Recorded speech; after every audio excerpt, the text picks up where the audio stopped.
Here is what I was looking for. My grandfather wrote that, according to his father, the last true administrator, the system before the calamity was a rolling ocean. It was wild, strong, and unbridled. He complained that after they arrived in Asme, the system was rigid, timid, and constricted. Before, he could feel the system work through him to help find a person's best class or skill. But after the calamity, each individual was a struggle. He looked up from his book. I wanted to make sure the wording was correct. Does that help, Daniel? Oren had already forgotten Daniel's original question, but he tuned them both out. The last administrator had complained the system felt constrained. He nodded at Maddie. She punched him in the shoulder.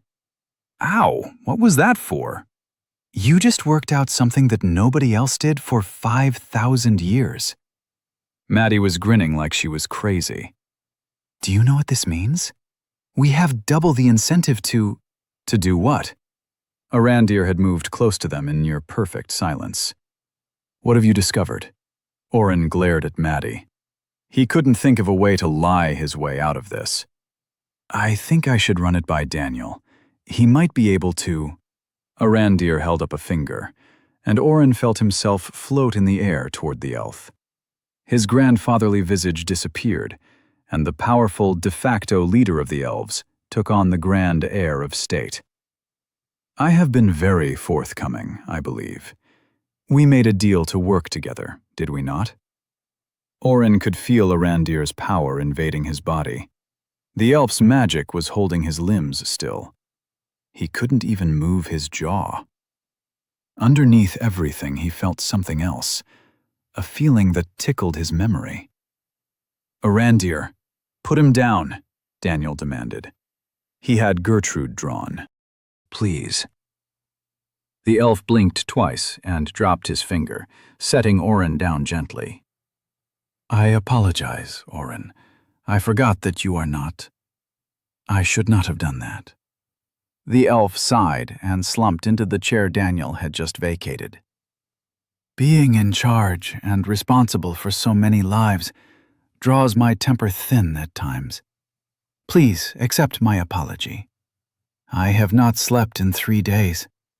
It is not an excuse, but I am also excited beyond measure. Of course you should speak with the hero. Daniel returned his sword to his back and gestured for Oren to get behind him. Maddie followed as well. What the hell was that? Daniel hissed. I just almost attacked him. What were you guys talking about? Maddie glanced at Arandir and put her hand on Daniel's ear. She quickly and quietly whispered the outline of Oren's theory. Daniel smirked. You know what's funny? Oren hadn't taken his eyes off the elf elder. What? I was thinking it was weird that dungeons didn't appear until the hero ended the world. Great minds think alike, huh? Oren rolled his eyes again. You reached the first step while I was at the top of the stairs. I'd have gotten there too. Boys, this isn't the time. What should we do? Maddie nodded toward Arandir. Daniel crossed his hands over his chest. He frowned as he thought. Oren could almost hear the hamster wheel start spinning. A hamster wheel that needed oil. A lot of oil. He attacked Oren. You guys want to leave? We did what we came here for, and I'm not... He just made me float to him. He didn't actually attack me. Daniel blinked in surprise. You want to trust him?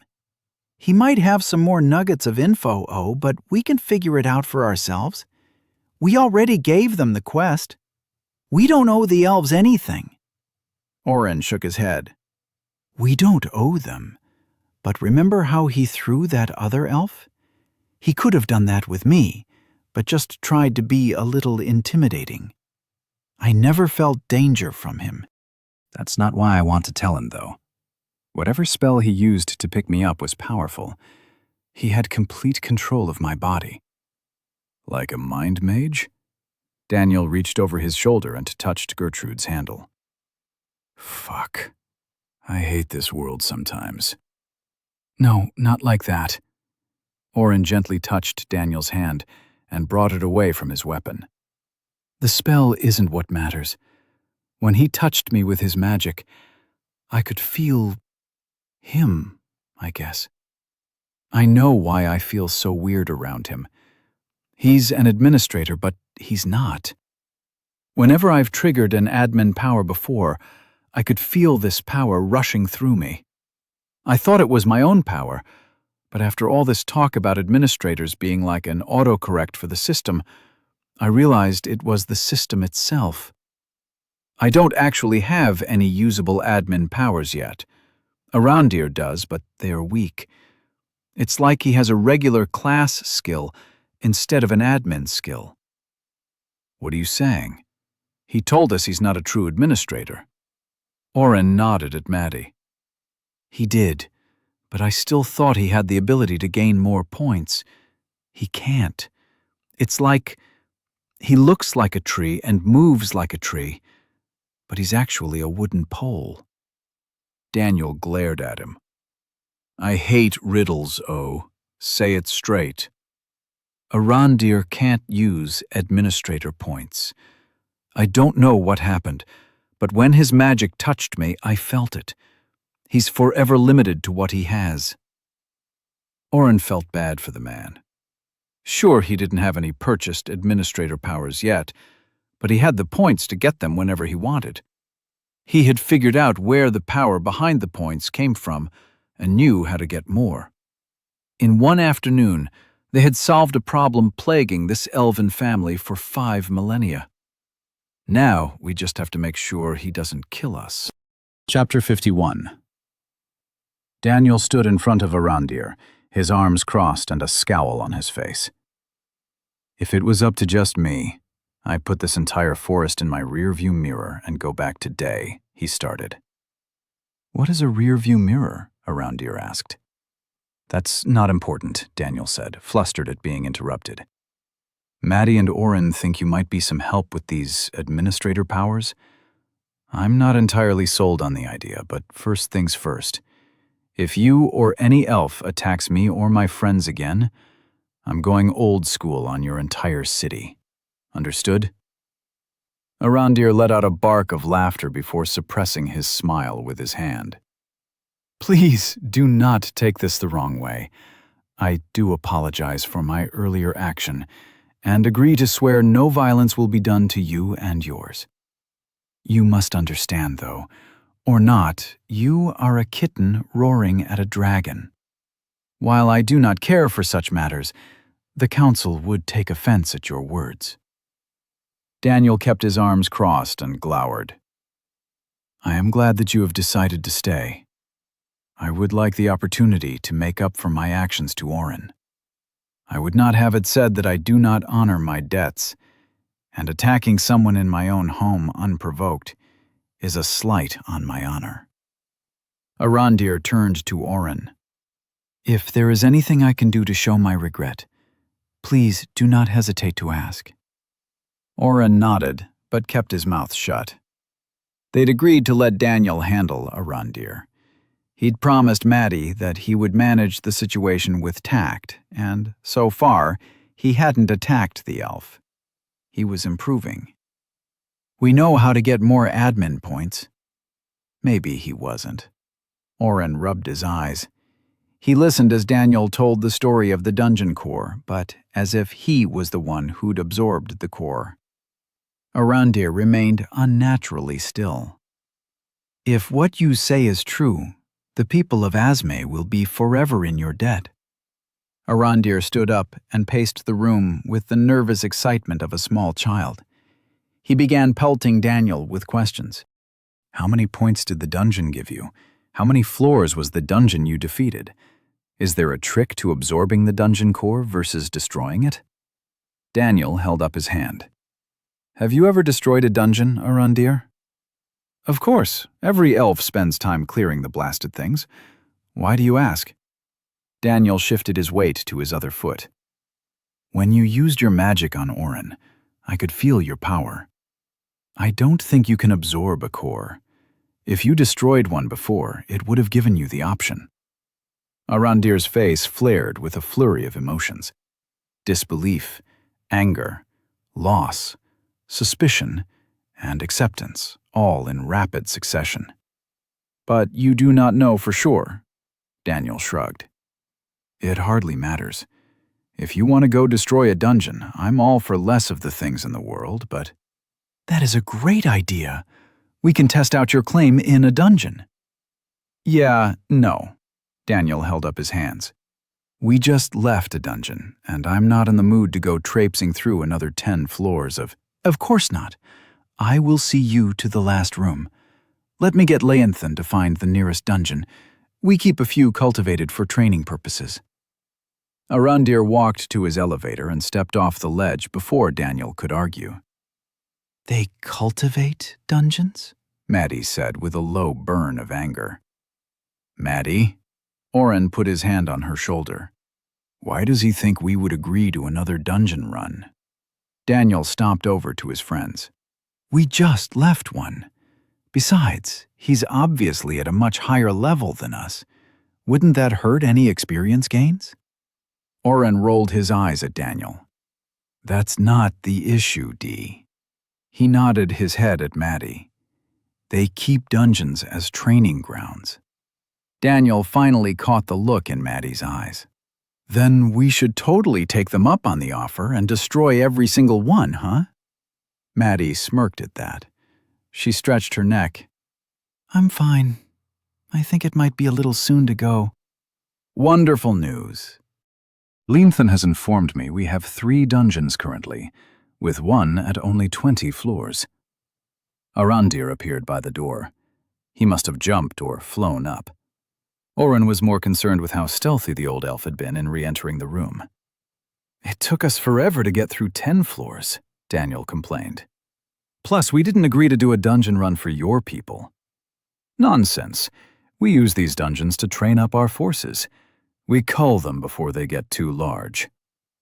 Arandir walked toward his desk and rummaged in a drawer. Leanthan and I will do all the work while you rest by the door. Lady Catanzano and Master Oren can relax here or anywhere within the forest, really. We have some wonderful restaurants. I'm not going anywhere without my friends. No matter. They are welcome to come as well. The experience returns for all 3 of you will likely be abysmal, but 20 floors should only take a day or 2 at most. He pulled a key from the drawer and tossed it in the air, catching it again. Daniel, if you could push that couch toward the wall? A day or 2? Either he is overpowered as fuck, or he's cocky. Oren watched his friend simply pick up the edge of the 3-seater couch and move it with ease. Then again, Daniel's strength is stupid high, and we haven't been here half a year. What kind of power would he have after 1,000 years? Arandir knelt and threw the rug up. Hidden by the couch and carpet, and easy to miss even when Arandir was running his finger around it, was a small hole. It could have been a knot in the wood, but when the key sank into the crevice, Oren realized Arandir was opening a hidden safe. A plank of wood pivoted and opened to reveal a bow and staff, nestled together in a bed of velvet. Arandir picked both up slowly and whispered softly to the weapons before strapping the bow to his back. Are you ready, or do you need supplies? Arandir stood, using the staff to straighten up. For the first time, Oren felt the power radiating from the man. The dungeon is not too far away, but it is on the eastern front of the forest. I can have us teleported there, and we can be back for dinner tomorrow. Arandir, Maddie said, stepping forward. We haven't agreed to this. Even with you and Leanthan taking point, a dungeon isn't something we should or can just rush into. He paused and tapped his finger on the staff. If it is a matter of safety, I have already promised you no harm will come to you. If you require payment, this will be a free run. Even with the level disparity penalty, you will likely gain at least a level. If that is not enough, I can offer gold. What is the problem? Oren inspected the staff more closely. The wood looked the same as Arandir's bow, obviously Citrandish.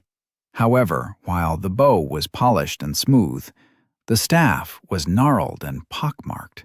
He wanted to know more and tried identify. Intense pain smashed behind his eyes. He was screaming as he fell to his knees, holding his head. Blood poured from the corners of his eyes and his ears as he slowly fell back. He blinked. He was standing in the same place as before. Daniel was saying something to Arandir. The elf wasn't listening, but frowning at Oren. Oren touched his ears but found no trace of blood. He rubbed his eyes, but his fingers came back clean. "It is settled, then. We can leave as soon as you are ready." Arandir nodded to Maddie and Daniel. "I will send Leonthan ahead to tell the council where we are going." As the elf swept by them, he leaned close to Oren. "Some things are better left unknown. It can be dangerous to use identify on others and their belongings." Oren shivered. "What did he say to you, O?" Daniel asked, grabbing some food from the table. "Nothing," Oren muttered. "Did we just agree to go defeat another dungeon?" "No way!" Daniel tossed a grape in the air and tried to catch it. Maddie snatched it before it landed in his mouth. "We agreed to get carried and get free experience. We get to be the ones who are sneaky and learn all his moves. Plus, we get paid." Oren rubbed his eyes again. "You're too blinded by gold, dude." "Arandir and Leonthan are both at an extremely high level," Maddie chimed in. "Possibly two of the highest-leveled people I've ever met. If they think it will only take a day or two, I think that's time we can spare. But if you didn't want to do it, you should have spoken up. You seemed like you were just out of it." Oren groaned as he recalled the backlash from whatever anti-identify skill Arandir or his staff had. "I kinda messed up and tried to see what his staff was all about." Maddie froze with the grape halfway to her mouth. "You didn't?" Daniel laughed. "Yeah, he totally did." Maddie shook her head in disbelief and ate the fruit. "You are lucky. Some skills cause real damage. Did it knock you out or just confuse you?" "When I tried to identify his staff, I had a vision of me dying. Blood was coming out of my eyes and ears. I fell down and darkness was creeping in. It felt so real." Daniel clenched his fingers hard on the back of the chair he was standing behind. "But you're okay, right?" "Yes, Mom, I'm fine." Daniel smirked, but then got serious. "If you don't want to go, we can still call it off. If we don't go through with it, I think we should head back today. What do you both think?" Maddie didn't hesitate. "I'm for crushing another dungeon. We're going to need to figure out a way for Oren to be the one to absorb the core without them noticing, but he can always use his invisibility spell." "It's not invisibility, and we don't know whether Arandir would be able to see through it," Oren countered. "I guess you're against it then." Daniel came around the chair to stand by him. Oren noticed him glance at his ears, checking for any damage. On one hand, they'd accomplished what they'd set out to do. Daniel had given the quest to the elves. They could be using it as a workaround to their now-or policy, and going after the Odranan forces right now, for all he knew. He hadn't used his administrator points, but with the few hints he'd gotten from Arandir, he knew enough to figure out what path he'd want to take. There was absolutely no reason for them to stay. On the other hand, free experience and more admin points. Oren didn't care about the gold as much as Daniel, or about destroying dungeons like Maddie. It would be cool to see Leonthan and Arandir operating. From what Oren had read, having a party member 20 levels or more above you would result in an experience penalty, but they would still be getting 20 floors worth of experience. That was not even counting the dungeon stat bonus or the admin points he would get. It would be difficult to pull off, but the worst-case scenario was Arandir finding out they'd pulled a fast one on him. They could still escape as soon as they left the dungeon. "I'm not against it," Oren said slowly. Maddie pumped her fist in the corner. "I just needed a minute to think it through. I guess we're going to defeat another dungeon. Chapter 52. 20 hours later, Oren stood staring at his status in disbelief. Oren Utility, Warder, Level 17. 5,286 out of 8,000. Ability points, 39. Administrator points, 10. HP, 120 out of 120. MP, 380 out of 380. Strength, 9. Constitution, 12. Dexterity, 11. Will, 28. Intelligence, 11. Once you have recovered sufficiently, we will go to the next floor. The floor boss is much stronger than any of you, so please continue to only hit it from a range. Arandir was sitting cross-legged on a small pillow he'd brought for the express purpose of resting between floors. They were in the in-between room after the 19th floor of the Elven training dungeon, Falling Leaves. Lenthan and Arandir had cajoled Daniel into joining together in a group and teleported the small entourage to a nondescript part of the eastern forest edge. The two elves took turns defeating the dungeon floor by floor. Oren, Maddie, and Daniel were sent into each room ahead of the two elves. As soon as they did any damage to a monster, Lenthan would cut the beast down, or Arandir would simply make the creature explode with his magic. According to Lenthan, they were receiving a quarter of the experience they would gain from doing the dungeon on their own. The first 10 floors had given the three of them half a level of experience. Not much, but still a nice boost on the way to completing their Reach Level 20 quest. Floor 11 had been a puzzle room, with nothing to defeat. It was floor 12, where Oren learned how much harder the second Deca set made a dungeon. There was a reason they'd only been allowed to go after a Tier 1 dungeon before. The monsters in Falling Leaves had used mostly earth and life magic. Earth magic wasn't anything too new, but the life magic had some interesting quirks. Each monster they encountered had more health and could cause conditions with their attacks. It reminded Oren of the after effects of using his utility ward on too high a level. The trio hadn't been in a single prolonged fight since they entered, with the two elves doing massive damage to anything nearby. Lenthan had even brought a plain bow for each of them in case they had no long-range spells or attacks. Daniel had played around with his for a while, but still preferred to rush in with Gertrude.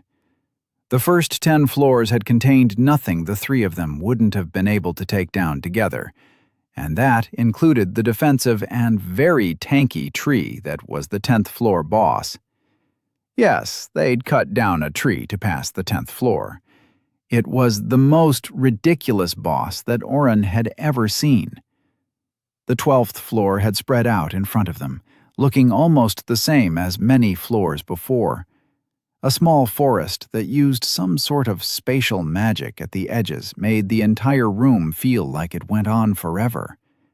In actuality, if one of the party members just walked in a straight line, they'd eventually run into the back of those who remained stationary. This floor looked no different, until the trees attacked. The actual monsters were tiny deer, no taller than Oren's knees, but with serrated edges along their antlers. As the beasts appeared, 2 swiftly became 6, then dozens rushed into their line of sight. Daniel was grinning and laughing like an imbecile as he swept his sword back and forth, punting the small animals into the air. Their life magic had 2 main properties. 1, they could heal any damage at an insanely high rate.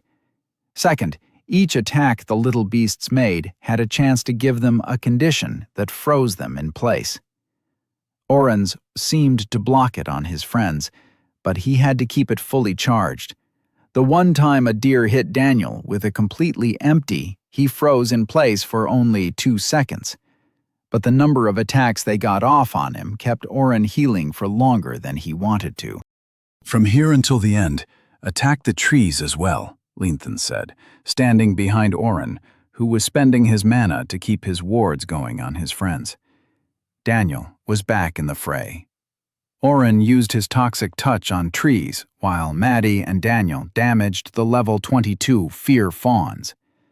Leanthan finished each damaged fawn, while Arandir touched each tree behind Oren. His poison hand melted the wood, and whatever Arandir was doing left the stink of smoke drifting on the wind. Within minutes, the floor was deathly silent and suffused with the faint smell of burned wood, each tree a dried husk. They received as much experience on that floor as on the 10 previous floors combined. They saw good gains on the next 7 floors as well. Without Arandir casting spells that seemed to destroy things from within, and Leanthan's quick-moving attacks, Oren would have turned back after the first fight. He ended up spending more time keeping his wards going on his friends in the last room than actually damaging things. Daniel's gloating was proof. "How are you only at 17? I hit that 3 floors ago." Daniel bounced in place, ready to continue to run. "You've got to get in there more and attack. Could you imagine how much experience we'd get if we brought a regular group in?" Oren didn't even try to explain why that would be a bad idea. Again. Maddie was sitting next to him, rolling her arm in circles. She'd taken a direct hit and been thrown to the side. While she hadn't taken any damage thanks to Oren's ward, she had twinged her shoulder from the force of hitting the ground and was trying to work out the kink. "It is time." Arandir stood gracefully and handed his sitting pillow to Leanthan. The younger elf had a small backpack stuffed to the top with items, mostly for the elder. "Let us destroy this dungeon." Stepping through the last door, Oren looked around. The trees still surrounded them, but in the distance, a break in the tree line revealed a cave nestled against a hill. Oren's senses wouldn't let him take his eyes off that location, which had a powerful aura emanating from it. "Stay behind us and attack from a distance," Leanthan directed, moving in front of the party. "We didn't come this far just for one of you to die." 5 minutes later, Daniel was rolling on the ground. "A bunny! A cute little white bunny with pointy fangs! And you made us sit back! I can't believe it got an attack off on you, Leanthan. That was so much fun to watch." The elf glowered at Daniel until Arandir chuckled. "It did get a solid blow on you, nephew." Experience gained, 850 XP. The aforementioned beast was dead, and Oren could feel the dungeon core present itself inside the small cave. A core in a cave in a dungeon. How original. "Daniel, if you would not mind, I would like to attempt to absorb the core," Arandir said, leaning on his staff. "If I cannot do so, I will call you in. Would that be acceptable?" Daniel waved his hand. "While you try, the 4 of us can start cooking something. I'm starving." Oren tried to catch Daniel's eye, but his friend was looking everywhere but at him. "How am I supposed to absorb the core? Stop giving me useless tasks." Arandir left, walking into the darkness of the cave. Oren pulled out some food and equipment, including a few chairs from the elven prison villa. "These look familiar." Oren smiled innocently at Leanthan. "Hey, Daniel said nonchalantly. "Why don't you go and check the perimeter for anything else?" "We already killed the floor boss." "Yeah, but you never know what could happen in a dungeon. Just a quick check." "Daniel, did you hit your head?" "Oren, I'll come with you," Maddie said, standing up. Oren figured it out a second later and just shrugged. "There is no need for that," Leanthan started. But Daniel pulled him into a conversation about his fighting techniques, and Oren and Maddie were able to slip away. "You almost blew it," Maddie ribbed him as they walked in the opposite direction of the cave. "How thick can you be?" Oren rolled his eyes. "I didn't think you'd want me to go in while Arandir is trying to absorb the core." "That would be stupid." We'll wait until he leaves, and then have you go in. I'll be your alibi after you sneak in and absorb it." "My alibi?" Maddie turned away. "You don't think Leanthan really believes we're checking the perimeter, do you?" A beat later, Oren blushed. "But then they'll both think." "We'll get the points and keep your secret," Maddie stated. "That's what's important." Oren wisely kept his mouth shut.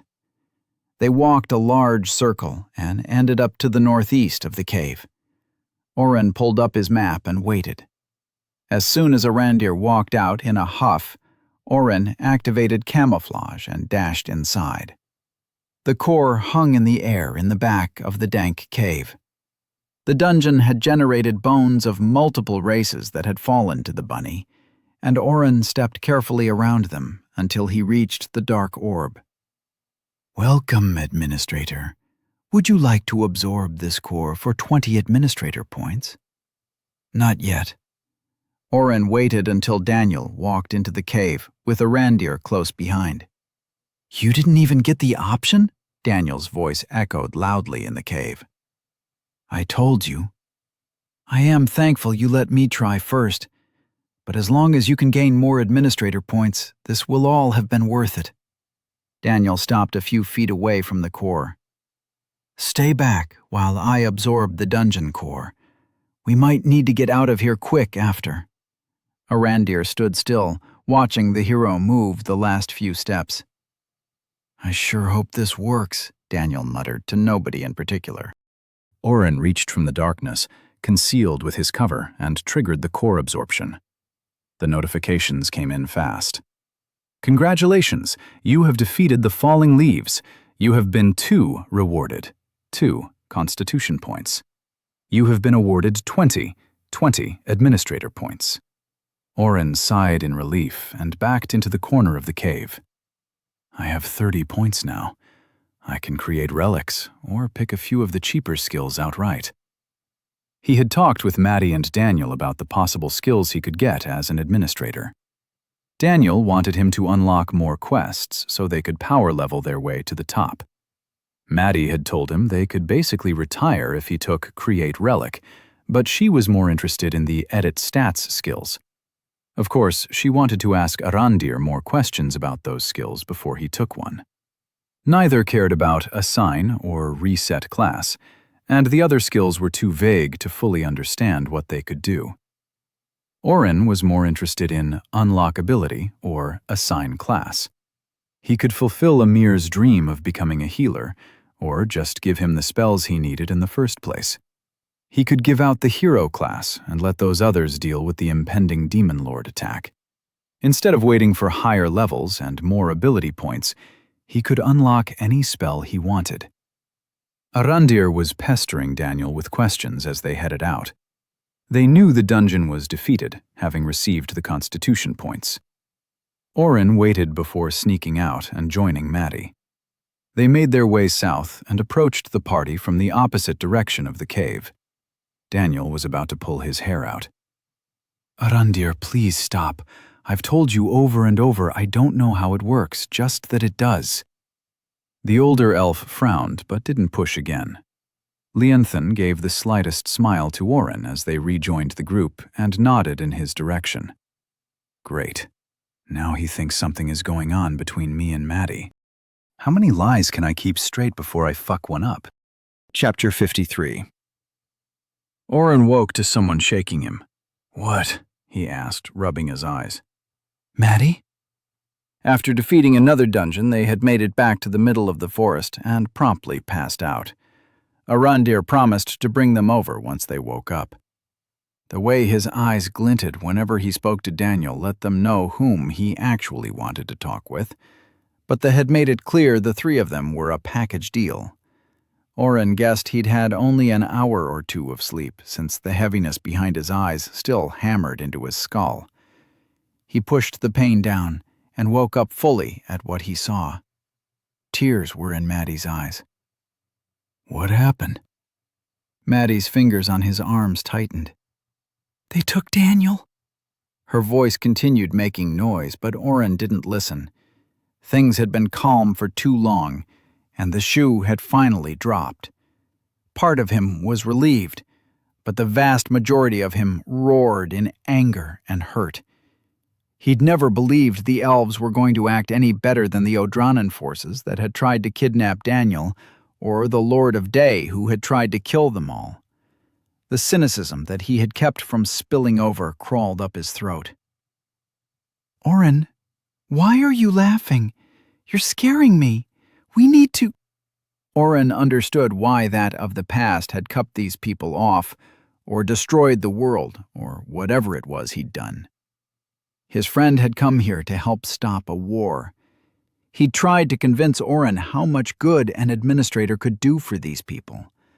Before they'd fallen asleep, Daniel had been so excited at the idea. Ignoring Maddie, Oren pulled up his new menu and checked the options. He was going to become an administrator in truth and walk through this city to rescue his friend again. If anybody tried to stop him, assigning or resetting a class wouldn't help him. He could make new quests, but that wouldn't do anything. Imbue, scry, change race, create relic, unlock ability. Pointless for attacking right now. He'd debated with Daniel over edit stats, sanctioned versus unsanctioned. They'd agreed the unsanctioned meant without permission from the recipient. Like what he'd done to Samara, Lord Wendell's right hand, the last time Daniel had been kidnapped. "You have to stop getting taken. I do not have a specific set of skills, dude." Oren hovered his finger on edit stats, unsanctioned. He and Daniel had argued over what the cost would be. To take 10 points from Samara, he'd had to give up 1 point of his own constitution. Arandir had hinted that an administrator could use any power in moments of danger or high emotion. Logic dictated that he'd have to pay the same cost. Logic. Oren activated the skill that had given him so much power and so many problems. Mind Bastion. He felt the power spread out and took a breath. He cast Calm Mind on himself, feeling the burning feeling in his gut get pushed farther down. Who took him, Maddie? Maddie, the daughter of a Lord of Day, had been raised from a young age to handle situations with calm and poise. That she was crying now meant she had tried and failed to protect her new friend. Oren could see the pain and shame she was feeling. He also saw the disappointment as she heard the change in his voice. "Daniel said if you're using that skill to remind you that you promised not to." Oren began to buff them both. He kept Maddie's stats at an acceptable level so she wouldn't fall into a stupor after the spells wore off, but maxed out everything he had. "We don't have time. Who took him, specifically? Was it Arandir?" Oren cast Ward on them both and hesitated for a second before casting the full complement of protections: ice, water, and poison. I should get all the different wards and mash them together in Merge. Oren plucked the stray thought out of his mind. How many types of elemental magic are there? It wasn't Arandir. Some guards came and asked to speak with him. He went outside and they got into an argument. I heard them, but when I got outside they were gone, Maddie answered. What are you thinking? I don't know what they're going to throw at me when I get him back. I might try to make something that protects against all magic, Oren responded. He was already searching through skills and spells, trying to find the cheapest options for what he wanted to do. He stopped when Maddie pushed him back on the bed and straddled him. Maddie, you are going to stop and listen to me, she said, holding tight with all her strength. Daniel said you were getting better at controlling yourself. Stop and listen to me, please. You cannot win against an entire city of elves. Oren knew exactly what her strength was at right now. It was laughable that she would even try this. She had to know that his strength was higher than hers, but she wasn't acting with logic, but trust. trust that he wouldn't simply throw her across the room, but would stop and think because she was asking him to. The cold retreated from his mind. Yeah, killing them all would be bad, huh? Oren chuckled. Maddie, you can get off me. She smirked and punched him in the chest before rolling off him. Daniel told me to stay inside. I could only hear their voices, but it wasn't Arandir or Leonthon. Like I said, we should get them. When did you say that? She flicked him between the eyes. When you started using your dumb skill. Is it still on? Oren stood up and pulled his shirt on. I'm in control of it right now, though. It lets me process my thoughts better. You're sure Arandir wasn't there? She nodded. Then let's go rescue Daniel. Again. Oren paused. Maddie, thank you. She smiled and pointed. Don't forget to bring his sword. He's going to be pissed if we get into a fight and he can't swing that hunk of metal around. As Maddie guided them through the city streets she had memorized, because of course she had, Oren decided it was time to make a few purchases he'd been putting off. First, he found the cheapest spells he could find. Summon a sword of pure fire. Does minimal damage, but will not be quenched in the bitterest of cold. Each sword lasts 1 hour, 1 MP per sword, -1 AP. He had also looked at Firebolt and Fists of Fire, but decided dual-wielding swords of fire and ice would look badass. Take that mind logic, I can still make stupid decisions.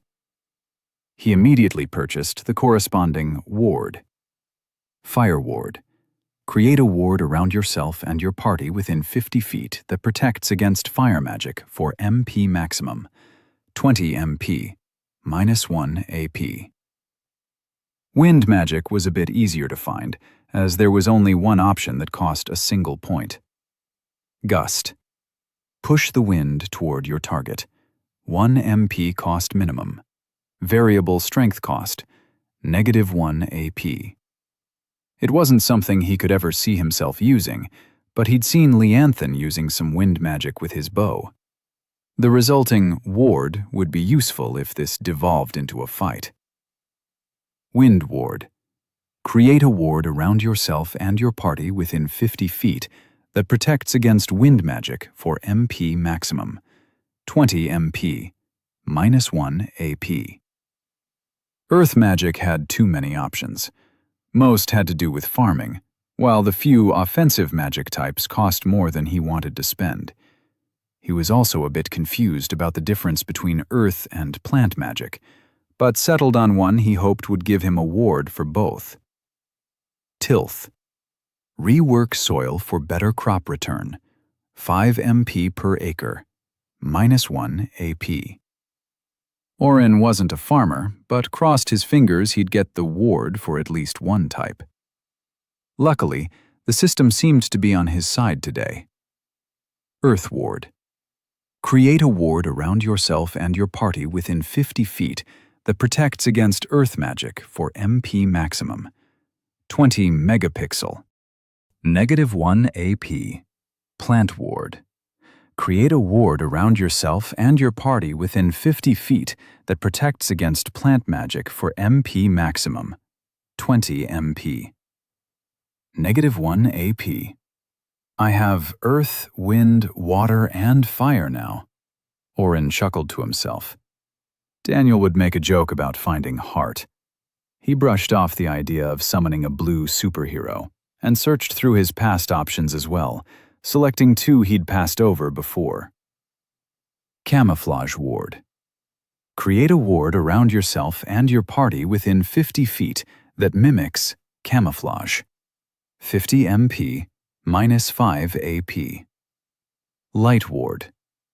Create a ward around yourself and your party within 50 feet that protects against light magic for MP maximum, 20 MP, -1 AP. 13 ability points down. He'd spent 1/3 of what he had, but felt good about his choices. He had ignored steel and lightning magic for now. He knew steel would be too expensive, and by the time he was about to search for lightning, they had arrived at Arandir's elevator. "I'll go up. You can stay below," Oren offered. Maddie hugged him. Be quick. Oren rode up and knocked. Linthan answered the door. What are you doing here? You should still be sleeping.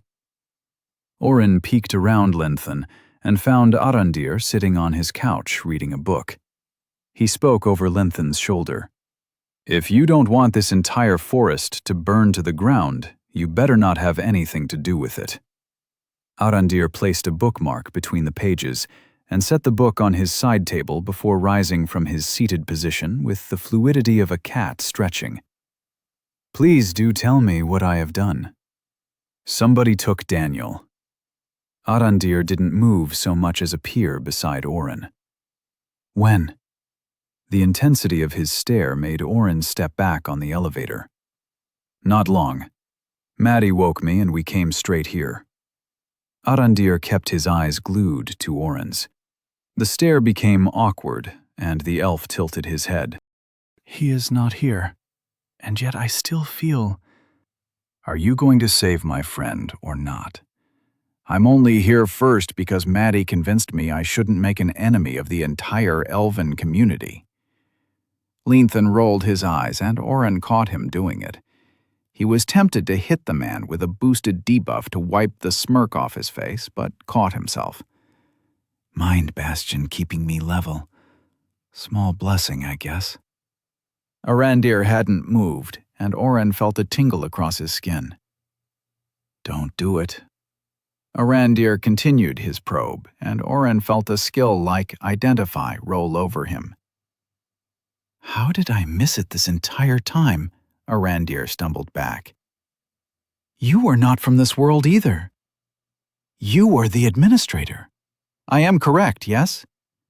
We don't have time for this. Somebody took Daniel. The last time that happened, I had to kill a lot of people. Are you going to help me?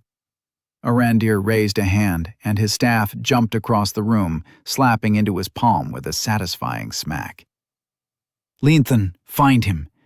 Whoever took him, let them know I am on the way and will put the full weight of the council against them, unless the hero is released immediately. Yes, illustrious one. Linthan bowed in answer and jumped off the tree.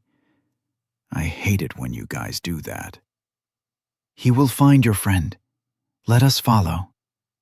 Arandir rode the elevator down with Oren. Maddie sighed in relief when she saw them both. I thought for sure you'd get in a fight, she said, closing in for another hug. I saw Linthan. Is he going to save Daniel? He is, Arandir answered in Oren's place. You keep high company, Lady Catanzano. Would you like to accompany us to find your friend? Oren had missed Maddie's spear in her hand before, but didn't when it extended. Oh, I would like that very much. Chapter 54. Linthan returned before the elevator hit the floor. He whispered into Arandir's ear. Oren clenched his fist as the older elf grew angrier the longer his nephew talked. They would not dare. Linthan bowed his head and spoke toward the ground. What should we do? He'll be here within an hour. There isn't enough time to... Arandir gestured, and Linthan stopped talking. Arandir, what is going on? Maddie asked. The elf held up a hand to forestall her, mumbling to himself with his eyes closed. Sir, we're trying to be polite here, but if you keep us in the dark, Oren threatened vaguely, as he didn't quite know what he could or would do. But Arandir had agreed to help. Linthan, tell them what you told me. I need a minute to think. Arandir rested his forehead against his staff and began to murmur too softly for Oren to hear. Either part or the full council, minus Arandir, have assembled and are holding court over whether to turn the hero over to Odrana in exchange for leaving the elven forest alone. They have decided that Arandir is too biased and voted him out of the decision. They are using one of the council's other meeting locations to discuss the fate of your friend. What? Maddie and Oren shouted at the same time. Maddie continued while Oren pulled up his map. Why would they do that after he gave them the quest? Does their word mean nothing? How many places could they be at? Oren asked instead. We can check them all if we have to. There are hundreds of fallback locations and meeting places. We couldn't search them all. Oren tuned him out and began scanning for Daniel. They had disbanded the party when they got back, mostly to kick Arandir and Leonthan out of receiving any group system announcements. He tried sending a party invite to Daniel again, with no response. All but one of those who received the quest are dead, Leonthan continued explaining to Maddie. Lord Cineris took to the field with a cohort of his best and slew them all. He sent one back with his demands. He wants either the hero or my uncle. The council would never turn over an elf, but they might turn over Daniel. Arandir groaned and went to one knee. Leonthan rushed to his side. Uncle, that is enough. Do not push yourself. It is worth the cost, the elf got out through gritted teeth. Almost there. Oren felt the same weird energy he'd always felt from Arandir coming off him in waves. He was playing with the system in some way. Oren wanted to use Analyze, but remembered the last time he'd tried. Something inside told him it would be a very bad idea to use it at this particular moment. Maddie turned to Oren. Pull up your map. He had to dodge her spear point when she moved to grab his arm. Watch out. I tried that already. I can't find Daniel in a sea of people. The council is now an enemy. Imagine them turning Daniel over. They are no longer friends or random people. They are monsters trying to attack your friend. Huh? Try it, please, Maddie begged. Oren zoomed out of his map and focused his thoughts. White dots spread out everywhere, too many to count. He focused on the man Arandir had tossed across the room and imagined his smug face throwing Daniel to the wolves. A white dot flickered on the far side of the matriarch tree. It only moved for a split second, but Oren kept his eyes on the location. Leonthan, there is a row of houses near what looks like a fountain or spring of water about a mile northwest of the big tree. Do you know it? Leonthan looked up from his uncle and frowned. You haven't been to that part of our city, but yes, I know what you are talking about. There is a communal pool built out of the remains of I don't care about what it is. There is a building or treehouse, I don't know. It's 2 streets north of that pool and 1 street over. Behind a building that looks bigger than the others and is shaped like an X. Do you know it? That would be the holding area behind the Justice Hall, Arandir groaned. I do not know if that is where Daniel is being held, but that is where the council is meeting. How do you know? Maddie spun back around, almost clipping Oren again. She is dangerous with that spear. I need to have a talk with her about proper weapon safety. I have lived a long time, dear. I have many powers, but this is not one I will share. Argue about it later. Oren threw out a party invite to them all. Accept the invite. We will need to be swift. Arandir pushed himself taller using his staff. He accepted the invite, as did Maddie and Leonthan. I can use teleport, so I'm going to bring us up into the matriarch tree's branches, Oren explained, pointing to the big tree in the middle of the forest clearing. One of you needs to point out which building I need to target, and then I'll do it again and land us right on the roof. Arandir's look of surprise was almost worth all this hassle. You can what? The 4 of them stumbled as they landed on the roof of the Justice Hall, the elves' version of a courthouse. Well, Oren and Maddie stumbled. Leonthan and Arandir appeared to be out for an afternoon stroll. Oren drank a mana potion. Teleporting himself and 3 people twice this close together was a drain on even his large mana pool. We will speak with the council while you get your friend, Arandir said, waving his staff in a circle. The air around them swirled in a haze of lights, and a cloud of fast-moving wind coalesced in front of them. He beckoned them onto the floating cloud.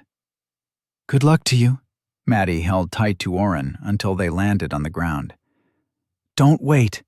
If you get a chance, all three of you need to get out of here," Leanthan whispered as he unhooked his weapons. "We will do our best to find you, if we survive." "Hold up." Oren slid to a stop.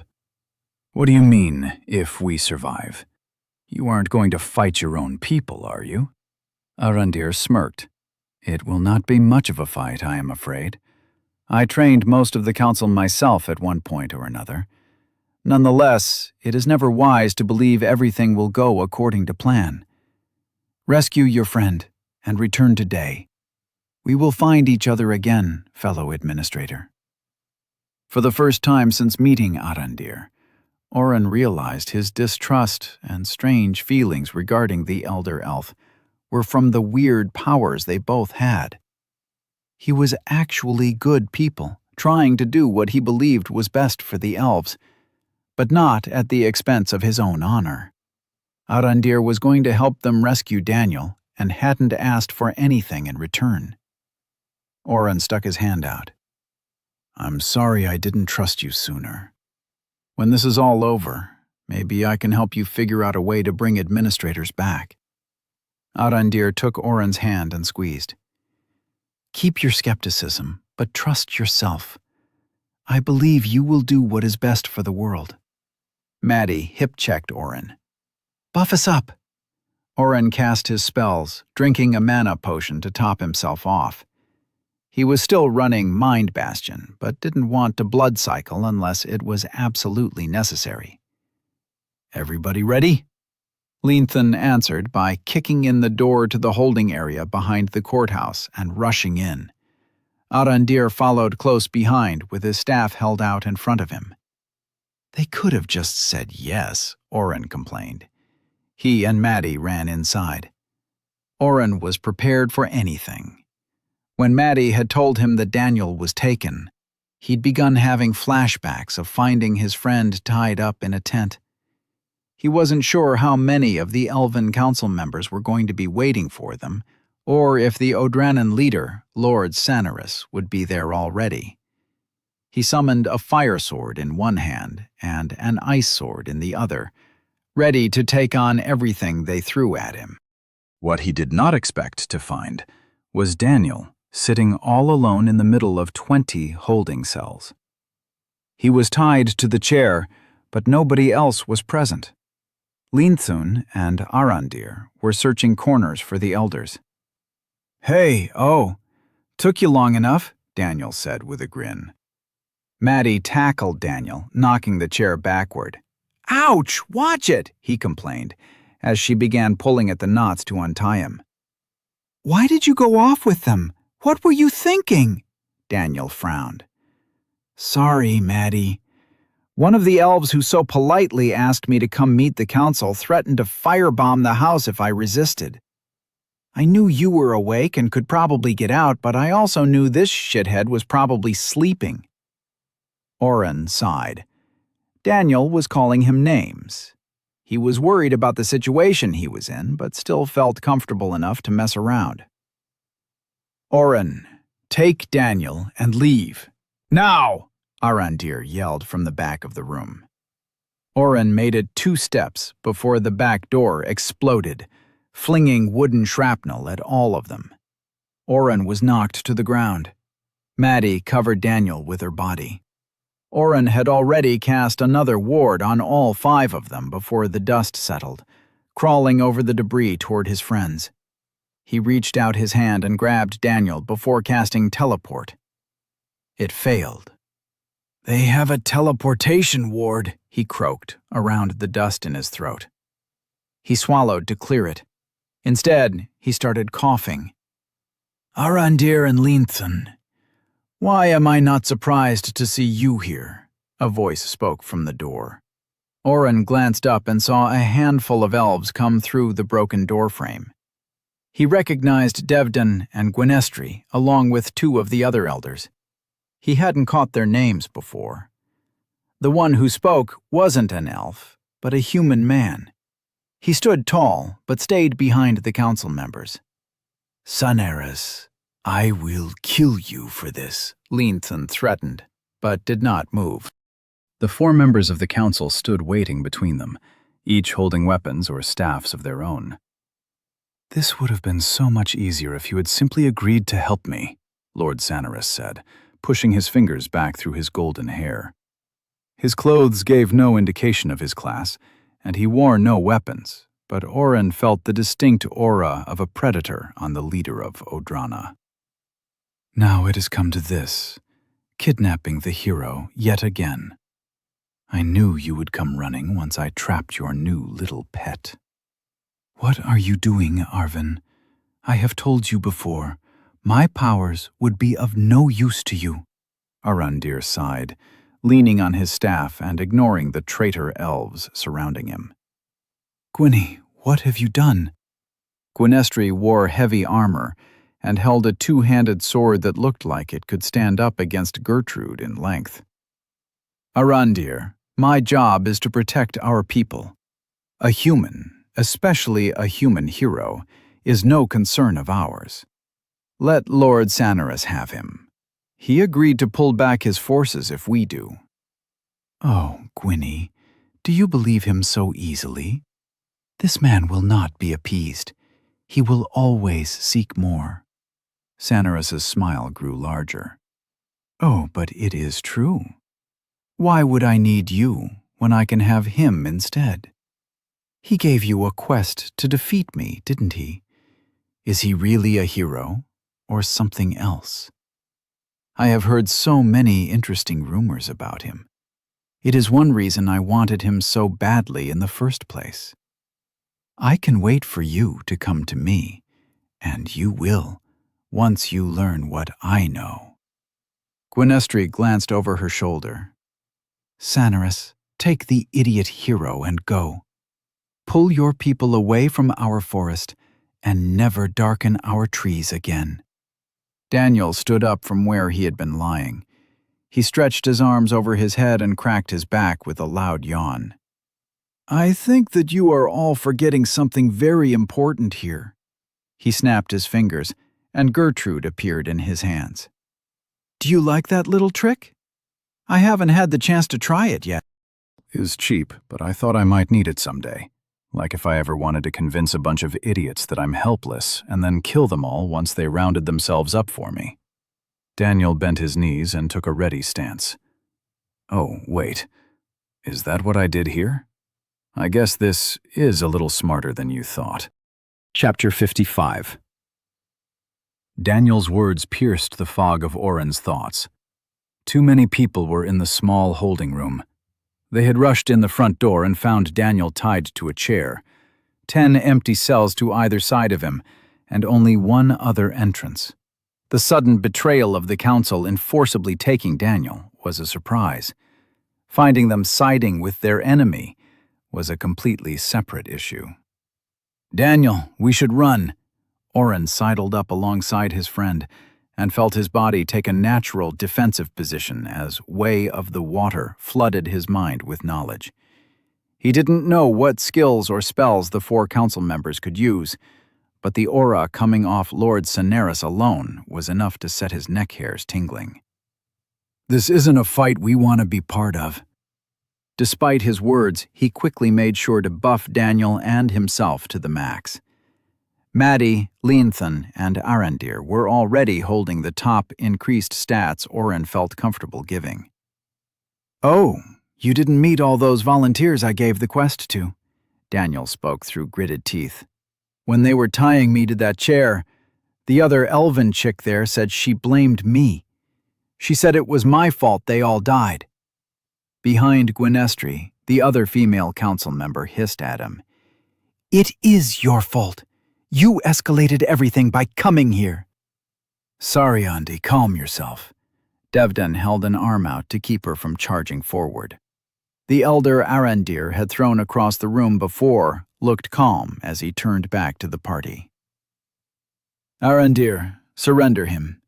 You and your nephew cannot hope to take all 4 of us." Daniel stood up straight and let Gertrude dip. Is he ignoring us?" Oren closed his eyes and dropped his head. "Damn it, you'd think they'd learn, right?" The female council member, Sariandi, raised her staff and pointed it at Daniel. Oren swept his ice sword along the tip of Gertrude, pushing Daniel back a half step. A bolt of green light twisted by his face. "Andy!" Devdin knocked her staff down. Incapacitate, not kill.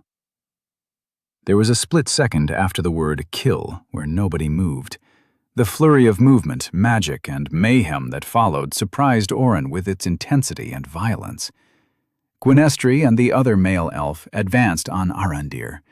Lenthan dashed in front of the older elf and caught Gwynestri's downstroke with his kopesh, twisting the longer sword to the side as it slid along the metal. The other elf swung his 2 hammers in opposite directions, aiming to hit Lenthan's outstretched left arm and his right knee at the same time. Lenthan's spiked mace head detached, letting out a few feet of thin metal chain. A quick loop of his hand, and Lenthan tangled both weapons. Hammer Elf had to move to the side as his own attack swung the spiked tip of the mace into his path. Arandir ignored the 2 attacking him. He sent magic flying at Cineris, which fizzled out as it closed in on the human. Cineris leaned on the broken doorframe and faked a yawn as the various spells failed to hit. Daniel had ducked under Oren's guard and attacked Devdin and the female with the staff. Maddie was jabbing with her spear and sending her own spells at both in an attempt to disorient them. Devdin was waving his hands like he was at a rave, throwing her spells into the ceiling and deflecting Daniel's attacks with bursts of air and ice. Oren cast inversed increase stat spells on the elves. He got Devdin and Sariandi with both will and intelligence before hitting Gwynestri with dexterity and strength. Her sword dipped for a moment, but she powered through and caught Lenthan's counterattack. "That looks like a fun spell," Cineris said, tilting his head. "I must have it." Oren felt a spike of pressure behind his eyes for a moment before Mind Bastion sealed his brain up tight. "Oh, Arandir, what is this one?" Cineris pushed off his bored perch and began to hop through the battlefield, avoiding the skirmishes going on. Did you teach him some tricks? Oren's fighting skill was telling him to run and not look back. Cineris's nonchalant attitude in the middle of a fight this intense was disconcerting. Daniel activated his speedy skill and pushed the 2 elves back. Devdin used his air magic to push himself back, sliding on ice to avoid the strikes. The woman dodged 2 strikes but grunted when Daniel stabbed when she expected a swing. Daniel's sword came back red, and she fell to the ground. "You're next," Daniel threatened, pointing at Devdin. He activated Gravity Well, trying to pull the elf in. Daniel's skill also caught Cineris. For the first time, something affected him.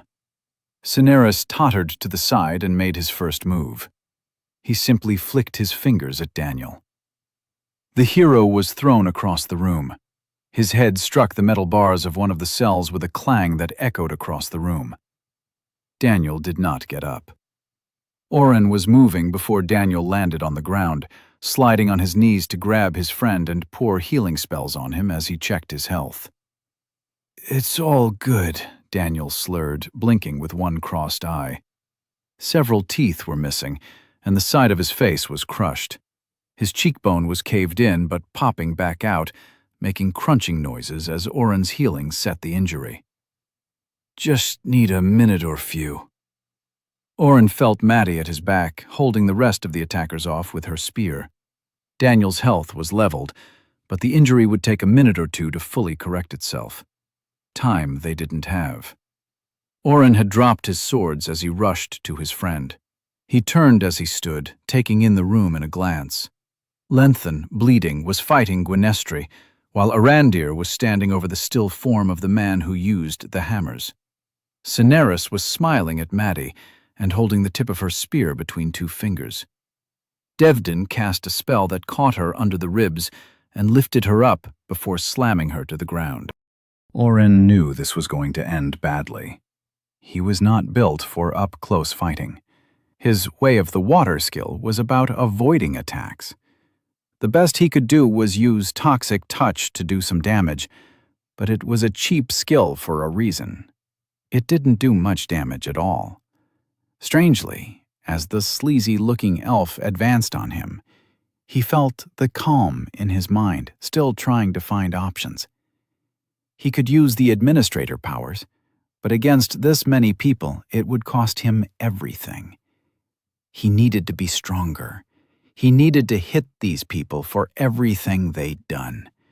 They were trying to hurt his friends, and he was not going to stand for that. He would do it, whatever the cost. Oren moved to pull the skill up and spend the points. A sensation that he'd felt only once before reared its head. Blood mana darkened his vision, making everything he saw look as if it was far away, down a tunnel. Instead of pushing back, the logical side of Mind Bastion embraced the darkness. Something clicked in the skill, and Oren's vision came back in a rush. A new understanding of blood mana surged into his mind, connecting multiple thoughts into one possible chance. Oren's smile froze Devdin, who was advancing on them. Oren pulled the stopper from a small glass vial he kept on his belt and downed it. "What?" Oren didn't try to hit him. He simply reached out and touched him. Blood mana activated, pulling Devdin's health and turning it to mana. The elf's constitution was high enough that such a spell should have done negligible damage. Oren used Devdin's own health as mana to activate Toxic Touch. Then, while keeping the cycle going, he pulled harder and used Remetabolize. Remetabolize changed the toxicity and structure of a toxin. 50 MP, Oren spent all his mana. He'd downed one of his regen potions and blood cycled. He had a blue screen up, watching his experimental attack in the middle of the battle. The screen displayed his new chart from Analyze, showing him how much more he could blood cycle before he killed himself. The numbers were moving much faster than he'd thought possible. Devdin tried to hit him, but Oren used Way of the Water to move around the elf, keeping a hand on him when he could. Every time he had to let go, Devdin tried to run, but Oren put himself back in front of the man. "What are you?" Devdin screamed as black skin cracked where Oren's fingers touched. Spindly veins rapidly darkened from each spot he touched. The poison was only going so far within the elf, but each tiny bit of contact exacerbated his condition. "I'm the one you don't fuck with," Oren said, feeling cocky. He reached and slapped the elf across his face. Devdin opened his mouth and then started to seize. He stayed upright for a moment before falling back. He landed hard and coughed up blood. Oren turned to Cineris. "You're next." Daniel was getting to his feet and pulling Maddie up. She gasped in pain and held her arm at a weird angle, but Slide kicked her spear into the air and caught it with her other hand. Arandir and Leanthan didn't speak or give Cineris a chance. They'd taken out Gwynestri and attacked the man from behind. "Maybe next time," Cineris smiled and stepped gracefully around the elven attacks. "Come visit Odrana, both of you. We should talk." Daniel pointed Gertrude at the man. "You think we are going to let you out of here alive?" Cineris tilted his head. "If I wanted you dead, I would kill you.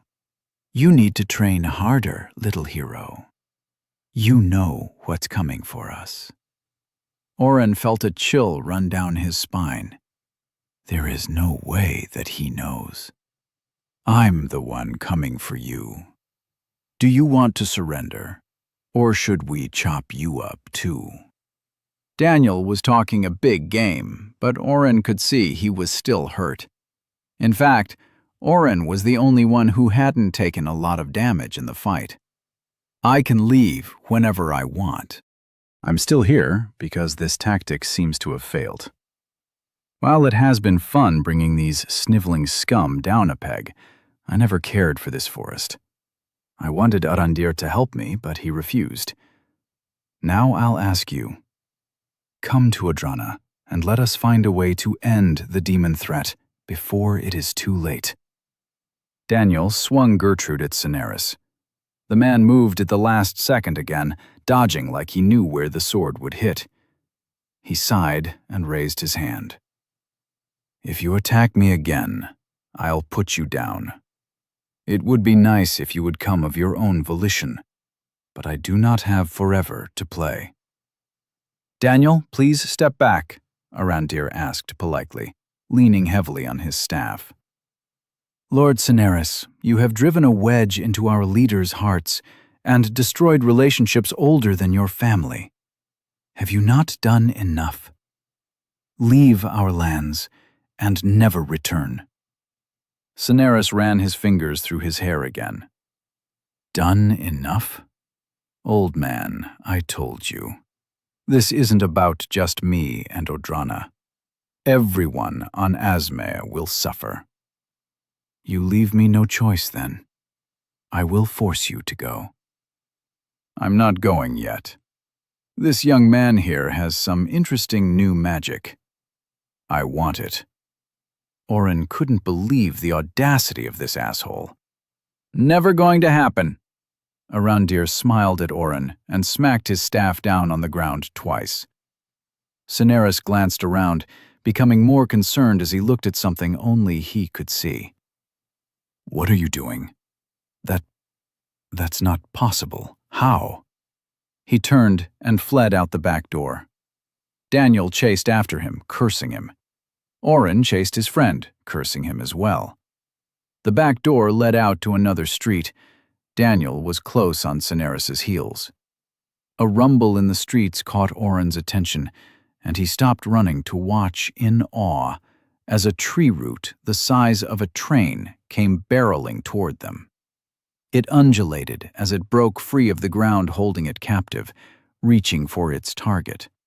A small blonde human against the matriarch tree. The tree root swung in the air and came down, smashing into the ground and lifting back up. A crater remained where it had hit, but as Oren came up beside his friend, he didn't see a body. Where is he? Oren tried to catch a glimpse of the root as it pulled back and began to make its way back, sinking into the ground. Daniel slumped to the ground. Too late and too weak. Again. Daniel, where is Cineris? His friend waved a hand in the air. I was so close, oh. I could almost touch him. Daniel sighed and hung his head. He teleported out right before the tree hit him. Chapter 56. The following 2 days were a flurry of activity for everyone. Oren had healed Maddie and Daniel to the best of his ability, or at least to the best that his could perform. But Maddie's arm had been badly fractured, and Daniel was missing several teeth. Oren also believed his friend had a concussion. He kept looking around in a dazed fashion until an elven healer that Arandir trusted showed up and cast a few spells. Oren's resolve to take more healing spells doubled while he watched Maddie's arm bubble and twist as the bones reset correctly under the skin. When Daniel shouted in surprise as new teeth grew into the blank spaces of his smile, Oren pulled up his own spell. Level 3, 7,840 out of 10,000. Just a bit more. From what little Amir had told him about the healing spell's progression, Level 3 was as far as could level.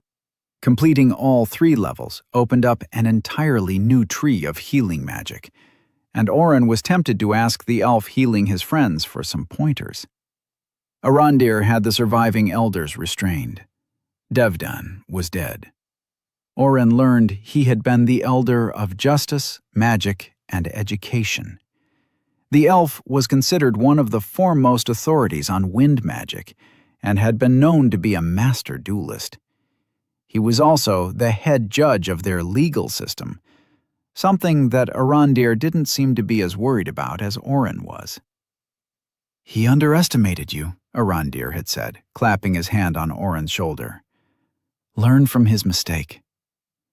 Saryandi, the elder of healing, had been in charge of the elven hospital. Maddie had concerns about letting the healer in to see her dead body, but Leanthan had assured them their version of the hospital was not as corrupt as the human variant. Saryandi was a healer, but she'd been in an administrative role. Those who performed the work of healing were valued more in the elven nation. The two elves, Leanthun and Arondir, had fought had been taken alive. Gwynestri and the Elder for Agriculture, Housing, and Development would be spending the next few weeks answering questions from the other elders. Those who had not been present all swore to Arondir they had not been party or privy to the betrayal with Lord Cineris. Leanthun was taking the lead on keeping the council in check and working hard. Arondir sat back and let his nephew step up, and Oren caught him smiling a few times when Leanthun was particularly harsh with an elder or two who questioned him. Oren spent time relaxing with his friends and discussing the future. Daniel and Maddie wanted to leave and go back to Day. Daniel even offered to share the Stop the War quest with the elves again. Running off the leader of Odrana from the heart of the elven forest apparently didn't count as ending the war. None of them were particularly sold on going to the front lines. They agreed the only way the war would stop would be if Cineris got what he wanted or died. Daniel had pressured Arondir about Cineris, but the elf was cagey about giving more information on the human leader of Odrana. He gave an excuse that an administrator shouldn't betray the knowledge gained from their skills, but Oren thought maybe the old elf just didn't know. Maddie was lying on a cot in the elder elf's apartment. She was under strict orders not to move her arm for a week. Daniel was in much better shape, but was keeping her company, teaching her how to play checkers with a spare kala board and a handful of cherries. Maddie kept absent-mindedly eating the pieces. Daniel had been more wary of all elves and a little pissy to everyone. He'd even snapped at Oren once about something trivial. Maddie eviscerated him. Oren hadn't realized Daniel was angry that he'd needed saving again. He'd thought his friend had done a good job fighting a centuries-old elf and surviving. Maddie's final words had been eye-opening for them both. "Daniel, stop being a dick. It doesn't matter that Cineris got away or that he kicked our asses. We all survived another attempt to kidnap you. You were even conscious for most of this fight. There isn't a competition between you and Oren on who can fight best or contribute more. We work best as a team. You take the fight to our enemy, and Oren supports us. I cover our blind spots." Oren had thought about her words a lot. He was so used to feeling useless in a fight. He hadn't told Maddie he'd used blood mana, only telling everyone that his toxic touch had been super effective against the wind mage for some reason. The rush of knowing he could fight and throw down with someone with more experience than him was intoxicating. He knew why Daniel loved it. He felt powerful. Even after he had turned off Mind Bastion and realized another person was dead because of his actions, he hadn't felt as bad as he thought he would.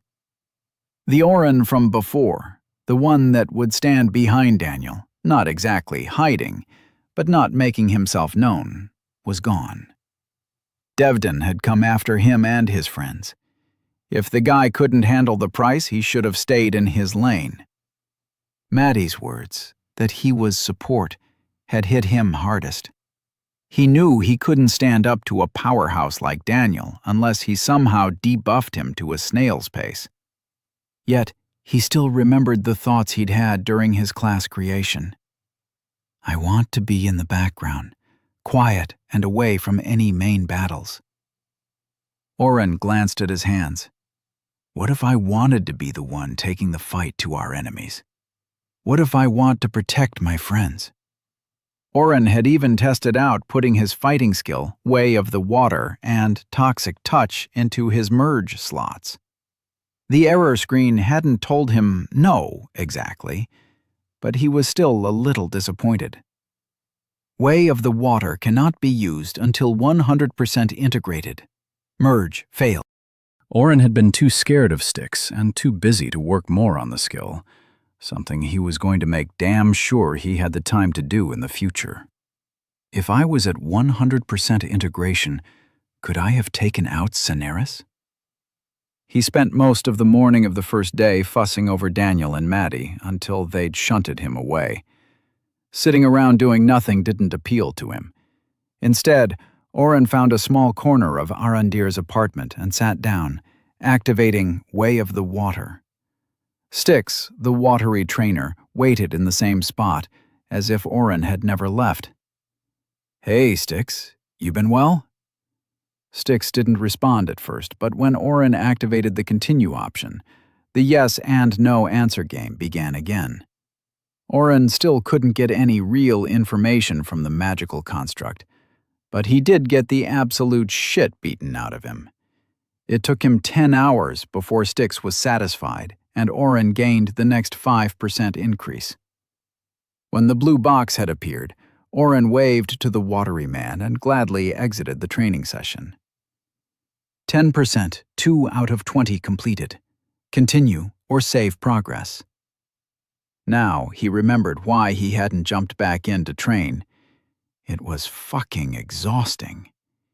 He nestled back up near his friends. He'd been dozing on and off since returning, watching Daniel beat Maddie at their game, when his name being called repeatedly broke him from his reverie. "Oren!" Arandir waved off a group of runners and approached the trio. "May I speak with you?" Maddie clucked her tongue as Daniel jumped several pieces of fruit. "You didn't say we can do that." Daniel popped her pieces in his mouth and chewed. "I'm sure I told you about double jumping." Oren stood from his seat and moved toward Arandir, leaving his friends to their squabble. "What's up?" Arandir glanced up for a brief moment. "Ah, a greeting, not a literal question. I believe Daniel and Lady Catanzano are planning a return today. I would like to extend my personal invitation for you to come study with me at my home. No offense, but why would I ever do that? Your people are in disarray. Half your elders are dead or imprisoned, and I would have to leave my friends." Oren wasn't trying to be rude, but that Arandir even asked seemed a little nonsensical. Arandir chuckled and raised a hand. A bubble of air surrounded them. "Now we may speak without others listening in," the elf said. "What I am offering is not for you to help with my people. Leanthan will be my proxy here and help the council regain their feet. I want you to read my great-grandfather's books. I want to help you train your spells and skills. I want to help you unlock your administrator powers so that when Cineris returns, and he will return, you can put him down so hard that he never gets back up." A flash of anger gleamed in the old man's eyes at the last. "I still don't want to leave my friends," Oren countered. "I appreciate the offer and don't mean to sound ungrateful, but they are invited as well. My house is isolated, located near the Northern Ocean and away from the fighting near the border. A wonderful place for the hero to train. Lady Catanzano has taken a very well-researched path for her class, one that I may be able to help her with. At the very least, ask them." Oren considered, but didn't bring it up right away. Daniel and Maddie were still licking their wounds, and he wasn't sure himself. He thought maybe heading back today was the best idea, and had not mentioned anything. "What did he want?" Daniel asked, making it clear he was still pissed at Arandir and all the elves.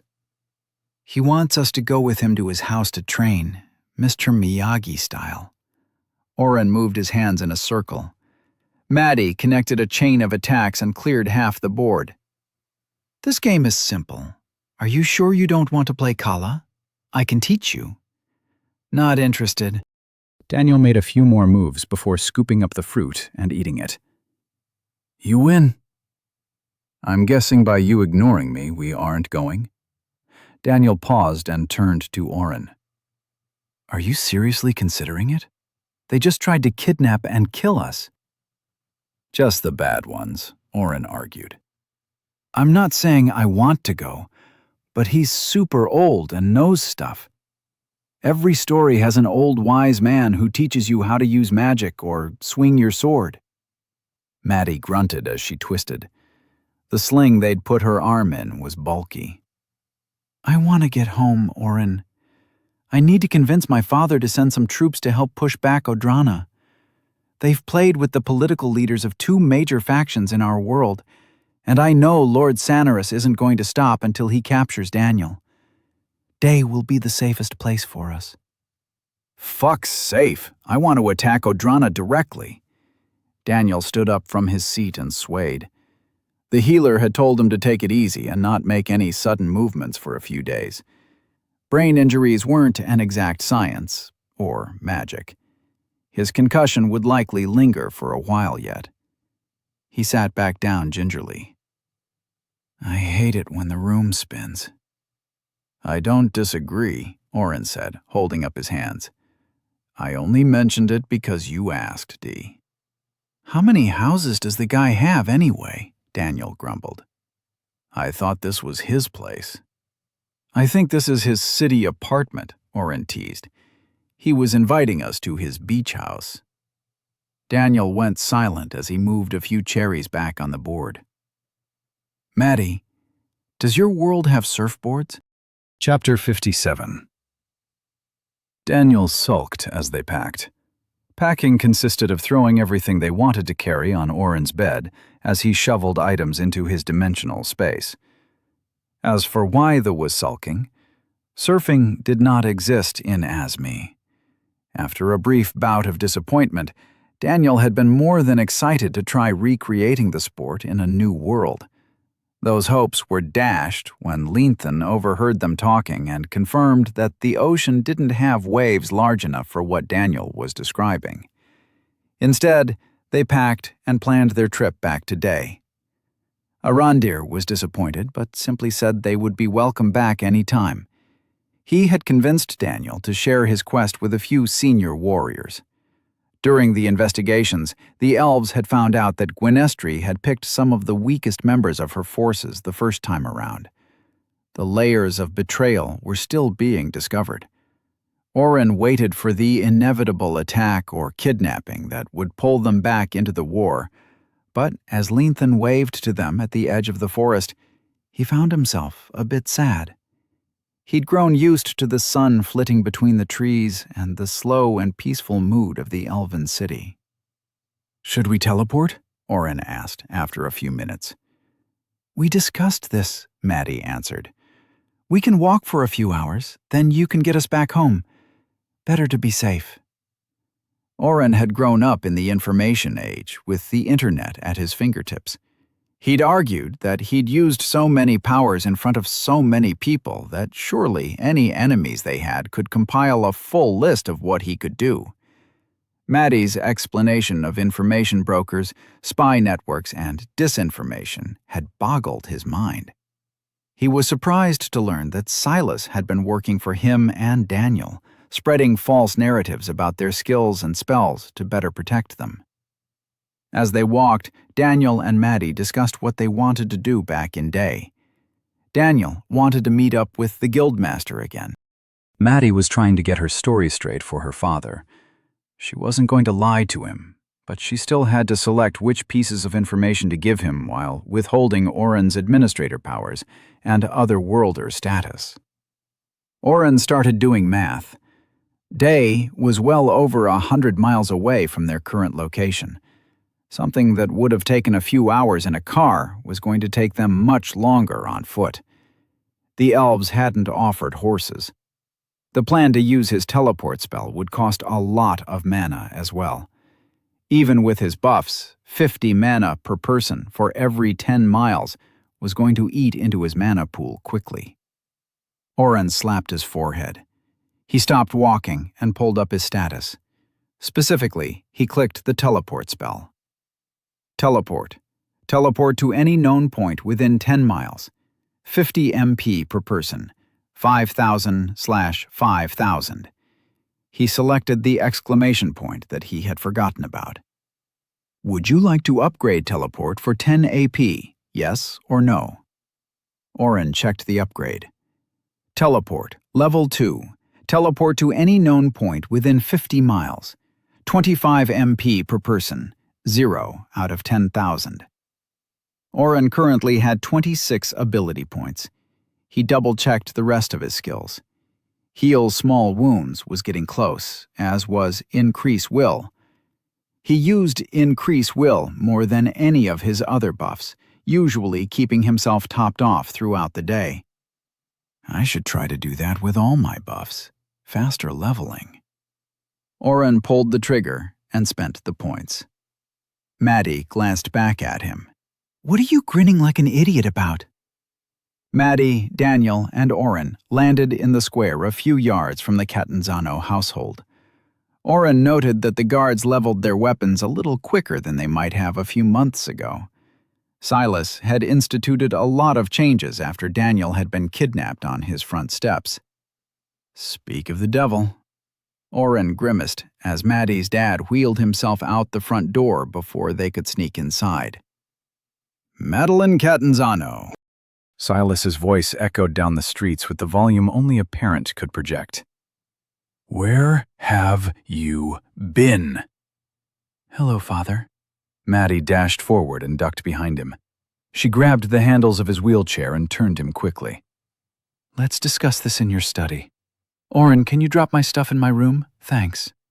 Silas sputtered as his once obedient daughter ignored his complaints. She manhandled him back into the house while his own guards watched helplessly. Daniel waited for the door to shut before he started to laugh. We've been a bad influence on her, haven't we? Oren chuckled. Our little Maddie is growing up. Did you see Silas's face? Daniel accompanied Oren to Maddie's room, dropping off her spare clothes and the few knickknacks she'd brought. They were still sharing a room at the Catanzano's house and found all their things where they'd left them. Daniel jumped on his bed and stretched. It's good to be back. Oren pushed stuff off his bed and fell face down. A comfortable silence settled as the constant stress of the last few weeks dissolved. Oren thought back to the dungeon they'd defeated, the new administrator powers and information he'd learned about, the Elven Forest and Second Dungeon, and the still ongoing war between Odrana and the elves. Everything was behind them. No need to get out of bed for days. He could drift off to sleep and ignore the world for a bit. We should tell Maddie about the other quest. Oren groaned into his pillow. Something bounced off his back. Turn over and listen. I think she's earned it, don't you? Oren grabbed a sheet and pulled it over his head. Don't be a dick. If you have a reason we shouldn't tell her about the Demon Lord, let me know. You're the one who has a better idea of what we're going to be facing. Oren finally turned on his side. Why do you still think that? Have I been able to predict anything that's happened? I'm hanging on by my fingernails here too, man. Daniel threw his feet off the side of the bed and sat up. Oh, I think it's time we go all in and trust her. She knows all about your weird powers, and nobody is here breaking down the door to steal you away. He knew Daniel was right, but sometimes his stubbornness flared for no reason. She's going to punch me. Daniel threw his head back and laughed. That's what you're afraid of? She might try to stab me? Daniel laughed harder. Oren smiled a bit and sighed. He put his face back in his pillow and mumbled something. What did you say? Murma mad. Did you say, go ahead? Oren held up a thumb, but didn't move his face. The pillow was nice. The bed was warm. He was sleepy. For all his bluster, Daniel was also too scared to tell Maddie about the Demon Lord quest by himself. He shook Oren awake when she came by after talking with her dad. I told him the highlights and hinted that Arandir was going to open some new trade routes with our house. That old shit better after all we did for him.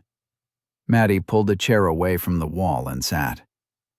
Do you still want to go talk with Guildmaster Pretis? I'm sure she's gotten a full report on us by now. Oren eyed her, looking for her spear. Why are you looking at me like that? Daniel was sitting on his bed while Oren was still stuck under a sheet. He realized his predicament and hurriedly began to untangle himself. We've agreed to tell you something, Maddie, Daniel started.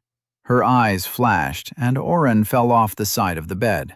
For fuck's sake, Oren! If you two have another secret, so help me.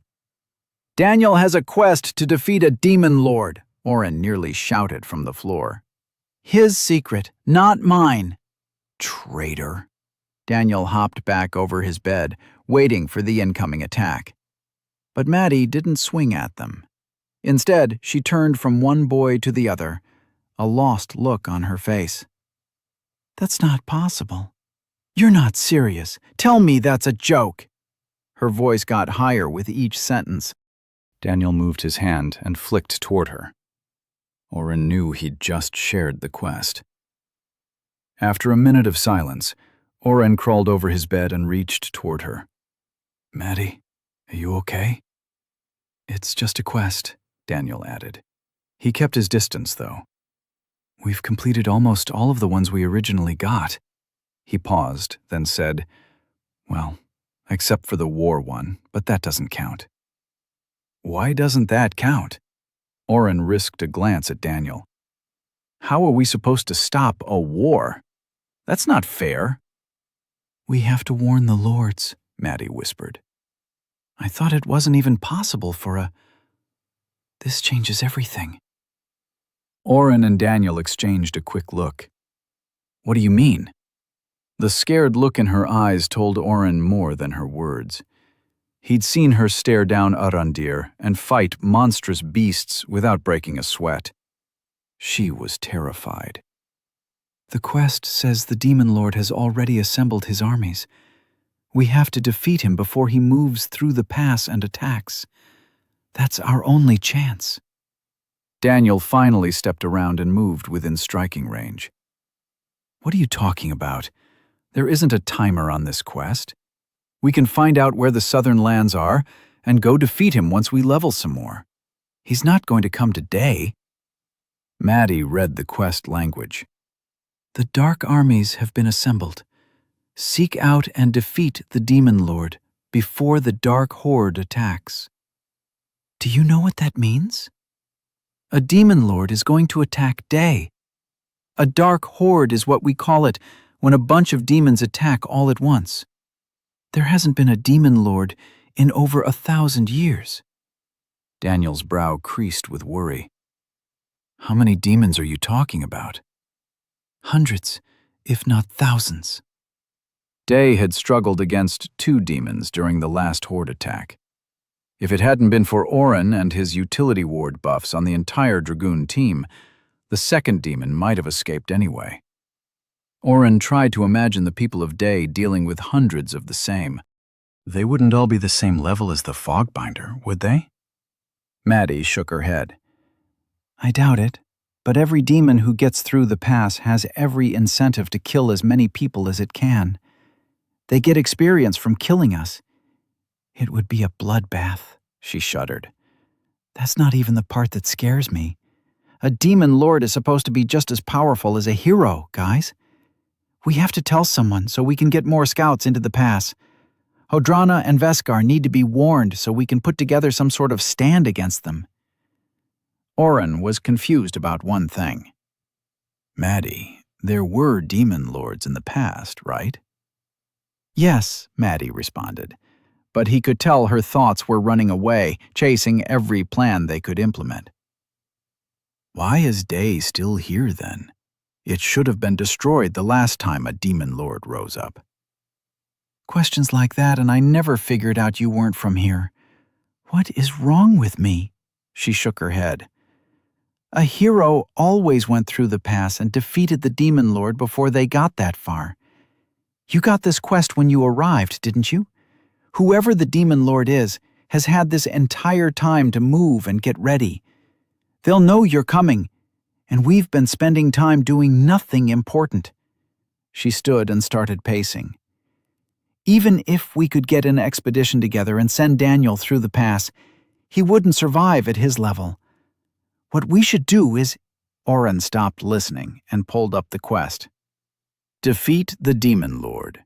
In the southern lands, the demon lord has risen. The dark armies have been assembled. Seek out and defeat the demon lord before the dark horde attacks. Reward: 1 million XP and dark essence unlocked. Maddie, when do the dark armies become a horde? What? Daniel put his hand on Maddie's shoulder. Oren's using his teacher's voice. I found it best to just answer. He's trying to figure something out. She pushed his hand away and answered, I don't know for sure, but we never call a group of monsters a horde until they enter the pass. Maybe then? Oren nodded. If what she says is right, we have to get to the far side of the pass and defeat the demon lord before his armies enter it. That would be suicide, Maddie argued. We wouldn't survive the pass at our level. Daniel cracked his knuckles and grabbed Gertrude from his bedside. Then we better power up. Chapter 58. Silas fumed in his office. His daughter Madeline was going to send him to an early grave. He tapped a pen against the mostly blank piece of paper in front of him, thinking. Lay the problems out one by one and solve them in order. That was the way he operated. He took a breath. First, his only remaining family member, his own daughter, had left the city and his protection to play adventurer with the hero Daniel. Silas knew without a doubt that Guildmaster Pretus had engineered that on purpose. Silas could respect her moves while still retaining the desire to tear out her throat. She had used Maddie, even if his daughter couldn't see it now. The Guild had long requested the rights to destroy dungeons around the countryside. Those rights belonged to the Lords of Day, and had since the first dungeon had been found. By having the daughter of a Lord of Day defeat a dungeon at the Guild's request, Pretus had appropriated those rights in the eyes of the people. Silas had been too busy dealing with the aftermath of everything else to see what was going on until it was too late. The Guild had relinquished the rights back to the Lords, but it set a precedent. If the Guild found a dungeon before his own guard did, they would report they had taken care of the danger today. It had been done before, so it shouldn't be a problem the next time. An annoyance, for sure, but one that would only cost the Lords some small concessions. The Guild was usually contracted to defeat newly appeared dungeons in any case. He could set up a standard price that the Guild had to pay for lost training opportunities.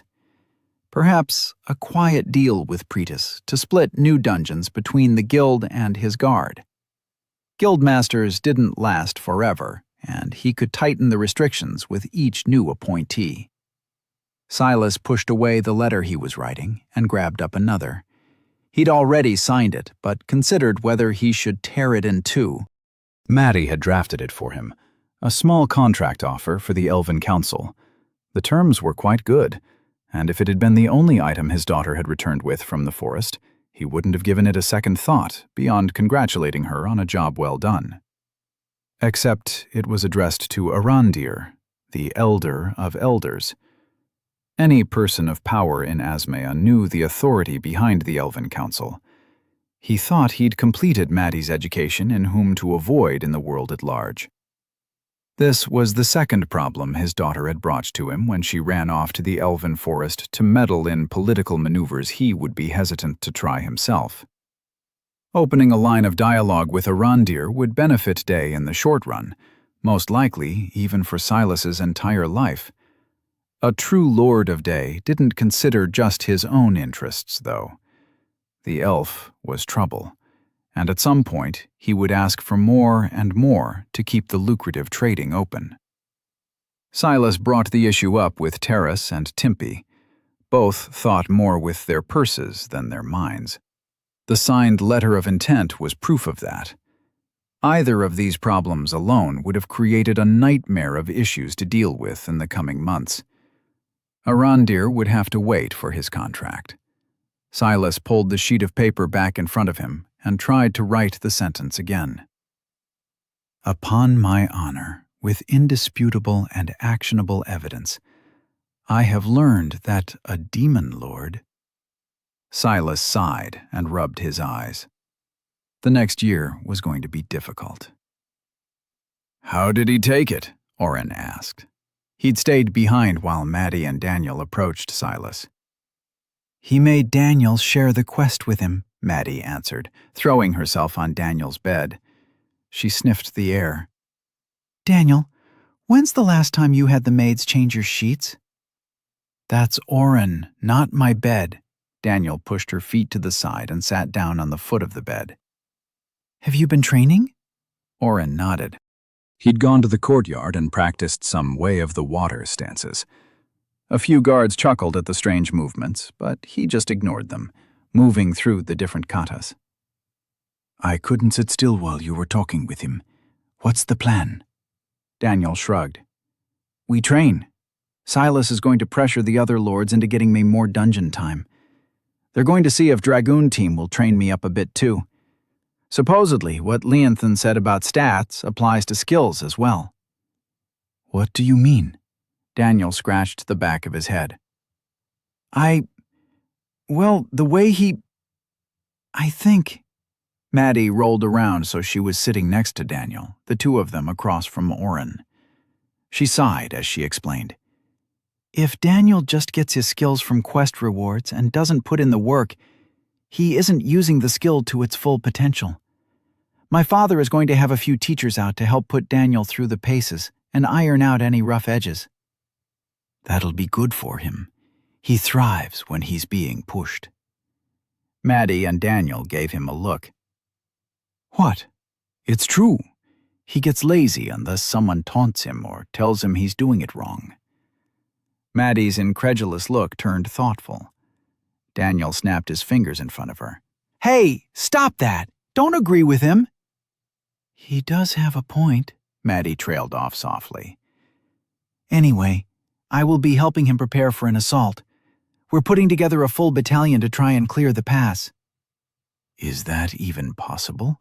Oren smiled at Daniel's betrayed look. When do we leave? Maddie exchanged a look with Daniel. Oren got a worried feeling in the pit of his stomach. Maddie? Daniel? Hear us out before you bite our heads off, okay? Daniel shifted on the bed. It's not set in stone either, Maddie hurried to add. So if you are totally against it, we'll find another way. Oren sat silently. My father believes... Pass. Shut up, dude. He wants to make you, like, an ambassador or something. Oren frowned. What? Maddie smirked. Oren, you upgraded your teleport, didn't you? You can get to the elves and back in the same hour. You are on a first-name basis with Arandir. The Lords of Day, all three of them, not just my father, have offered you the post of Delegate of Day. You can help us recruit them. A battalion of our guards and guild members is only 300 people. Most of those won't be at a much higher level than we are. If we can get Arandir to send even a dozen elves, we'll stand a better chance at succeeding.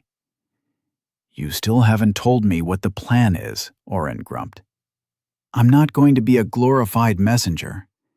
Can you stop being impatient and let me talk? Maddie shot back. On the far side of the pass, there was a small outpost. It was never more than a place for scouts to spend the night, but it stood for centuries. We are going to try and expand the outpost into a full wall. If we are successful, then any horde that attacks would have to push through that wall before going through the pass. Oren considered the strategy. It wasn't half bad. They wouldn't need to defend the new wall to the last man, and could always retreat through the pass if they were overrun. But how long would that take? Building something like the wall must have taken years. From what you said, we don't have that kind of time.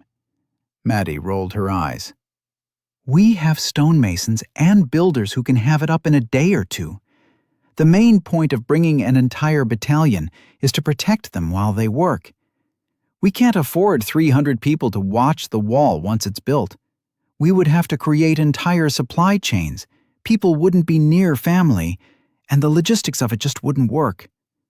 The new wall would funnel the majority of any attacking force through the gate system, giving us time to prepare. Why not build a bunch of walls and defend each one in a fallback pattern? Don't fight to protect the wall, but take as many out from the top as you can until you are forced to retreat to the next one, all the way back to day. Maddie rubbed her eyes. Daniel suggested something similar. What was it you said? Draw them in and blow them up? I said we should build a few walls and line some with explosives. When they get through, we blow it up. Oren grunted in appreciation. Not a bad idea, Dee. If we don't have the time or resources to do that. Getting one wall built is going to cost a fortune. Those people we will have to draft to put up the wall will need to get back to work. They don't have unlimited mana or stamina to build wall after wall. Even if we could get it done, the city would see it as a failure if we simply destroy it as we retreat.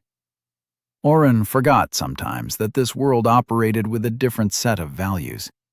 They sent groups of 5 into dungeons without a healing class because each person wanted as much glory and experience as they could get. High-level adventurers went on suicide missions for the chance they'd be talked about as heroes after the fact. Silas promised to bring it up, but they're still down one ruler, Daniel added. But if we could get a few elven archers on the wall, we could hold them off longer. Maybe Arandir could grow a few trees together into a mini-wall or something. Oren hated the idea of leaving his friends, even for a day or two. Why me? There must be other people with teleport who could do it. Sure, I know Arandir, but that's not enough reason to make me deliver letters. Maddie shook her head. You wouldn't be just delivering letters. You would be the voice of day in the forest, in Veskar, and in Odrana. Oren stood and walked to an end table holding a pitcher of water. He could have pulled a water skin from his dimension hole, but he needed to walk away from what he'd just heard. Oren, Maddie said quietly. She had moved up behind him without his noticing. We are not sending you away to protect you or because we don't want you around. You really are the best person for the job. Talk with Arandir. Get him to send a letter to Saneris. A demon lord means the end of the war if Saneris has any sense. You'll be completing the quest. Oren doubted that very much. Lord Saneris had had the glint of crazy in his eyes that spoke of a spoiled upbringing and getting away with whatever he wanted. Oren was under no delusion the man would remain dangerous, no matter the circumstances. It's not like you'll be gone all the time, Daniel chimed in, standing up as well. You need to get back here and train with me. I need my sparring dummy. I haven't agreed to this, Oren retorted. Maddie laid her hand on his arm. Take the day off and rest, or go explore the city a little. My father won't have finished getting things settled until tomorrow anyway. Daniel leaned in as if to say something more, but Maddie gripped his sleeve and dragged him out. Oren's fingers trembled around the pitcher handle. His mouth was dry, but no matter how hard he tried, he couldn't lift the glass to pour. You're not being left behind, he chanted over and over. They are not leaving you behind. Chapter 59. Small waves crashed against Oren's feet as he gazed at the horizon. Arandir's retreat was half a mile beyond the tree line, but the elf spent much of his free time at the rocky beach. The older elf stood by Oren's side, content to wait patiently. When Oren had made his first trip as an official delegate of Day 2 weeks ago, Arandir had been delighted. Although he was still dealing with the war with Odrana, the fallout from half the council turning out to be traitors, and the surprise announcement from the Lords of Day that a demon lord had risen, Arandir had left the main city and brought Oren to his home. Lenthan was put in charge in his name. Oren could not think of Arandir's home as anything but a treehouse, no matter how beautiful it was. Despite its small size, it had windows and balconies to spare. Oren half wondered if the house had been built as an excuse to simply watch the surroundings and escape to the ocean. Not that he minded it at all. His trips to Arandir's home were a welcome respite. Although Oren had fought against it, Silas convinced him that he was the best person for the job. Arandir and Silas had negotiated various small trifles over the last week, with Oren's ability to jump from city to city making the normal back-and-forth negotiations seem laughably slow. Silas had recently offered to double the stipend the delegate job was paying him due to the progress they'd made. Silas had even let Oren train with the teachers brought in for Maddie and Daniel. He seemed to have accepted that his daughter was going to be an adventurer, so he'd hired the best he could find. Maddie and Daniel spent their days drilling with weapons, and their nights doing magical theory homework. There was even a history teacher for Daniel so that he would understand more about Asmia. Oren had been able to do some weapon training, but they tried to kick him out after he kept dodging the attacks. Simply wouldn't let him parry when he could duck. The Lord of Day also had spotters out, looking for any high-experience, low-threat monsters for him, Maddie, and Daniel to kill. They'd only gone on 2 outings, but Oren was so close to leveling he could taste it. Another 1,000 points, and he'd be at level 18. "Oren, did you hear my question?" Oren snapped his attention from the sea, giving a guilty smirk to Arandir. "Sorry, what did you ask?" The elf kicked the water and smiled gently at Oren. "How much more time do you believe Lord Catanzano will waste?" Oren turned his mind back over the conversation they'd been having. The latest missive had been about sending elven archers to train the guards. "I think he doesn't want to ask for too much from you. You are still at war and have to protect your people." The war with Odrana was a technicality at this point. Silas hadn't wasted time and sent runners to both Lord Saneris of Odrana and the current various leaders of Veskar, telling them of the Demon Lord. He was attempting to rally as many of the nations and people of Asmia as he could. Oren would call it fear-mongering, but since he had the quest from the system to defeat the Demon Lord, he wasn't going to decline any help they could get. Odrana hadn't attacked the forest since that time. A few soldiers, not even 100, had been left to guard the elven forest, but the majority of Odrana's forces had been recalled. Silas hadn't told Oren or Daniel what was going on with Saneris yet. The fact that the Stop the War quest hadn't been completed was enough for Oren to guess that the leader of Odrana wasn't giving up just yet. Arandir knelt and picked up a few small shells. He handed half to Oren before he chucked one into the distance. "There will not be anyone left if the Demon Lord is coming for us." Oren knelt as well and felt the water resting his palm against the surface. Still in a squat, he twisted his body and launched his own shell, skipping it across the small waves until it launched high, almost as far as he got it. Arandir laughed. He laughed more out here by the sea than he had in the city. "Did your skill do that, or did you?" "Didn't you say that a skill is just a manifestation of your potential?" Oren countered. "I might have. I do occasionally say something wise." The other benefit of the new job was that Arandir was teaching him. There wasn't a curriculum or even a linear set of topics. They'd converse for a few hours while Oren's mana refilled for his jumps back to Day, discussing spells, stats, and skills. Oren didn't divulge any more specifics, but Arandir had an uncanny way of steering a conversation toward ground that bore fruit for Oren. The Scylla Lord Catanzano hired for Daniel doesn't want to train me. He despises my fighting style. Your suggestion that I should train in water gave me a little insight, though. You used a fighting skill to throw a shell? When Oren had activated his fighting skill while wet, the movements of each form had seemed clear and easy to follow. Once Oren activated the training room, Styx's teachings had felt second nature. He'd breezed through the last 2 sessions, but hadn't tried for the 5th. The normal continue or save progress bar had been replaced. Oren checked his status. Way of the Water, 20%, 4 out of 20 completed. Test your progress and unlock the first gate. Warning: failure 3 times will result in all progress being lost. He hadn't found anything about his skill in the Books of Day, but Arandir noted that his fighting style seemed to be related to water. He told Oren about elven monks from before the Calamity who had trained their bodies under waterfalls, moving through their stances with the water crashing down all around.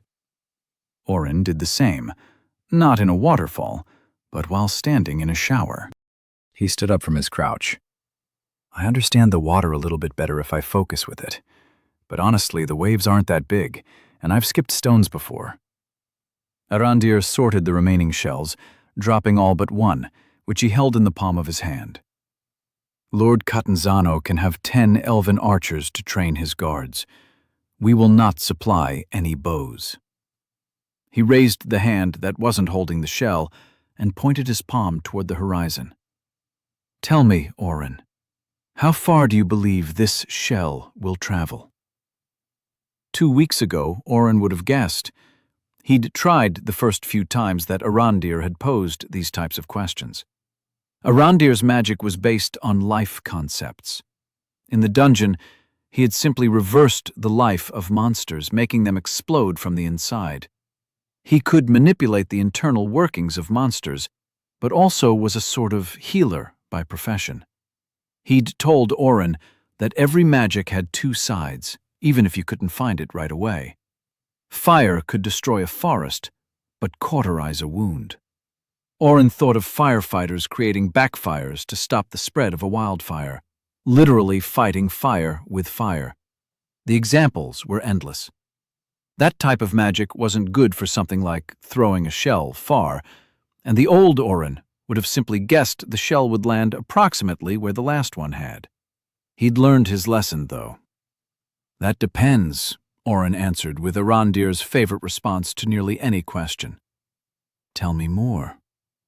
Arandir laughed again, and Oren noticed a dozen small minnows swimming closer as he did.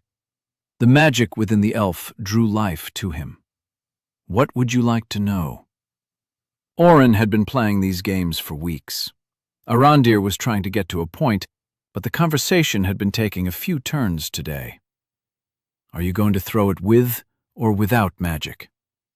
You are asking the wrong question. Oren frowned for a minute and then smiled. Do you mean how far would it travel if you throw it, or how far will it travel with the tide and movement of the ocean? Arandir nodded and held the shell up between his fingers. If I dropped this shell here, or threw it, the waters would move it by nightfall, and your answer would be incorrect. Oren let out a groan, dramatic enough that Arandir knew it was fake. You're saying the question has no right answer? Remember what I told you. When someone asks you a question, they also give you a glimpse into themselves. Why would I ask you this question? Oren shrugged. To confuse me? I'm not sure. Arandir was quiet. Oren checked his status and saw his mana was nearly full. He could make it back to Day and meet up with Amir for some afternoon coffee. I asked the question so you would know there are times when no answer is correct, Arandir said softly, breaking Oren from his daydream of hot Java. Lord Catanzano tiptoes around the question he wants to ask. Will the elves go to war and fight the invasion in the pass with the humans who have ostracized us for centuries? Oren wasn't stupid. He'd heard the nervous talk of the guards around the Catanzano house. He knew how stressed Silas appeared each day, and how hard Daniel and Maddie were training. The fact that Odrana hadn't attacked the forest in weeks meant even Lord Cineris was worried about the impending Demon Lord attack, to some extent. At first, he'd been sure that everyone would travel today and put up a united front against the attacking demons. 2 weeks later, and Odrana wasn't responding to missives. A third of the leaders of Veskar had sent money, a pittance, to help with the effort. The second third had demanded proof, and the last third hadn't responded at all. He tried to put himself in Arandir's shoes. The entire world had stood back and watched as Odrana attacked the elves who had been corralled into this forest and were routinely snatched up as slaves. I'm not sure I'd be able to do it. Arandir's brow furrowed. Do what? Forgive all the humans and fight with them? Oren said, taking his remaining shells and dropping them at his feet. I'm pretty sure I'm not supposed to say this, but I don't think it would change your mind. Lord Catanzano, wants 12 elves to help defend the wall. That's what I've heard. I don't think anybody in Day expects you guys to leave your forest and fight. From what I've seen, even your weakest warriors could take out 100 of our recruits. We have bakers training with spears and florists practicing with bows. They'll have a few months if we're unlucky, maybe a year if our luck holds out. Oren waded to the shore and sat down on a rock they'd sat and chatted on before. He needed his feet to dry before he put his socks and shoes back on. Arandir stayed in the water. Once his mana was topped off and his shoes were back on his feet, Oren waved to the old elf. I'm heading back. I'll meet you here again tomorrow, all right? Oren, wait a moment. Arandir made his way out of the water, dropping his robes as he finally cleared the waves. I want to send my own request to the Lords of Day. Do you have a letter? Oren glanced around but saw nothing. Everything was usually conveyed through letters. If it's important, I don't want to mess up the wording or something. Arandir shook his head. I don't think you will forget it. I want to request lodgings for 1,000 elves be made available on the northern outer wall. It took a minute for Oren to realize what he meant. You're going to fight with us? The elder held up a finger. On one condition. You have told me that you still have not spent any of the administrator points. Is this still true? Oren felt the noose tighten. Yes. I want you to tell me everything about the available administrator abilities, and I want your promise that you will consider rebuilding the administrators if you can. Chapter 60. Oren thought over the offer. He'd tried to discuss his administrator powers with Daniel and Maddie over the past few weeks, but they'd both individually told him to wait. We can research more when we have the time, Daniel had said, covered in sweat. Oren had only been able to talk with him between melee practice bouts. Everyone is a bit focused on getting ready for the Demon Lord in case you haven't noticed. Silas had told him getting in Arandir's good graces was of paramount importance in his position as a delegate. The Lords of Day needed elven archers for training. Raining arrows from the wall was the easiest and safest way to thin a horde, and nobody was better at archery than the elves. He confided in Oren that they'd scoured the slave pits for elves but found none. Silas's greatest hope was that Arandir would relinquish 10 or so archers to train the humans. The reason was simple once Oren thought about it for the first time. The normal way of getting a skill like archery or bow proficiency was using the weapon over and over until you were rewarded by the system. The more you practiced, the higher you could level your skill. Humans could spend a decade shooting arrows and reach the 3rd or 4th level. Elven adventurers didn't leave the forest until they'd reached the 4th level of archery, with most being significantly higher. To be trained by someone with such a mastery of the weapon could jumpstart the advancement of your own skill. Arandir was offering 1,000 elves. That many bows would save more lives than Oren could imagine. If I said yes, you aren't going to send your sick and elderly, right? Oren tried to think of what Maddie would ask. You have to send 1,000 elves who can use archery and are willing to train humans. Plus, they have to help defend against any horde that attacks, including the Demon Lord. Arandir nodded. No tricks. We cannot send our best, but nobody under 200 or over 800 will be sent. Every elf will swear to defend Day until given the order to retreat. I will be up front and tell you that we plan on sending reinforcements no matter your answer, but the number will not be as high. I cannot risk elven lives for nothing. If Day falls, the Demon Lord and his horde will come after you in time. Arandir looked past Oren at the forest behind them.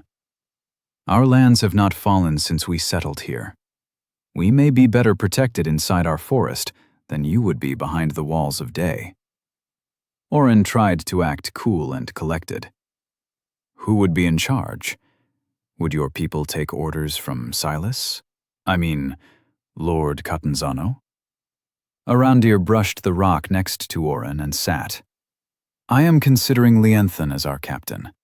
He would need to be given an equal say among the Lords of Day in the distribution of troops against attacks. From what we have been told, the Lords of Day do not believe the Demon Lord will attack immediately.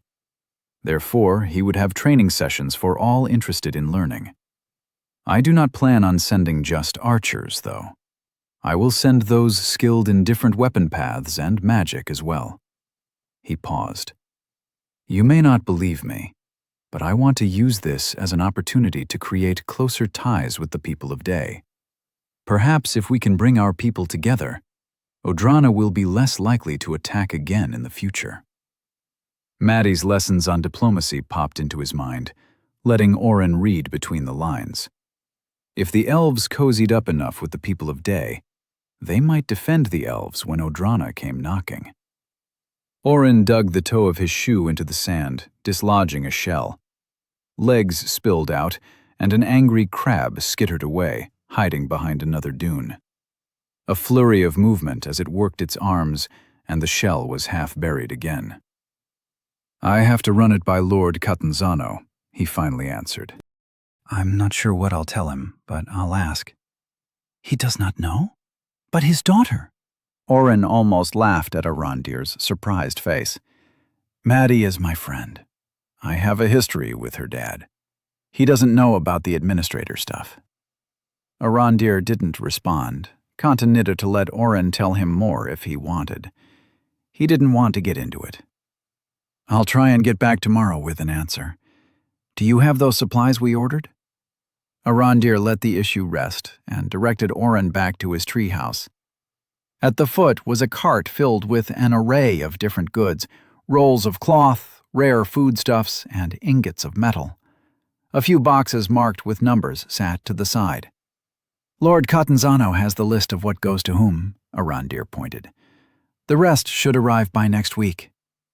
He paused and watched Oren push the items into his dimension hole. I hope he is paying you well for the shipping. A cart this full would cost multiple gold pieces to transport today and would take over a week's time. Oren pushed a box into his pocket, still enjoying the way the large wooden cube shrank to fit. If it saves a few lives or makes somebody's life a little easier, I'm happy to do it. See you tomorrow. Arandir waved as Oren teleported back to Day. Silas stared at Oren. Explain it again, and this time don't lie to me. Oren sighed. I'm not lying. Arandir wants to send 1,000 elves to help with the Demon Lord invasion, and wanted me to ask about accommodations and command structure. Silas sat behind his desk in his office. Whereas before it had been a chaotic but orderly mess, in the past several days, Unopened letters had begun to pile up. Oren could smell Silas from where he sat. Not that he was much better. The Lord of Day wheeled himself out from behind his desk and approached Oren. He grabbed a paperweight as he moved closer. "Hold on a minute. It's just right there." Silas rolled the stone weight around in his hand before pressing a hidden depression in the rock. "We have 5 minutes before the sound wears off. What does he really want?" "What's a sound seal?" Silas threw the rock at Oren, who barely caught it. "Answer me. What does he want?" "He wants some information about my skills," Oren hedged. "I'm pretty sure he also wants to get on Day's good side in case Odrana comes back." "Has Cineris responded yet?" Silas didn't answer, peering at Oren. "We did send a letter to Odrana, right?" Silas blinked and rubbed his eyes. "Yes, we have sent multiple warnings to them. Lord Cineris hasn't responded." He pulled his wheels back, retreating from Oren a bit. What can I offer you to give him what he wants? With 1,000 elves, I want to stop being a gopher for you," Oren answered quickly. "A gopher?" "You tell me to go for this and that," Oren explained. "I just want to get back to training with my friends." Silas waved his hand. "Done. We have others who can teleport, even if they can't move as far as you or as quickly. You will have to go back and give Arandir what he wants. Are you willing to share that kind of information? Your class must be unique if he offers so much for it. Maybe you would like to share more details with me. I can offer you much." Oren saw that glint that Maddie used to get in Silas's eyes. "Maddie already knows most of what I can do. I think Arandir wants to know how I boost stats. It would make his borders safer if 1 in 5 elves could make all 5 have maxed out stats." Silas nodded. "When you get back, I may have you sit with Lord Terrace. His magic is a bit one-track, but he has a quick mind. Perhaps we could recruit a few people to take your class as well. Utility warder, correct?" Oren nodded. He felt both a little honored that Silas thought his class should be replicated, and jealous that anyone else might get his skill set. "I'm going to have to go and meet with Terrace and Timpy. They aren't going to like giving an elf this kind of power, but 1,000 elven troops to help and train? You've done well, Oren. I'm glad you haven't died. Stay alive and keep my daughter safe, will you?" Oren was taken aback by the sincerity in his voice. Silas had always been cold and calculating with him. He tried to remember if he'd ever heard the man compliment his own daughter. "I'm pretty sure she's the one keeping us out of trouble most of the time," Oren joked. But Silas didn't smile. "I mean, of course. I wouldn't let anything happen to her. Neither would Daniel." "Good. Dismissed." Oren pumped his fist as he left. It wasn't that he didn't enjoy his visits with Arandir, but he was falling behind. He barely had time to spend visiting his friends around Day. Tony had stopped by for a few words, but knew he wasn't exactly welcome at the Catanzano Manor. Oren had been heading for his room. Instead, he turned toward the front door. There was another friend he hadn't seen since he was back, and with no direct orders right now, it was time to get a coffee. Picking his way through the streets was easy by now. He tried not to teleport inside the city too much, as it tended to startle people, and startling people with dangerous magic was a bad idea, as Oren had learned the hard way. Thankfully, his ward was always up nowadays. He made sure to stop by and cast it on Maddie and Daniel before leaving the city each morning as well. The line at Amir's family coffee shop was out the door. That wasn't saying much, as the small interior had enough room for only a few people to wait. But it was nice to see his friend's family business was doing well. About 20 people waited in line, and more joined as Oren crept closer to the building's entrance. "Oren!" Oren had barely made it through the door when a body came flying around the counter to grab him in a hug. Hey, Amir. How are you doing? Amir, we have customers. Get back to the coffee. Welcome, Oren. Black with no cream, correct? Amir's father was also behind the counter in the small alcove, twisting knobs and pouring bags of coffee beans into the weird contraption. Sorry, father. Amir squeezed Oren's arm and moved back to his station. You must stay and tell me how you have been, where you have been. His words were not a request, but a demand. Oren smiled. Black would be perfect, Oren answered his friend's dad. How long until Amir can have a break? 10, 20 minutes. Unless you want to help, then 10 minutes and your coffee is on the roof. On the house, father. That is what I said. He shook a finger at his son. Oren, can you pour the beans into this hopper? It must be kept at this point or the coffee runs watery. Oren rubbed his hands in anticipation. The work was demanding, but not outrageously so. Amir moved cups through a progression of different spigots while his father checked gauges and pulled handles. Knobs were twisted and steam whistled.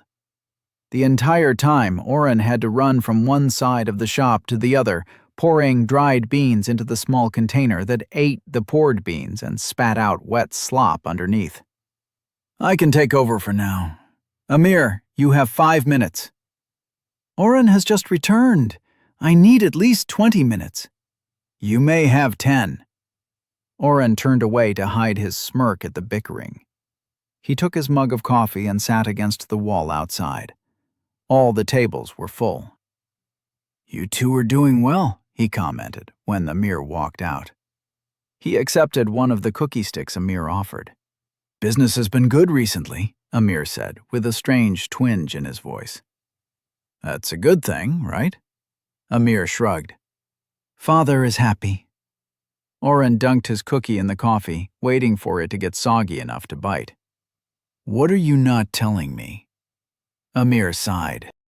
I've officially been relieved of my position at the hospital and my class.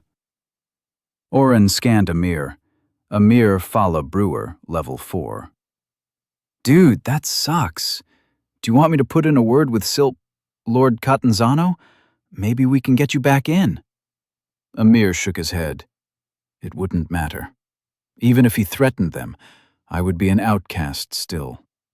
I will find another way to be a healer. Oren chewed on his cookie and sipped the delicious nectar his friend had made him. Give me a few days. Maybe I can do something about that. Chapter 61. The next day, Oren sat in one of Arandir's comfy armchairs, explaining the different names of administrator skills to an increasingly agitated elf. You are sure? None of the skills has a description. Arandir paced as Oren lounged. The system does not obfuscate. It wants us to have the information needed to succeed in our selected path. There is not any reason for it. Oren tuned out Arandir's rambling. He had already read the full list of administrator powers to the elder. He hadn't told the man about the cost of each skill, but that was mostly because Arandir was more upset that there was no description of what anything did. Assign class, 5 administrator points. Reset class, 5 administrator points. Assign quest, 10 administrator points. Edit reward, 10 administrator points. Unlock ability skill, 10 administrator points. Unlock ability spell, 10 administrator points. Edit stats, sanctioned, 10 administrator points. Remove, assign. Edit stats, sanctioned, 10 administrator points. Full reset. Edit stats, unsanctioned, 10 administrator points. Remove, assign. Edit stats, unsanctioned, 10 administrator points. Full reset. Imbue, 50 administrator points. Scry, 20 administrator points. Change race, 15 administrator points. Create relic, 30 administrator points. Oren, we will simply have to unlock every skill. I will have my scouts search for dungeons. While I believe that assign class is unlikely to be the skill that helps us, there is a small chance. Or perhaps assign quest or edit reward would allow you to create more administrators. I am going in circles. Despite Arandir's words, the elf was more animated than Oren had ever seen him.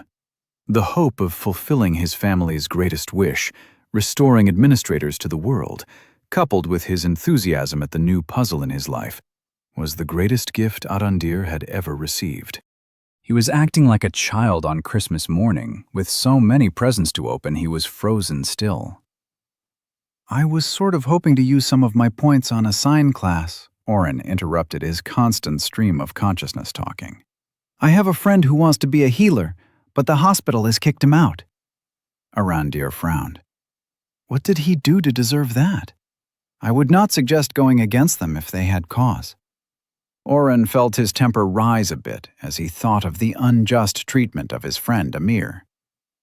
When I first met him, he was passed out from disobeying orders and trying to heal more people than allowed. He was bullied by other healer wannabes for no reason. He's a good person and a friend, but didn't want to play the games the hospital plays. You know, technically, I think the hospital would try to have me arrested. I healed a bunch of people during a demon attack a few months ago, while all their healers stood around watching people die.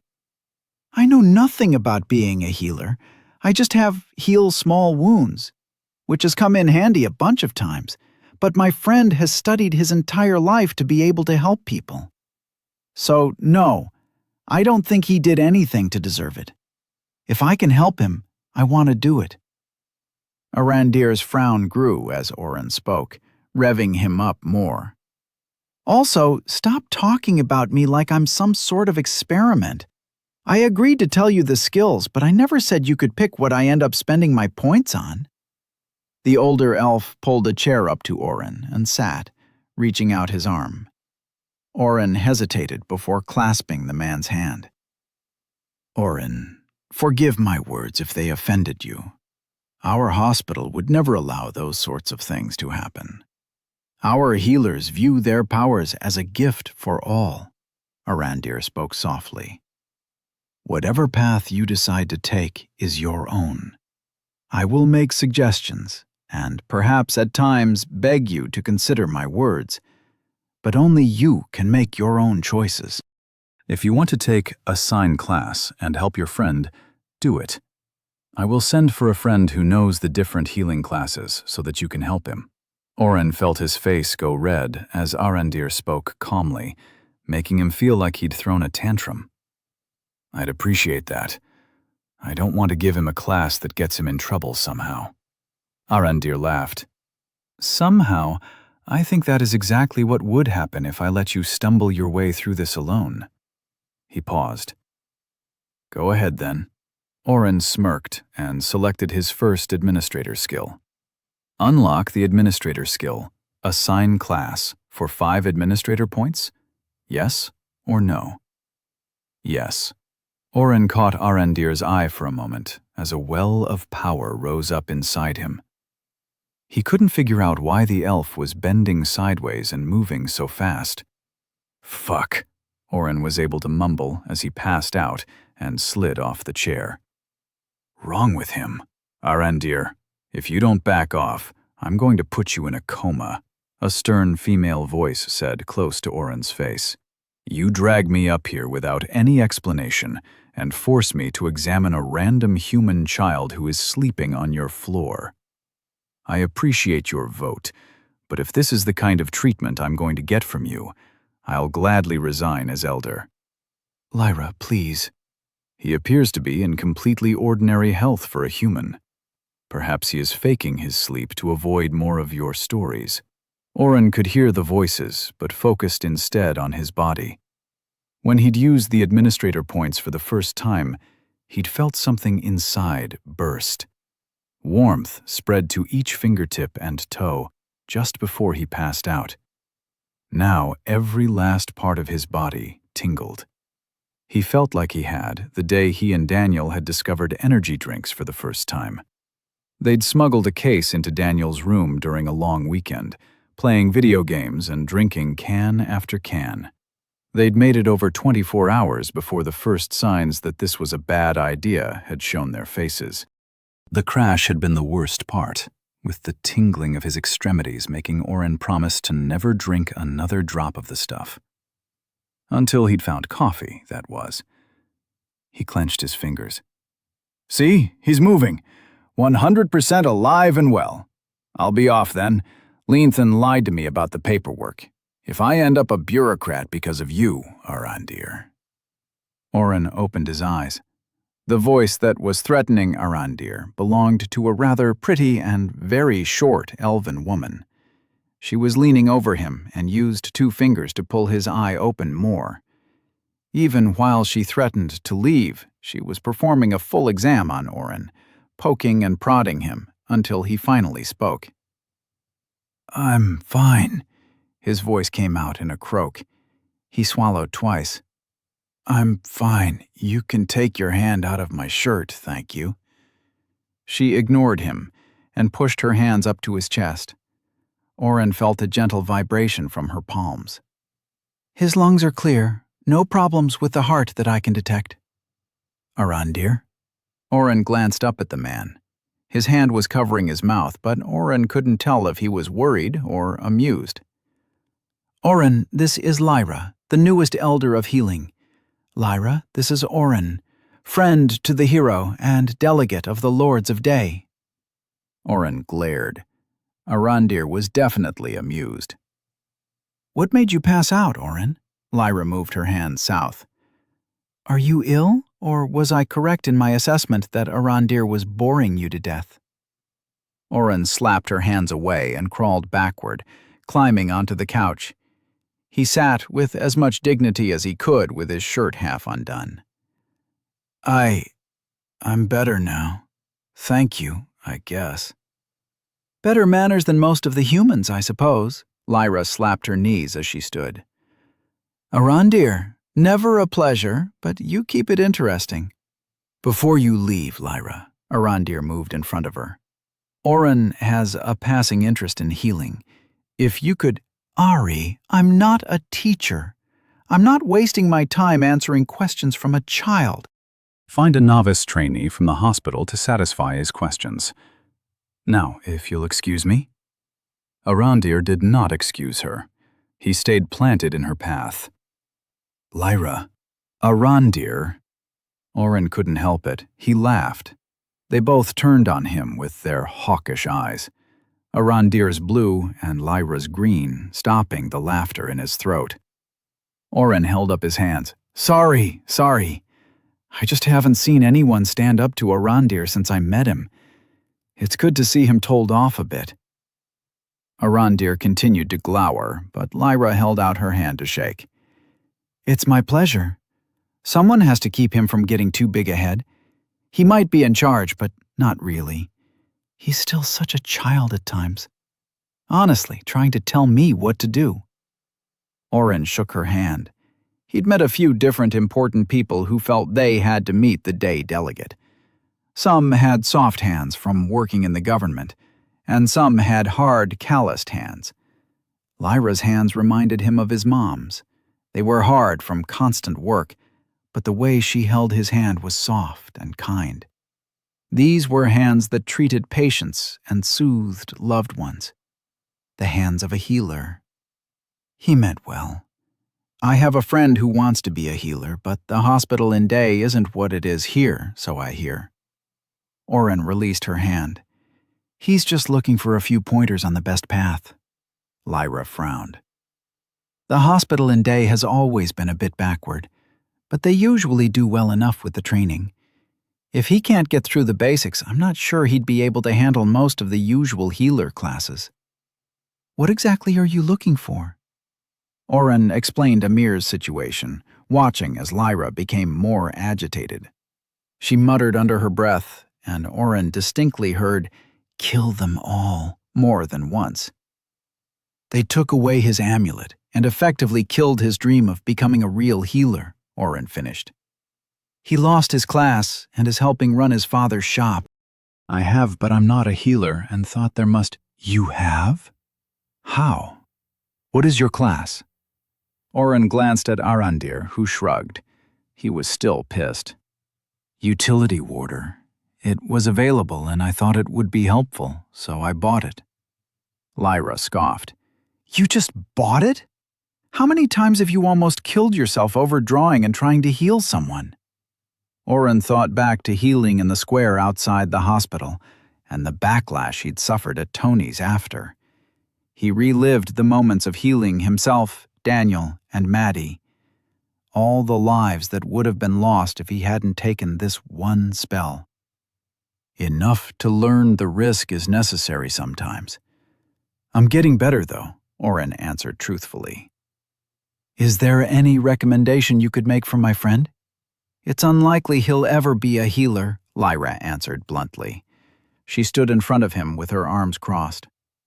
As the elder for healing, I'm the head of our hospital now. I'm only saying what I'm about to tell you because Ari asked, and even if he's a bit uptight, he's an all right guy. Our trainees use the amulets because it's the safest way to get people. There are some old records of classes that came preloaded with healing spells, but over the years the best of the best kept their secrets to themselves. They wanted to create demand for their unique skills, a healer who could regrow a limb or one who could make you see again. Slowly, our ancestors lost more and more. The calamity was the final straw that crushed our profession. Using an amulet until a trainee can purchase was all that was left to start the process. Depending on what branch of healing you want to go for, and there are a lot, you can apprentice with someone who knows a few auxiliary spells and skills. But it takes decades to reach a high enough level to evolve the spell into something better. Humans usually take heal moderate wounds if they reach that stage. There is a way to get small wounds without the amulet, but your friend would need to treat injuries with potions and bandages for several years. What are the classes of the hospital? Are they all just healer? Lyra glanced at Arandir again. The questions you ask are well protected. We don't give that information out to anyone who asks. Tell him, Lyra, Arandir commanded, standing straight and looking regal. Lyra stuck her tongue out. After an acolyte passes a certain threshold in training and gets heal small wounds on their own, they are promoted to healer. Some people stick with that their entire life, moving from small to moderate wounds, then to heal great wounds.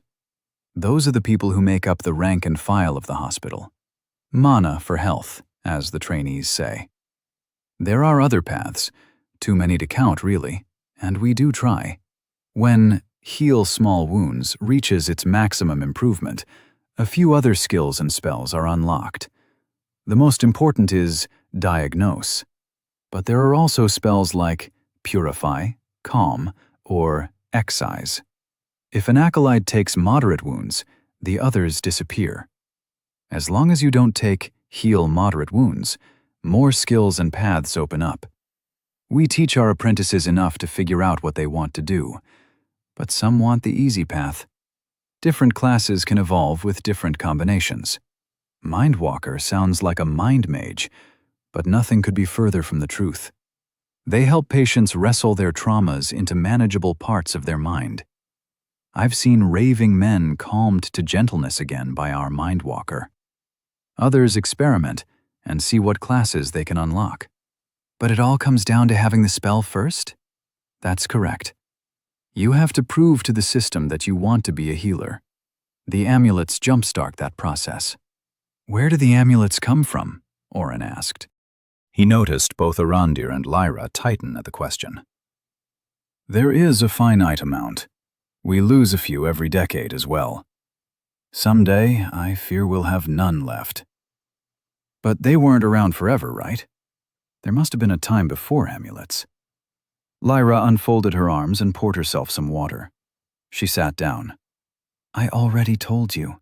You have to treat people with standard first aid. Nothing special about it, just the slog of the work. There is no direct timeline for it either. Oren considered the information. So there isn't a class that would just be the best for him to go for? Lyra shook her head.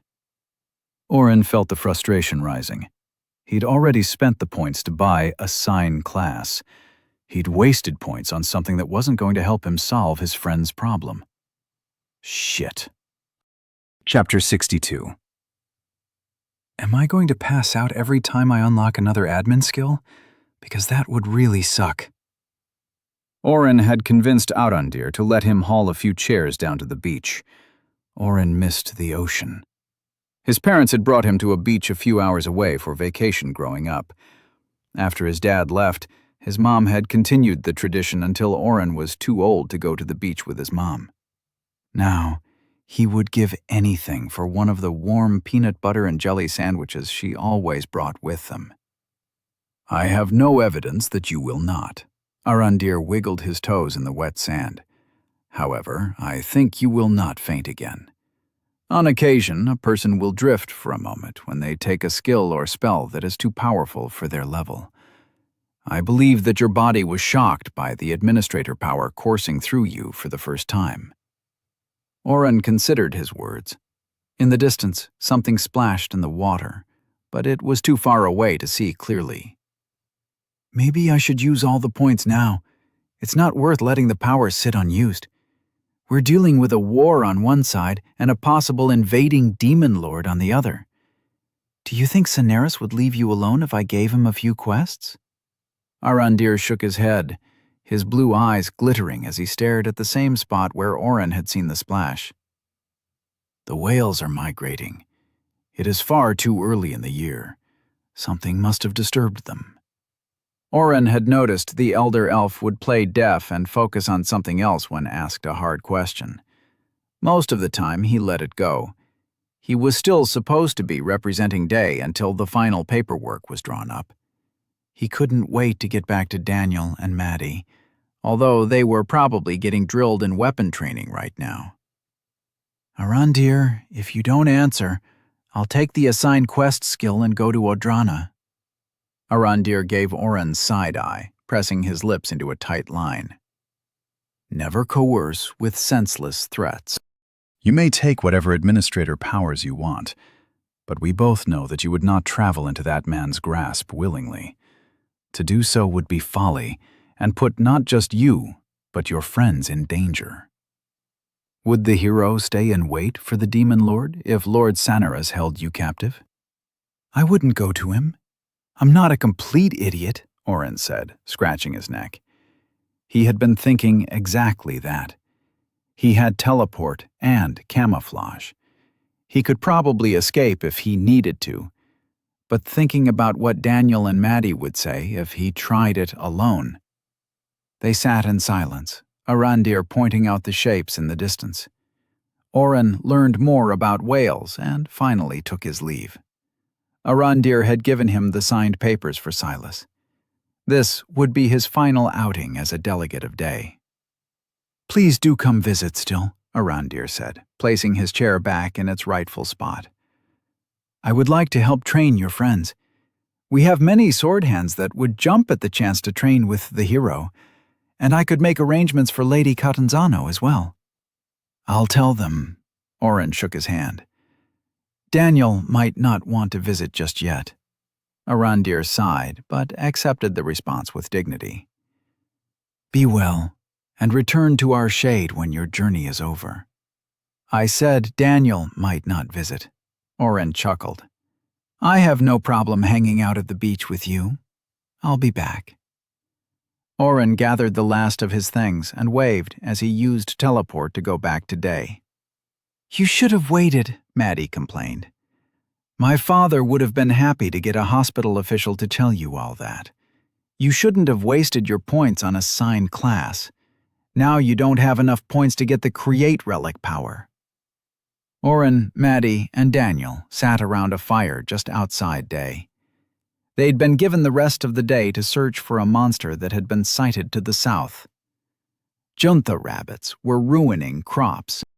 Too fast for the average farmer to catch, the beasts were high experience and low danger.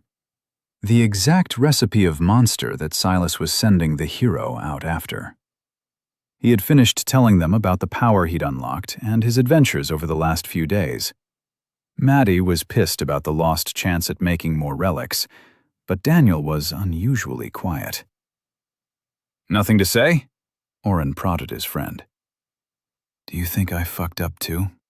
Daniel pushed a stick into the fire, making one of the logs drop. Fire motes escaped into the air as he responded. "I think you made the best choice. A sign class is going to be what we use to beat the Demon Lord." "Huh?" Maddie and Oren said at the same time. "You can turn every farmer and merchant into a fighting class. Think about it. How much more will the elven training do for an archer compared to a baker?" "Daniel, that would be announcing to the entire world that I'm an administrator." Maddie sat forward, getting way too close to the fire for Oren's comfort. "What if we set up a room with a divider so the other person couldn't see you? Do you have to see the person to use it?" I haven't actually tried using it." Daniel and Maddie gave him the look, the one that meant he was an idiot. "I can try now." He scrambled to pull up the new skill. Choose target. Maddie? What? I'm going to try and assign a class to you. I like my class where it is. I've probably got to confirm the selection. Just give me a minute. Choose class. Oren gasped as the list spread out. "Oren?" Daniel sat forward. "I'm fine." He waved his friend off. "The list is still loading, but I can see healer toward the top here. Maybe I can just assign the class and Amir would be able to get heal small wounds afterward." "Yes, D, the archer class is on here. I wonder if this list responds to my thoughts like the system did when I first..." "Yep, it does." "Maddie, I found your class. Prism Conjurer." "That's interesting." Oren muttered his thoughts as he read, not realizing his friend's frustration with him. "We can't see what you're reading, dumbass," Daniel poked him with the pointy stick. "Maddie, I think there are a few variants of Prism Conjurer. At least, I think these are versions of your... That one, Prism Wizard, has to be for sure. What's the difference between a conjurer and a wizard? Oh, there's a class called Optical Conjurer, too. Then... Oh, shit. What? What did you do?" Maddie was understandably nervous. Oren was essentially holding her class hostage right now. "I swear, if you did something to me..." Superior Prism Conjurer. Have you ever heard of that? Maddie didn't move. "That's not a real class." "I'm looking at it right here. I don't get any descriptions of what the classes are. I feel like this could be dangerous to play around with." Oren kept scrolling. "It is cool, though. There are so many different options." "Is Utility Warder available?" Daniel asked. Maddie was still staring at Oren. "I'll check." Oren scrolled, and scrolled some more. "It isn't there. Why isn't it there?" "Oren, are you sure you read that class right?" Maddie's voice was brittle. Yeah, it's here. Superior Prism Conjurer. It was actually near the top of the list. I wonder if the skill automatically gives me options geared to the person. That would be Can you change my class?" Oren jolted out of his thoughts and really looked at his friend. She was shaking despite being so close to the fire. "Maddie, what do you mean?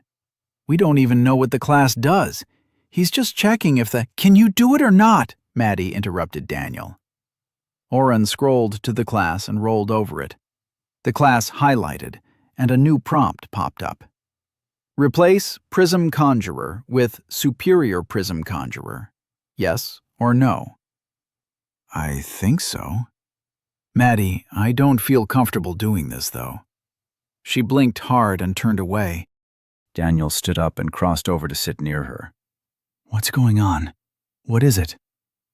Oren dropped the skill, watching the list that was still loading disappear from his sight. Maddie was muttering something to Daniel. She was being too quiet for Oren to hear. A few minutes later, she stood, keeping her back to the boys. "I'm going to clear my head." As she walked away, Daniel shook his head. "What was that about?" Oren asked. He was surprised when Daniel turned with a huge smirk on his face. "Do you remember that story she likes? The one about Denna? She based her entire class around her hero from a fairy tale story. I'll give you 3 guesses what the stories say her class was."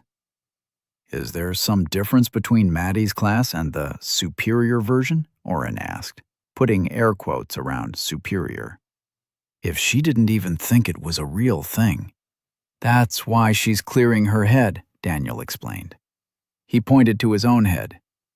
"She knows here it would be reckless and irresponsible to just change her entire class." He moved his hand to his heart.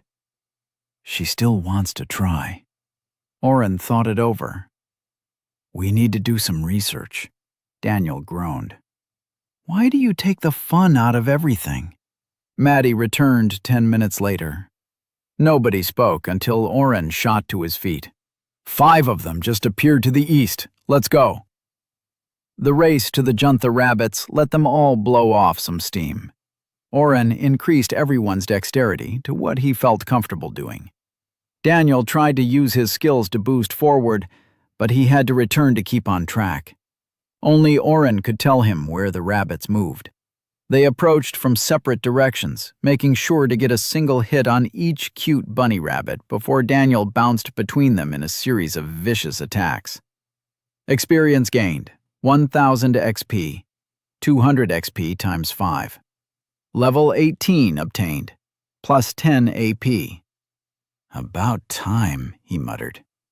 "Did you finally get your level?" Daniel asked. "I thought you were going to be behind us forever." Oren glowered. Daniel and Maddie had been hunting without him. He'd kept up his routine of using as much of his mana each day as he could, but gaining experience to level was hard to squeeze in between all the teleporting he'd been required to do.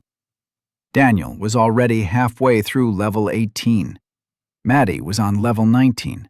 She would likely reach the level 20 quest before either of them. "Some of us have to do work," Oren shot back. Daniel raised his hands in surrender. Oren checked his status. Oren Utility Warder, level 18, 786 out of 9,000. AP 36, Administrator Points, 25. HP 140 out of 140. MP 825 out of 1,100. Strength 9, 100. Constitution 14. Dexterity 11, 100. Will 28, 100. Intelligence 11, 100. His skill and spell list had become too long to read through outside of bed. He'd created a smaller list of the powers that could be leveled. Abilities: Sidesteps, level 3, 34 out of 300. Way of the Water, 20%. Spells: Heal Small Wounds, level 3, 9,840 out of 10,000. Camouflage, level 2, 5,980 out of 10,000. Teleport, level 2, 1,225 out of 10,000. Remetabolize, 700 out of 1,000. Increase Strength, level 3, 5,160 out of 10,000. Increase Dexterity, level 3, 5,105 out of 10,000.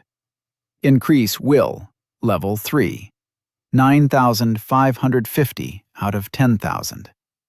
Increase Intelligence, level 3, 6,985 out of 10,000. Maddie was squatting by the rabbits, working hard at skinning them.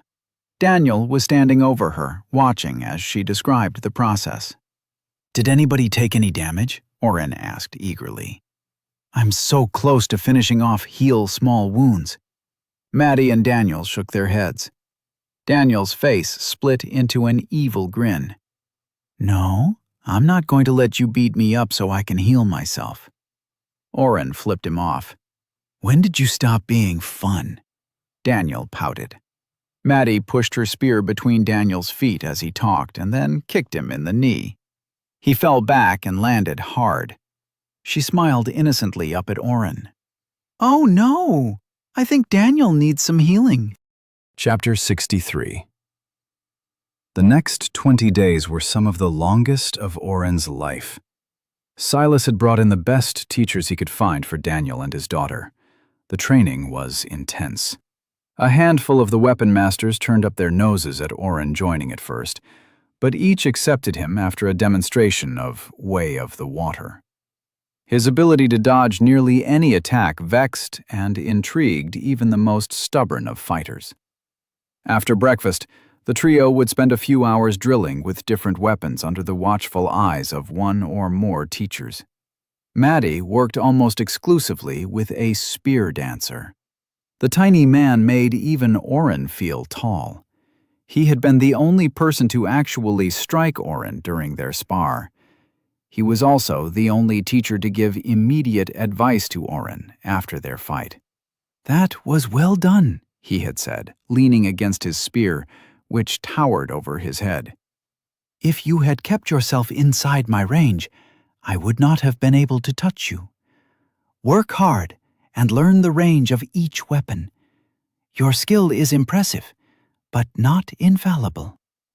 While Maddie labored at thrusting and stabbing at a straw dummy, Daniel fought with a different sword user. Originally, Silas had brought a sword master in to train the hero, but the Lord of Day had dismissed the man after he refused to work with Oren. The new trainer, Sasha, was a sword hand, one of the predominant classes for a sword wielder.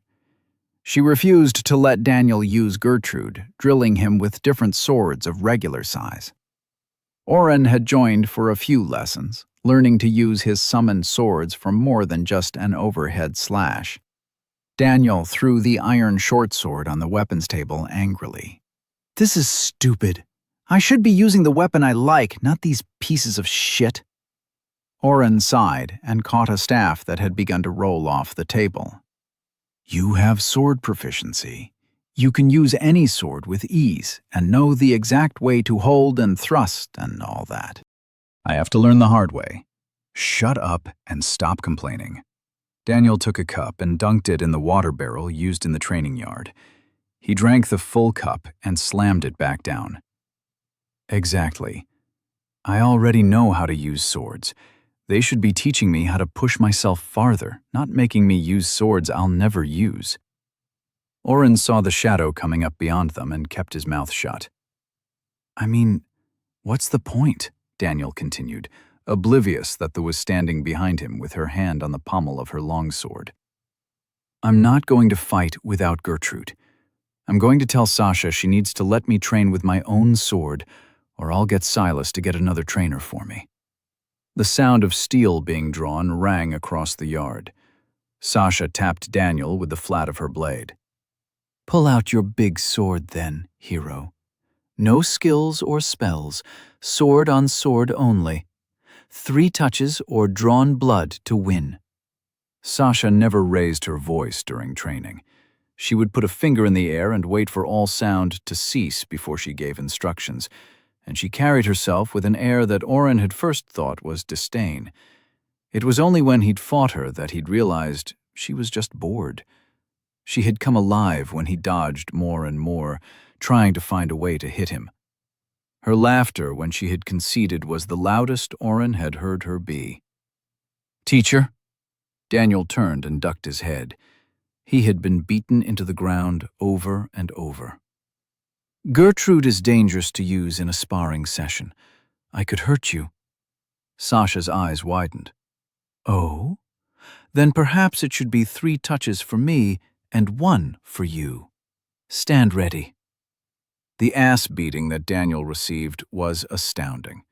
Sasha disarmed Daniel almost immediately, his giant sword falling to the dirt a few feet away. He moved to pick it up, and Sasha slapped his back with the flat of her blade. 1. I'm not armed. Can you at least wait until I pick up my sword? An enemy will not wait so kindly. Sasha did, however, let him pick up Gertrude and settle back into his ready stance. The second time she disarmed him, Maddie left her training behind to come watch with Oren. 2 silver on Sasha. I'm not taking that bet. Daniel isn't going to win. Oren rejected her. This time, the sword hand moved between Daniel and his sword, holding him at point. Daniel smiled and held his hand up, activating Summon Weapon. Oren hadn't had time to study how the skill worked last time. Gertrude faded between blinks, reappearing in Daniel's outstretched hand. The rules were no skills or spells. Do you forfeit the match? Daniel frowned. How else do you expect me to fight? You disarmed me, so I'm using what is at my disposal to win the fight. Isn't that what you said? Do not use your skill again, or it is a forfeit. A resourceful attacker may have countermeasures against you. If you could not reach your sword after being disarmed, what should you do? Sasha advanced on Daniel, striking with testing feints against his larger sword. Run away? Sasha tapped Daniel's sword, drawing it to the side a fraction of an inch. He overcorrected and she darted in, pushing her blade along the hilt. Daniel was forced to drop his sword, but avoided her hit. You are surrounded by other blades. Your teammate can summon more. You have a knife on your hip. You have many options. She smiled a bloodthirsty grin. But yes, running from me might be your safest choice. Oren was enjoying the cat-and-mouse game. Daniel ran to the weapon table and grabbed the short sword he'd abandoned. Sasha disarmed him again, pushing him in the opposite direction. He pulled a long sword from a weapon rack, and she disarmed him.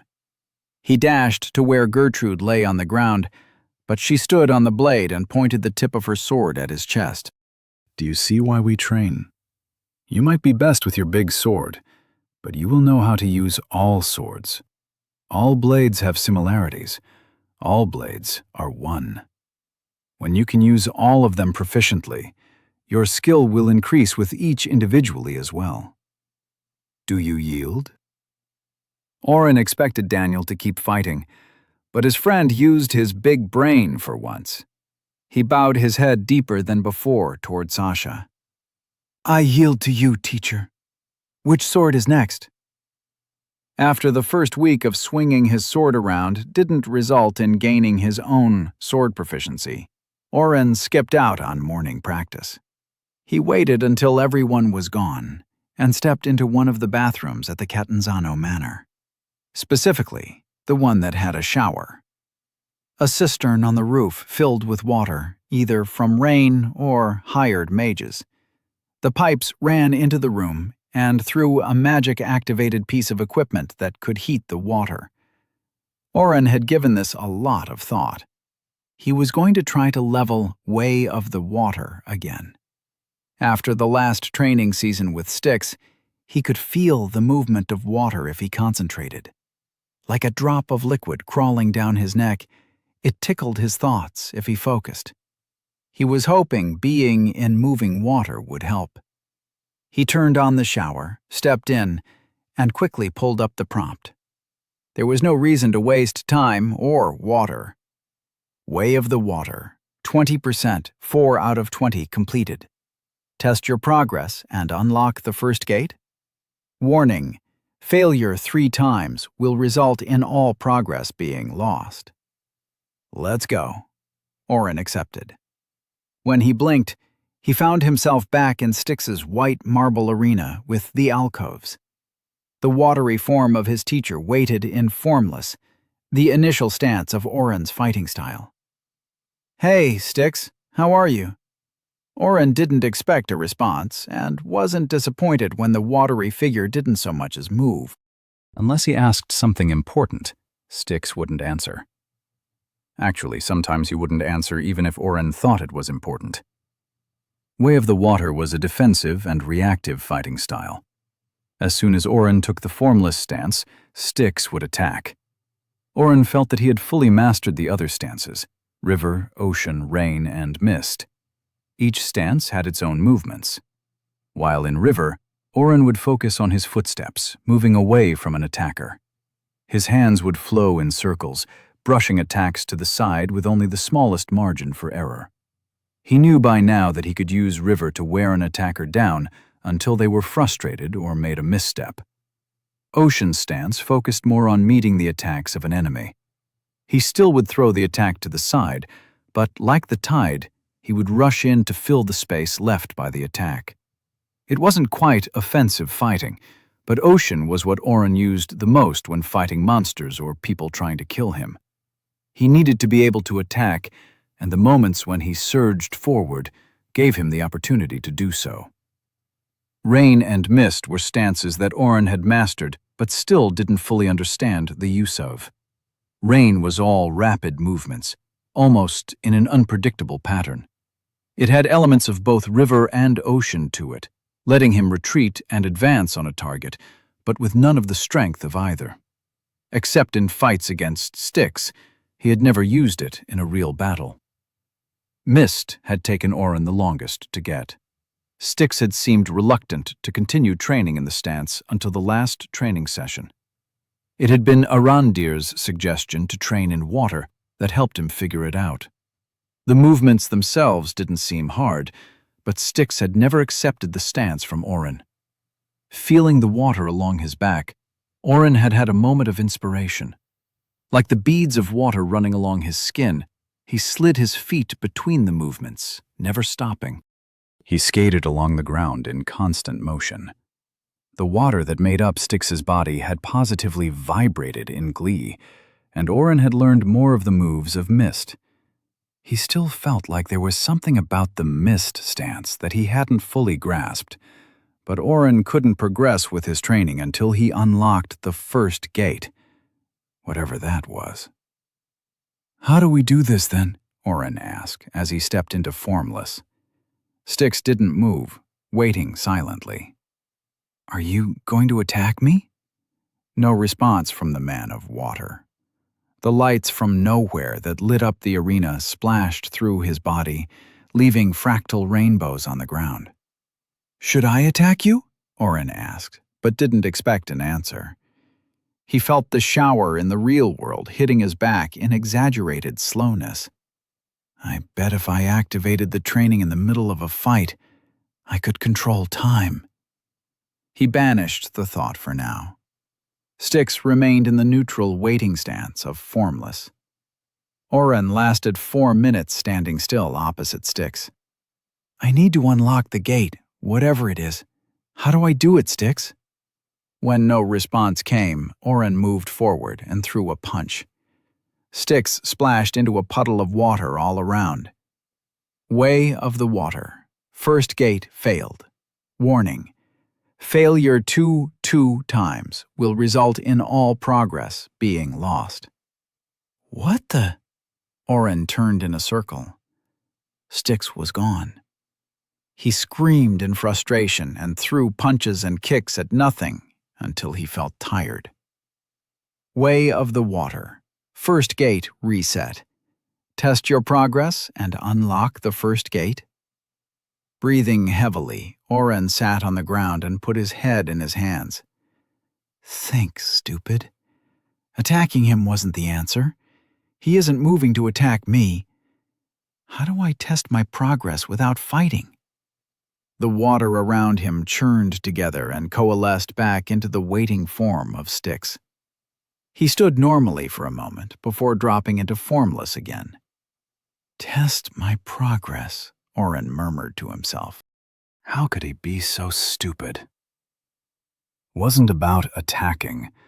Honestly, sometimes he felt like it wasn't a fighting style at all. Dodging all attacks couldn't be considered a fighting style, could it? Oren stood up and fell into Formless. Let's see if this works then. He moved into a different stance, taking Ocean. Styx copied his movement. He swung his foot up into one of the first attacks Styx had taught him, Scorpion Fish Strike. Again, the watery teacher mirrored his movements. Oren spent hours moving from stance to stance, repeating every attack, move, counter, and dodge that he could remember. He fell into a trance, watching Styx watching him, moving together until they were one.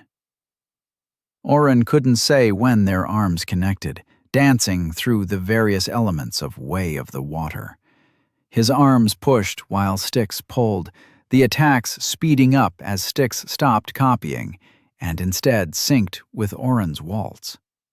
They gracefully combined moves in a way that Oren had never thought to try, reading the other's tiniest movements.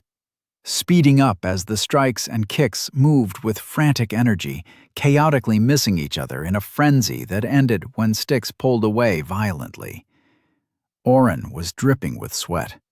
Styx bowed his head and disappeared. First gate unlocked. Chapter 64. Way of the Water. First gate unlocked. What does that even mean? Oren asked the empty air. Instead of an answer, the prompt for his fighting skill popped up. Way of the Water. 25%, 5 out of 20 completed. Continue or save progress. Oren groaned at the lack of explanation. He was tempted to continue training at the next stage, but he could feel his body back in the real world starting to get cold. The magic water heater unit had a timer that you had to manually activate. He'd spent more time in the skill training room than ever before. He thought it had to have been 10 hours of going through the forms with Styx. In the past, he had needed to reactivate the shower's heat function every 10 minutes. I spend an hour training with Styx for every minute in real time. A 1-to-10 ratio is insane. Oren considered the implications of the magic of this world letting him train in time dilation. There had to be time magic out there. Oren grinned as he saved progress and quit. He was going to find a way to unlock time magic for sure. Daniel would be pissed. After toweling off and getting dressed, Oren made his way out for more training. He'd been focusing on activating sidesteps as much as possible, but with Way of the Water, it was getting harder for anyone to trigger the skill. If he simply stood still, the skill let him get hit in retaliation. Not that he minded. He was so close to increasing both Heal Small Wounds and Increase Will that he'd started casting the spells to the exclusion of all others. By the end of a spar with Maddie, Oren felt his system notify him of something. Yes! Oren jumped up and down. He'd been casting this spell every time one of them hit the other. Really just healing Maddie. Heal Small Wounds, Level 3, 10,000. Upgrade to Heal Moderate Wounds. Upgrade available. 12 AP. Oren whistled. He remembered getting Heal Small Wounds, Level 3, from his Heal 200 People of Day quest. He'd forgotten that it cost 6 ability points, but seeing the price double to 12 for Heal Moderate Wounds put into perspective how much the spell cost. From what Lyra, the Elven Elder of Healing, had said, he shouldn't buy the upgrade unless he wanted to close off all the other branches of healing. Diagnose was the main one, right? Oren asked himself. He didn't want to spend 5 ability points on something that sounded like it did what Analyze and Identify already did, but he trusted the information enough to not buy Moderate right away. He put it out of his mind for now. Maddie was still holding her spear at the ready position. "Did you get a notification?" she asked when he finally stopped staring into space. "My healing spell maxed out." Maddie dropped her guard and came in for a high five. She'd seen Daniel and Oren do it a few times and was trying to implement their rituals into her own life. Oren slapped her hand. "Do you want to continue fighting?" Oren shook his head. He'd been putting off visiting Amir since he returned. He'd made a promise to the coffee maker and wanted to let him know what he'd learned from the elves, at least. He was going to try and use Assign Class to make him a healer, regardless of what Lyra had told him. Maybe assigning the class would open up Heal Small Wounds. "I need to run some errands," Oren said, tossing his ice sword into a corner of the training square. It would melt in a bit. "When I get back, do you want to play a few games of Kala?" Maddie smirked.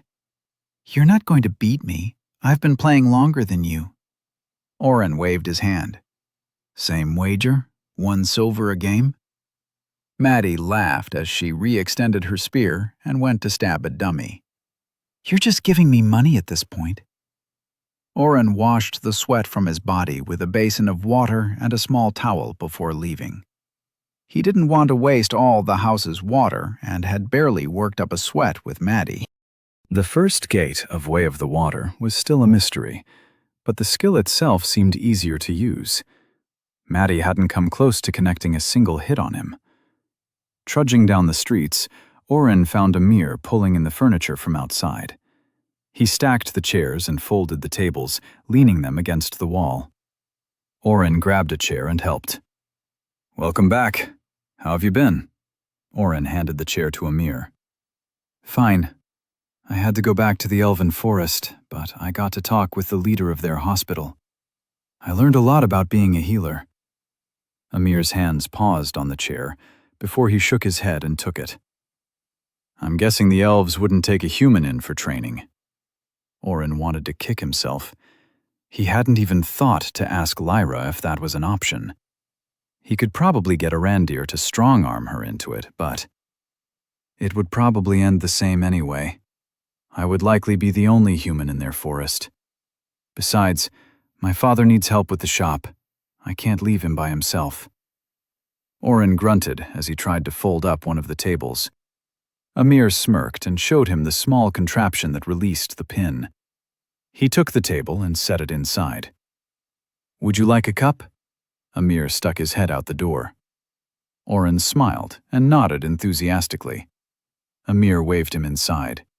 While his back was turned, Oren pulled up Assign Class. Choose Target. Oren selected Amir. Choose Class. Oren selected Healer. Replace Brewer with Healer, yes or no. Oren paused. He had to double-check. "Amir, if you could become a healer, would you want to?" His friend had pushed the last chair onto a stack and closed the door to the shop. It was early afternoon, but Oren knew from experience they closed for a few hours so Amir and his father could take a break and grab a late lunch during the slow hours. He imagined having to pull all those chairs out twice a day, as well as putting them back away in the middle of the day and night. "It has always been my dream, but I don't see how it could happen at this point. Even if I wanted to move back to Odrana, I'm not sure I could get into the hospital there. There have been talks of trouble between Day and Odrana lately. I don't know the particulars, but my Da said we should keep out of it. People are likely to target us anyway, as he still speaks with a slight accent from the northern country, but..." Oren mulled over his choice. If the class change worked, Amir could train on his own. Oren could shuttle him to Lyra for a few pointers, and Amir could continue working with his father. The downside was Amir might talk and let people know how he got the class. All that was even if the change to healer worked, or if it gave him access to the core healing spell in the first place. What if he changed Amir to a healer and he still couldn't heal? "I will not give up, though. If it takes a decade, I will find a way to help others." He finished his rambling as he pushed a cup of steaming hot coffee across the small counter. Oren took a sip. "Coffee cures everything," Amir laughed. "My Da says the same thing." Oren set the cup down and stared into it. The worst-case scenario was Amir got his hopes up. Oren could deal with rumors that he could change a class. He trusted Amir, despite the fact that they had never been in a party together or fought side by side. Amir wanted to help people. He would give up anything to. Realization hit Oren. Amir wanted to be healer. He was ostracized for being different, just like his own mom had been. She worked a lot as an emergency room doctor now, but Oren had been born just before her residency. She'd had to scrap and claw for her position, working twice as hard as other doctors. He had overheard her talking to his dad about jackass doctors who assumed she was a nurse, or patients who refused to be seen by her because she was a woman. Amir was a kindred spirit. He wanted to help, but was being hindered by things that didn't matter at the end of the day. Oren made his choice. There are a few options for you, according to the elf I talked to. You could spend a lot of time doing first aid and training. There is a chance you could get heal small wounds from doing that. If you did, you could change your class to healer. Amir sighed. I've heard that. I've been volunteering at an alchemy store down the street. They don't charge for bandages if you purchase their creams and poultices. I get to help people wrap up their burns and cuts. I don't mind it, but I don't see how I'm helping. There might be another way. I'm not sure it will work. Also, if it did work, you could never tell anybody about it. You would have to lie and say you got heal small wounds from your work at the alchemy shop. Amir frowned. I won't do anything illegal. If you've stolen an amulet, return it. Oren put his hands in the air. Nothing illegal. I didn't steal an amulet. Amir's frown deepened. What you are telling me sounds too good to be true. You told me in the past that you received heal small wounds from your class. Did you find a way for me to gain the same class? If I had heal small wounds, I might be able to change to healer. Even if I can't, being able to heal people. Oren smiled at his friend's faraway look. Do you promise to keep this between us? You can't even tell your father. I should also tell you there is a chance it won't work. Amir stirred a spoon in his own coffee lazily. I have nothing to lose. I promise to keep whatever mysterious thing you are about to do a secret. Oren hit yes. Cost to use. Assign class. 1 administrator point. Accept. Oren frowned at the increased loss of another administrator point, but pulled the trigger anyway. Oren waited. And waited. Nothing special happened. He checked Amir with Identify. Amir Falah, Healer, Level 1. Hey, look at that! It worked, Oren said, grinning. What are you... Amir paused as he glanced at his status.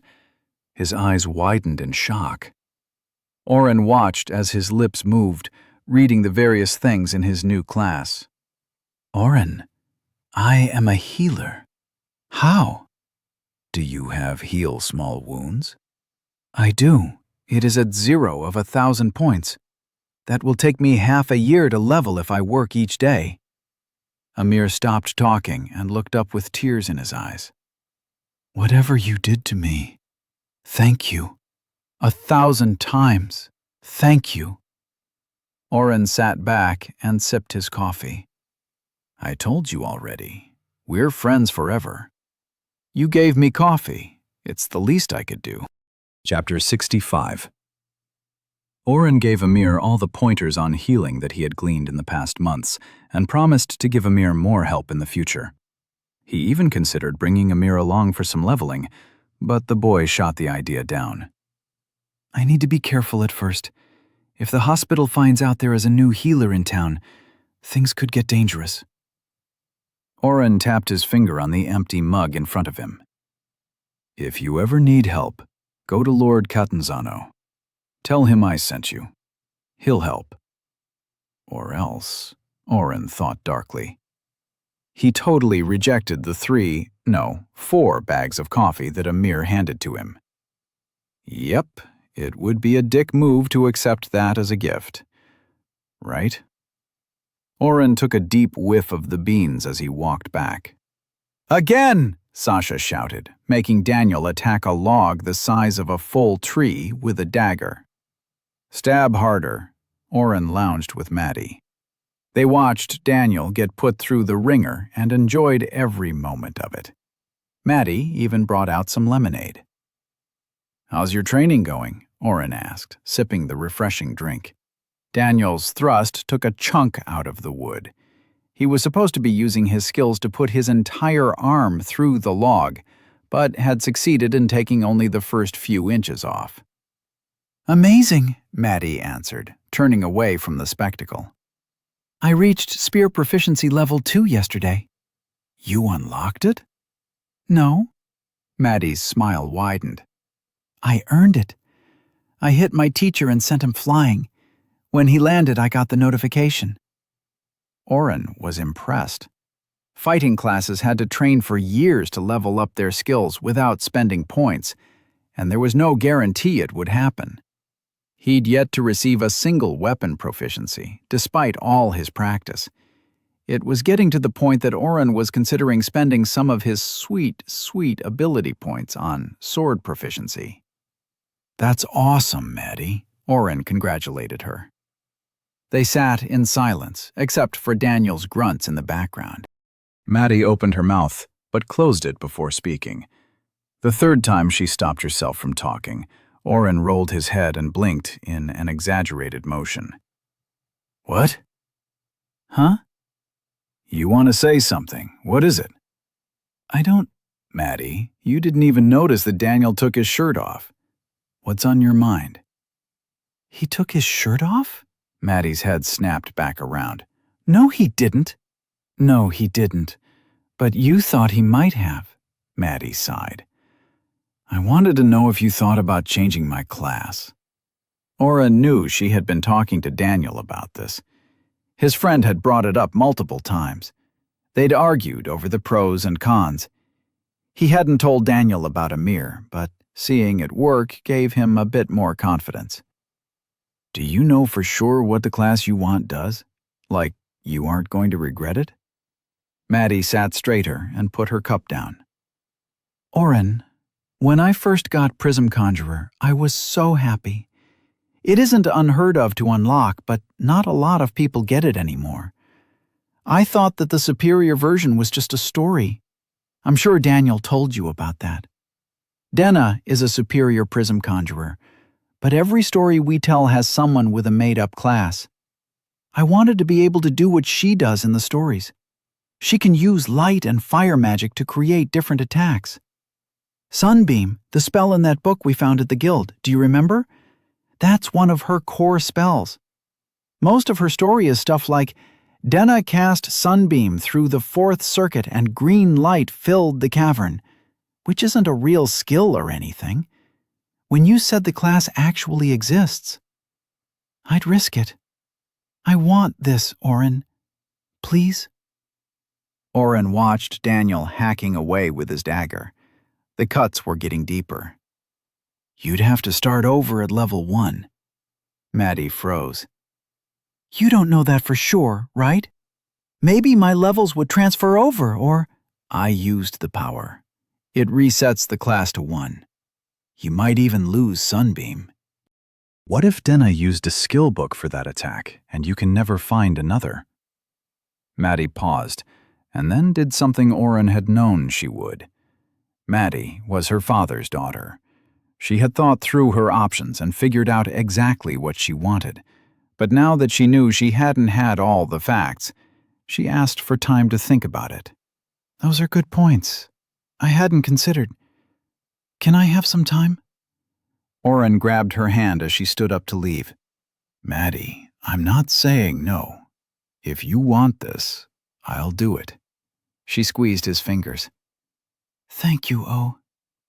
Oren stood in the shower, letting the water hit his back as he activated Way of the Water. "Hey, Styx," Oren said, as the watery man formed. "Welcome." Oren didn't move for a full 2 seconds. "What?" "Welcome."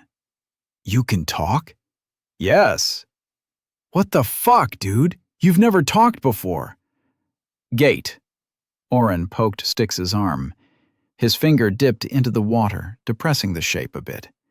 When he removed his hand, Styx formed up normally. The gate upgraded you, huh? Styx didn't respond, but stepped side to side as he had in the past when Oren asked a question that couldn't be answered clearly. This is great, Oren cheered. I have so much to ask you. What's up with the statues? Later. Oren considered the answer. Either Styx wanted to train first, then talk, or I have to get past more gates to learn about that? Yes. Damn. Oren scratched his head. It didn't really matter. He had come here to level his skill up. He wanted to fight Daniel and put him on his ass without using a buff or debuff. Let's train then. Styx moved his head in what might have been a nod. Oren fell into formless. Styx sat on the ground. What? The watery hand patted the floor. Sit, Oren sighed as he knelt and then sat down. What are we doing, Styx? Focus. Styx held his hands out, inches apart, as if he were about to clap.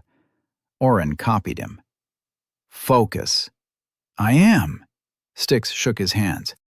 Oren watched a few small water particles shake off and land around him. The water didn't stay on the marble tile, but disappeared after a moment. What? Where did it go? He looked around where Styx was sitting. The floor should be wet where the man was standing, right? Oren thought back to the long fights. Even when he'd destroyed Styx in a battle, the man pulled himself back together. The floor should have kept some moisture, though. Oren couldn't remember ever thinking the floor was slippery. Focus! Oren almost argued that he was, but while he was turning his head up, a little light refracted off something between Styx's hands. Oren focused not on his teacher, but on the space between his palms. A single water droplet hovered between Styx's outstretched hands, not touching him, but flying in the space between. Are you using magic? Oren asked excitedly. Reflect. Oren was stumped. He asked more questions, but Styx only sat still, repeating the one word over and over. Reflect. I don't know what you are talking about, Oren shouted. He'd tried attacking Styx, but he just reformed and yelled his single-word response. He'd sat in the same position and held his hands out.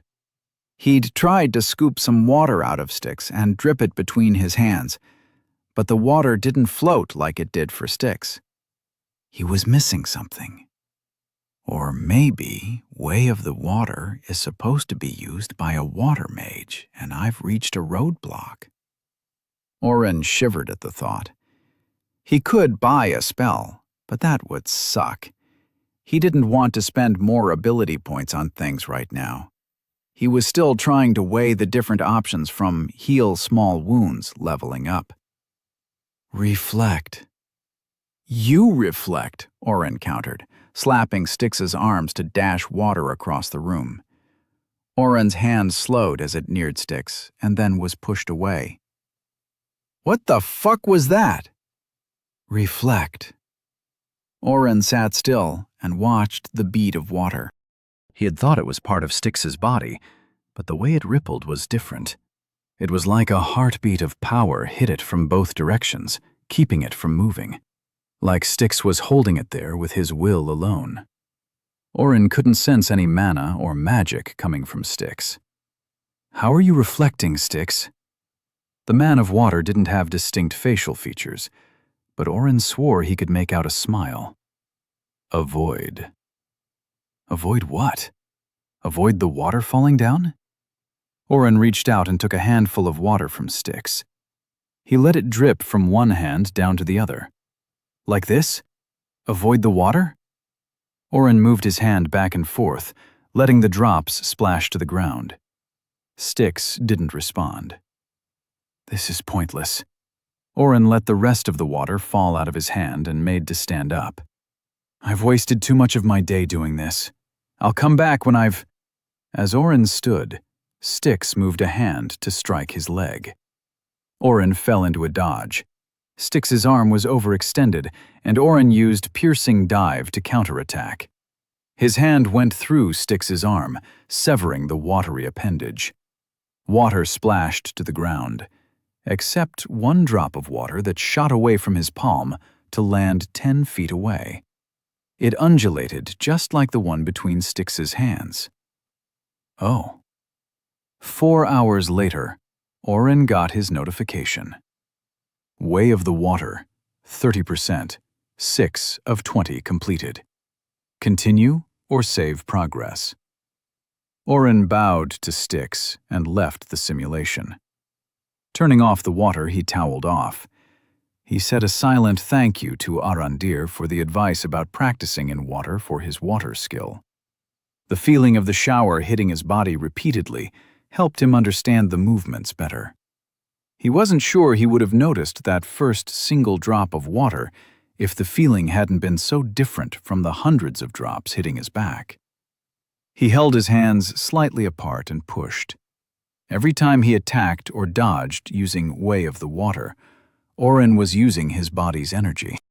The push of his hand created movement, while the drag away from an opponent created friction. With his fighting skill, he could use these forces in a minute way to make a bead of water hover. Oren watched the single drop of water shiver between his hands until he lost the train of thought, and it dropped.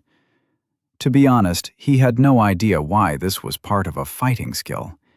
He didn't think it was practical to make water hover in the middle of a fight, but it was the first time he hadn't needed to get his ass beaten to level up the skill.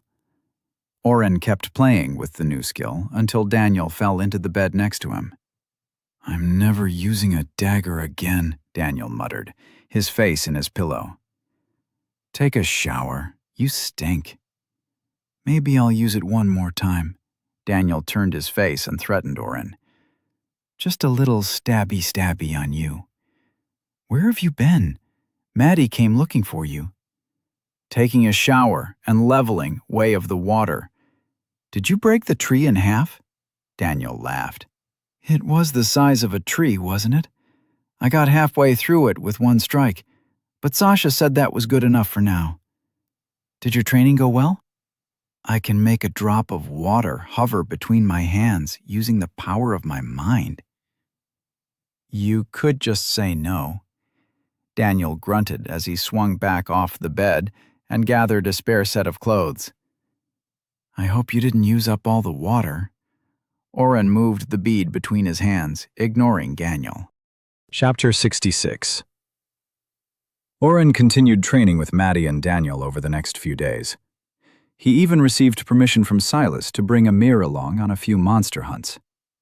At first, Lord Catanzano was against another person joining, but when Oren explained Amir was not affiliated with the hospital and would be healing Maddie's injuries for free, he relented.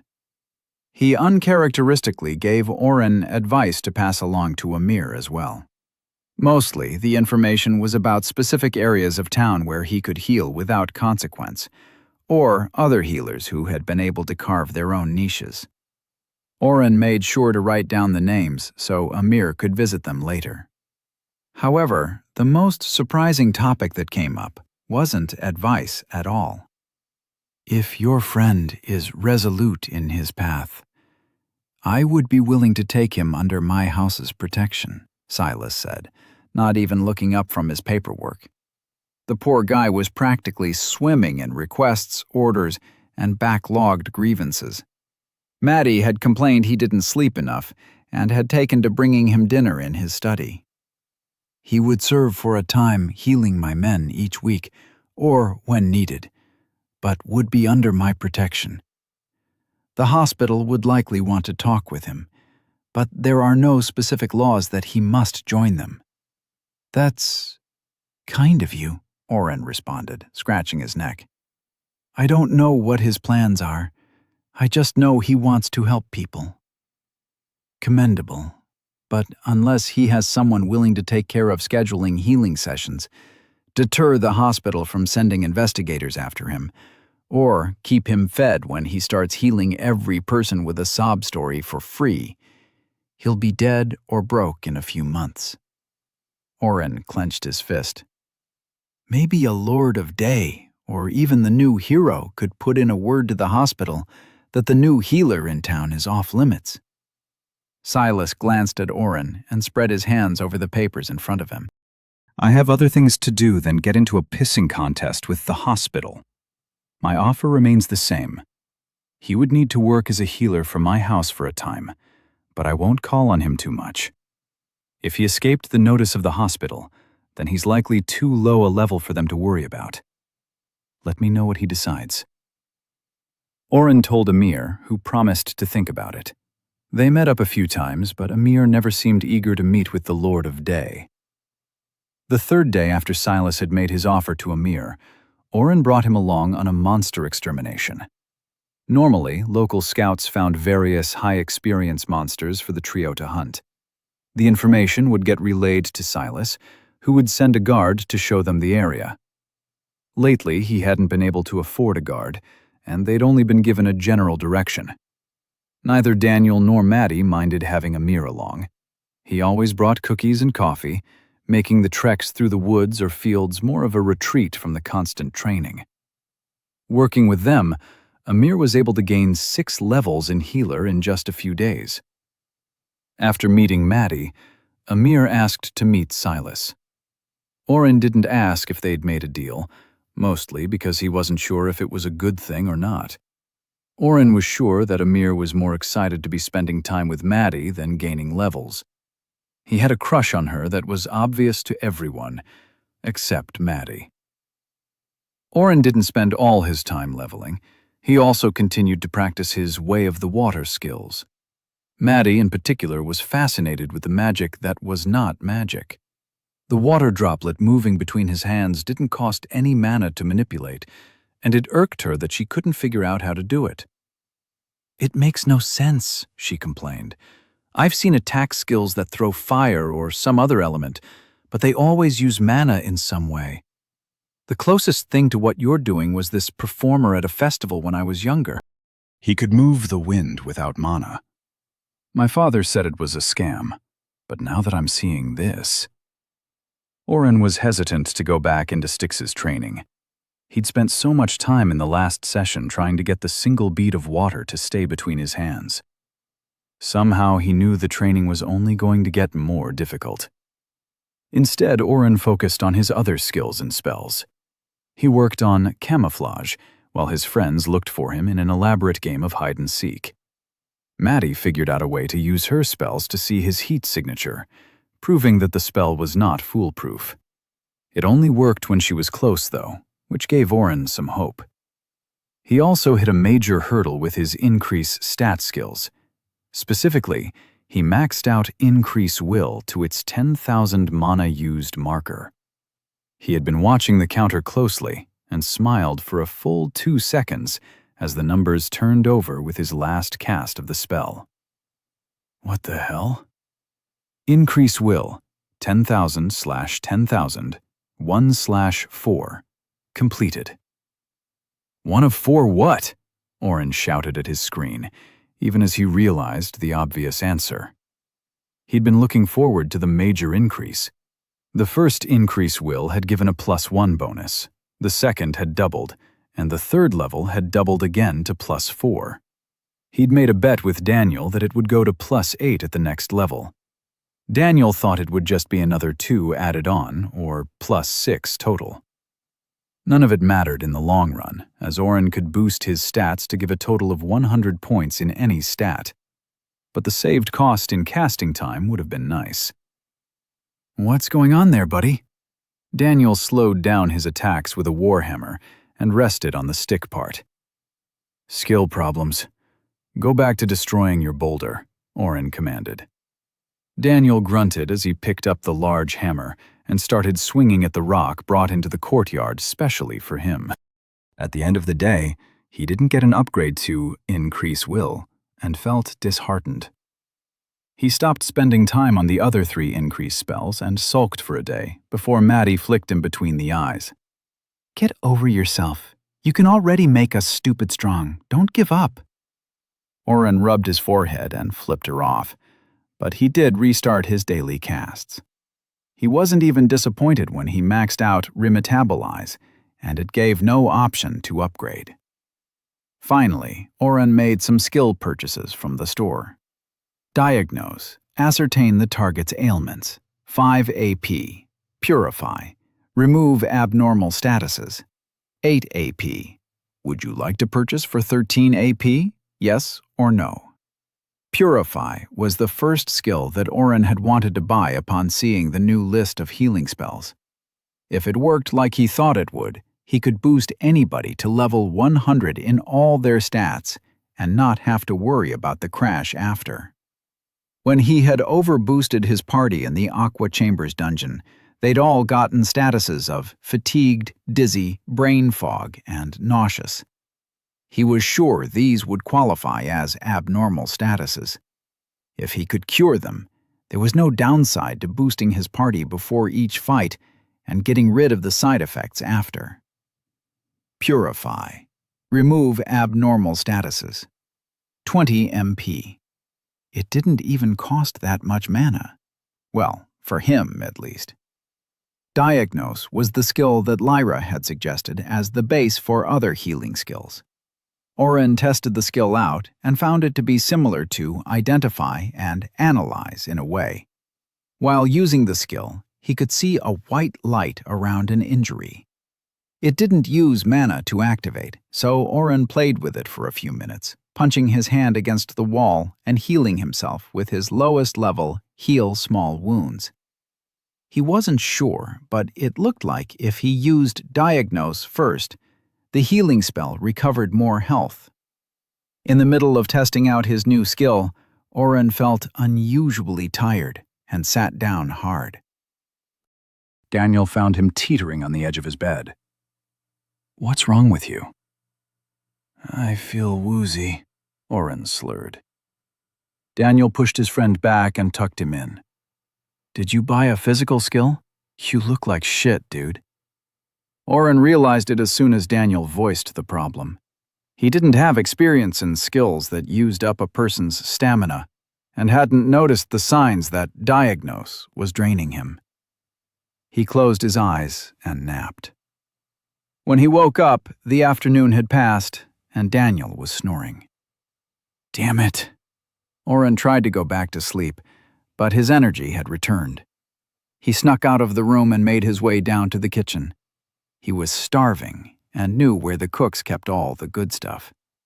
He giggled as he imagined Maddie's face the next time he pulled out some tasty treat from his dimension hole.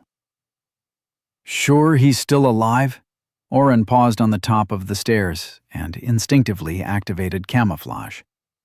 Silas's voice was a bare whisper. Whomever he was talking to kept their voice even lower, so Oren could make out only murmurs.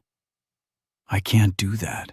If I did, it would look like I sanctioned it," and Silas either lowered his voice or moved farther into his office. Oren crept down the stairs, trying to avoid each creaky step he could remember. He made it down the hall and waited outside Lord Catanzano's office. "Kill him." The other voice was male, but didn't belong to one of the guards Oren knew. That wasn't too surprising, though, as Silas had taken over a large portion of Wendell's forces, and even before that, he'd had guards outside the manor that Oren had never met. "Even if it comes to that, there is nothing I can do. My hands are tied. He tried something rash, and it failed. I cannot and will not risk the entire city over one boy gone mad." Oren leaned closer to the door. Silas kept his voice lower, and he'd barely heard the last bit. "Does that cup thing on the wall work? I've only ever seen it in movies. Do I even have a cup?" As Oren searched his mind for what kind of cups he had in his dimension hole, he put his head too close to Silas's office door. The door that was slightly ajar. The door that was now creaking open from the light bonk he'd given it with his head. "Who's there?" The guard inside was already at the door, pushing it open. Oren boosted his dexterity and made it around the corner at the last second. He held his breath. "Ellis, who is out there?" Silas asked, his voice carrying farther with the door open. The guard, Ellis, paused before answering. Oren's heart was beating so loudly he cast calm mind on himself. Nobody. It must have been a draft. Close the door and get in here. We have to figure out what to do about him. I don't want to have him killed, but he knows too much about... The door closed with a thud. Oren made his way back to bed, forgetting about his hunger. He sat and thought, wondering if he should wake up Daniel. They could probably get out of day if they left now. He was sure Daniel would want to bring Maddie. They'd have to convince Maddie that her dad was trying to kill one of them again. Oren put his head in his hands and had to cast calm mind on himself for the second time in one night. Chapter 67. As his spell worked its magic, bringing his racing thoughts under control, Oren replayed Silas's conversation in his mind. There was too much unknown. He needed help. Oren was sure that Daniel would want to talk with Silas before doing anything. The recent fight against Lord Seneris of Ordrana had confirmed something Oren had been worried about for some time.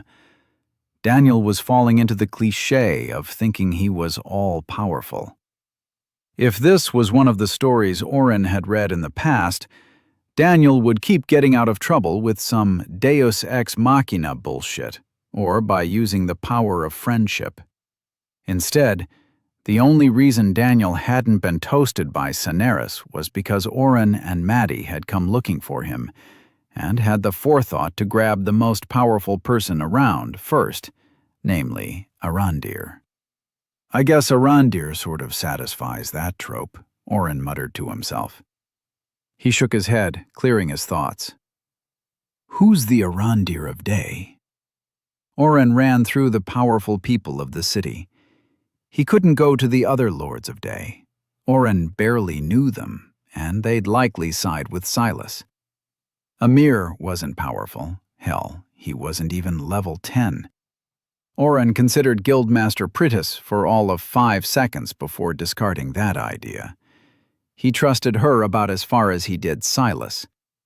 He might be able to ask around and find the Dragoon team, but he didn't need someone to fight Silas. He needed information. Tony. Oren threw the blanket off and slid his feet into his shoes.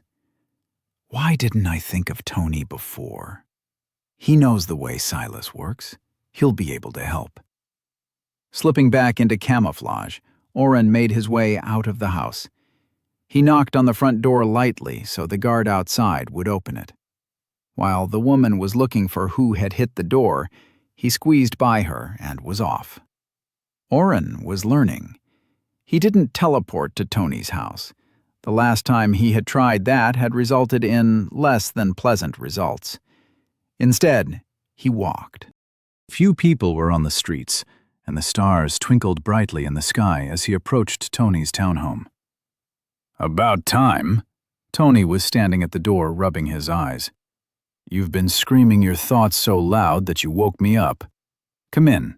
Tea? Oren ran up the stairs and followed Tony into the back kitchen area.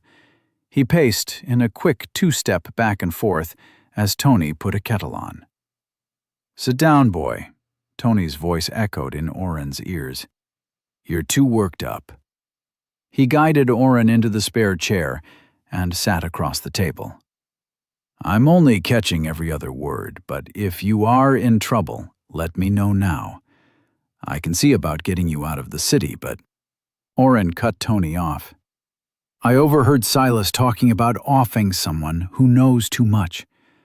I'm worried he's going to try and kill me. Or maybe Daniel. But probably not Daniel. That would be stupid, right? Tony waited for Oren to stop talking before he answered. Killing either of you would be the dumbest thing he could do right now. I've caught wind of the little Demon King problem. The upper crust is doing a good job of keeping it contained, but those who know still talk sometimes. The fact that there is a hero in town is the only thing that is keeping half the richer folks from running for the hills. You might be surprised to know that quite a few of the people in the know also think highly of you and the little Catanzano girl. Soph wants to buy you dinner at some point, by the way. I told him I would let you know, if you ever stopped in to say hi. Oren narrowed his eyes. Are you seriously inviting me to dinner right now? Silas wants someone dead, and it very well could be me. Tony sighed in Oren's mind, something that he still hated. It was weird seeing Tony's passive face with a closed mouth, but hearing the full weight of a bored dad sigh in your head. What exactly did you overhear? Oren stumbled, trying to recall the word. He said that he might have to kill someone who knows too much.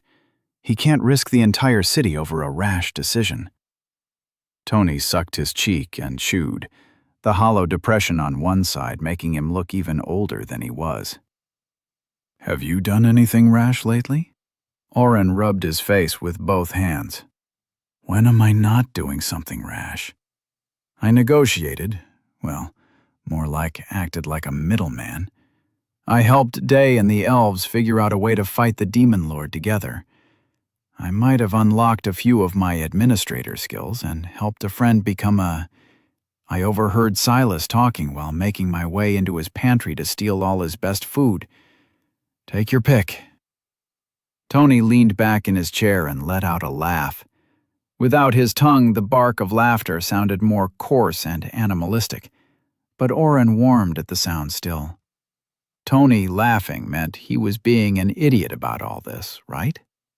You just happened to negotiate a deal that I'm sure Silas is taking credit for, by the way, and you also made someone into a healing class that the hospital spends more gold than you can imagine trying to figure out? Do you know about their amulets? Did you use one somehow? Oren waved the question off. I can change a person's class. That's not the point. I want you to help me figure out if Silas is coming after me. Tony's smile stayed on his face, but it seemed plastered on instead of real. Not the point. You can just change a person's class and you think the Lord of Day is coming after you? Boy, the entire world will be after you if that comes out. Who else knows about your power?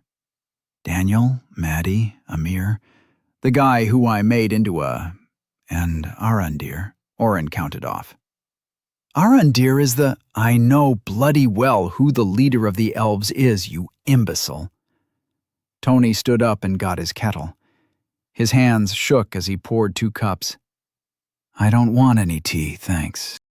I know, but you'll drink it anyway, Tony replied as he slapped the cup down on the table. It'll calm you down. Now start again, from the beginning. Oren felt bad as he started filling in Tony on the events of the last few weeks. He'd been unconsciously avoiding him. After Oren had told Tony about being an administrator, the man had changed. He was still a curmudgeon, but Oren saw the slight looks of fear when they talked about his powers. It was hard for Tony to reconcile his own knowledge of administrators with the kid who had puked all over his house multiple times. As Oren recounted purchasing a signed class and his reasoning for doing so, Tony laughed again. What's so funny? You had no guarantee that your plan would work and went for it anyway, Tony chuckled. You've either got the biggest balls or the best luck of anyone I've ever met. Maybe both. Oren warmed at that. He still felt silly for all the worrying he'd done, but everything had worked out in the end. Amir was happy with his class. Everything you've told me makes me think that old Silas isn't after you. Tony took a sip of his tea and grimaced. He added a dollop of honey to the cup and stirred it with his finger. He's an asshole, but he wouldn't discuss killing you while you were in the same house. That also knocks Daniel out of the equation, unless he was out. Oren shook his head. You're missing something, Tony announced.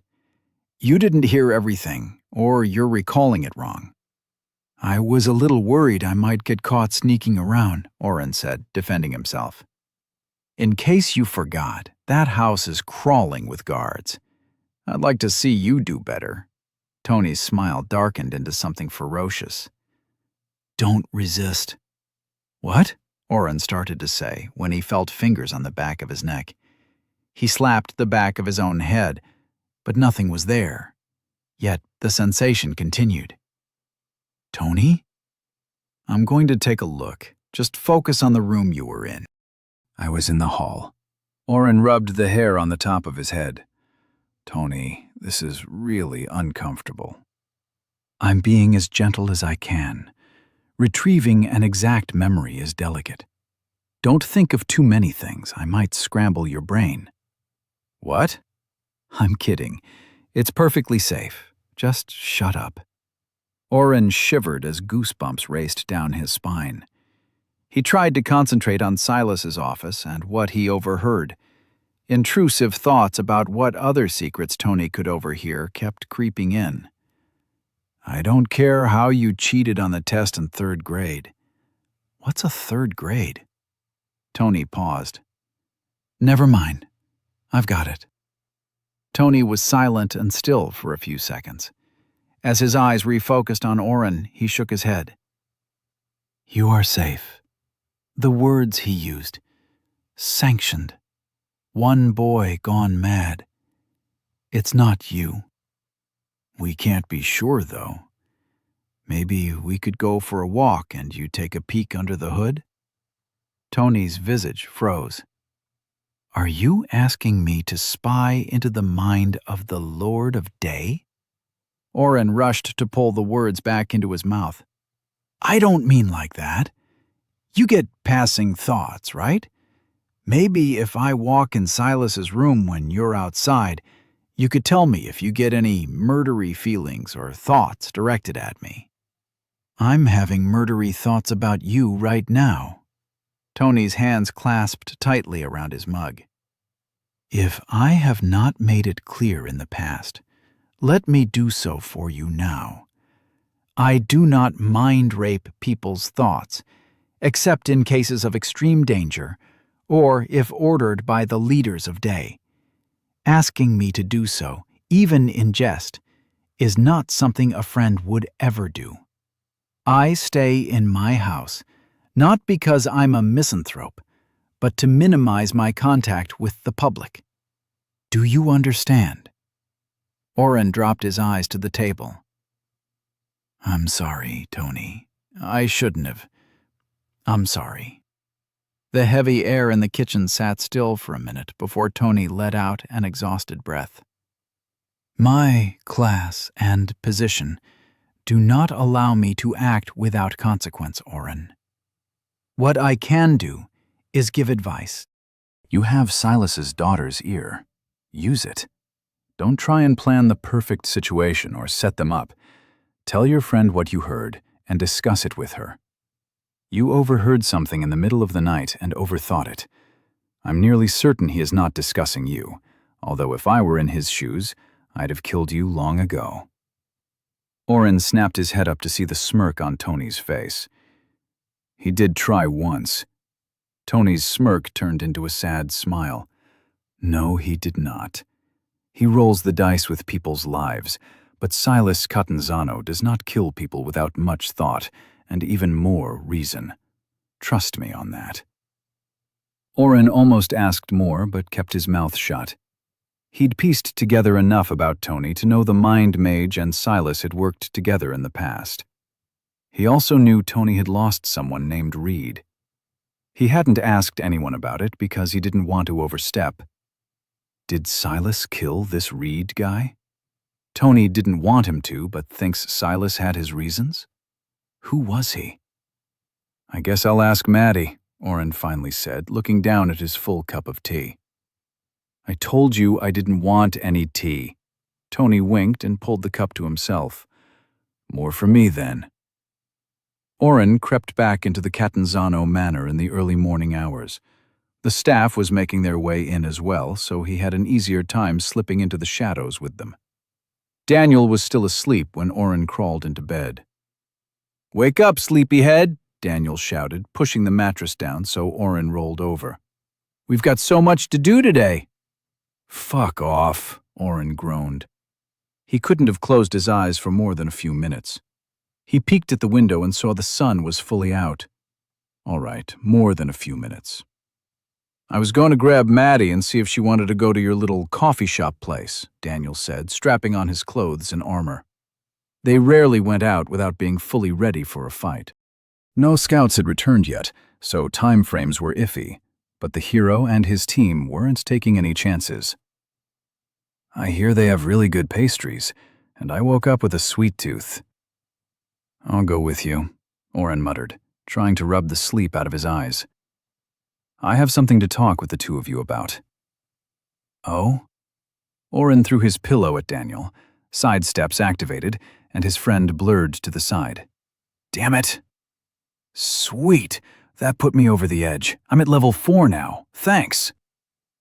Daniel was lost in thought, staring at his status screen, when another pillow hit him in the face. "Come on, dude." Chapter 68. Oren filled them both in on the walk to Amir's shop. Maddie had to grab Daniel's arm and haul him down the street. "Let me go, Maddie," Daniel said as he struggled. Oren noted his strength was much higher, and he could have gotten away easily if he'd tried for real. "I'm going to ask your dad a few questions. I don't care who he is. He doesn't get to threaten us. I warned him last time what would happen." "Are you an idiot?" Maddie let go abruptly, letting Daniel fall. "I'm stopping you because I'm worried for your safety, not his. Besides, Oren didn't say my father was threatening one of you. There is a war going on right now, if you haven't noticed. He could be talking about a deserter or a spy. He could be talking about someone who didn't want to pay their taxes because they found some information about someone of rank that could create a little chaos. Let me talk to him and I'll find out." Daniel dusted off the imaginary dust on the sleeve Maddie had grabbed and shook out his coat. "I want to be there when you do. Oren can tell him what he heard and, yep, tell the guy who pays for our food, housing, and equipment that I was sneaking around at night and overheard plans to murder someone. That'll be great for me," Oren said, smiling. Tony had been right. Sharing the burden with his friends made it seem less scary. Or maybe it was being out in the light of day. The sky was blue, the air was crisp. Oren was on his way to have coffee. Things were okay. "What were you doing walking around the house at night anyway?" Maddie poked him in the side. Oren blushed and pointed ahead. "We need to hurry, or we'll have to wait in the line forever." He ran. Daniel and Maddie shared a look. "He was raiding the kitchen, right?" Daniel raised his hands in defense. "Don't look at me. I was asleep." After grabbing a few pastries and coffee, the trio made their way back to the house. Amir wasn't working, but his father had given Oren an extra bagel. On the roof. Oren could see the man was beaming with pride. He winked at Oren so many times that Maddie asked if he had something in his eye. "I guess Amir is out healing," Maddie said as they sat down at the kitchen table. "I'm glad someone got the class they want." Oren groaned. "Daniel, you have to stop teaching her how to be passive-aggressive. Maddie, I promise you that when all this shit," Oren waved a finger around in the air above his head, encompassing everything, "stops, I'll do whatever you want. I think a war on two fronts, dealing with my own new powers and trying to disrupt an assassination attempt, might take priority." Daniel decided to speak up too. "Don't forget, you'd be level 1. You wouldn't be able to do much when the Horde gets here." I know. Sorry, Oren. I'm just impatient. I think calling it an assassination attempt might be a little too much, don't you?" "What assassination attempt?" Oren started at Silas's voice as he wheeled himself into the kitchen. "Father!" Maddie jumped out of her chair and gave the man a hug. He rested one hand on her back. "I'm glad to see you're taking care of yourself and leaving that dark office. We brought some food home. Would you like anything?" Silas moved toward the table and appraised the various pastries. The three of them had been using camp rules and tearing small pieces off each to share and try. Silas took half a bagel that hadn't been touched yet. "Thank you. No one is going to answer my question." Oren wanted to activate camouflage and slink out the door. Maddie shuffled and opened her mouth, but Daniel used his normal charm and tact to start the conversation. "We heard you're planning on killing someone, and me and Oren want to make sure it isn't one of us," his friend said, crossing his hands over his chest. "Oren and I," Oren corrected out of habit. "What?" Maddie asked. "I didn't hear what you said, Oren." "It doesn't matter." Who am I killing? Silas glanced around, bemused. Where is this information coming from? Daniel and Maddie pointedly looked everywhere but at Oren. He closed his eyes in frustration at his stupid friends. I overheard a conversation about killing someone last night. I didn't mean to eavesdrop, but here we are.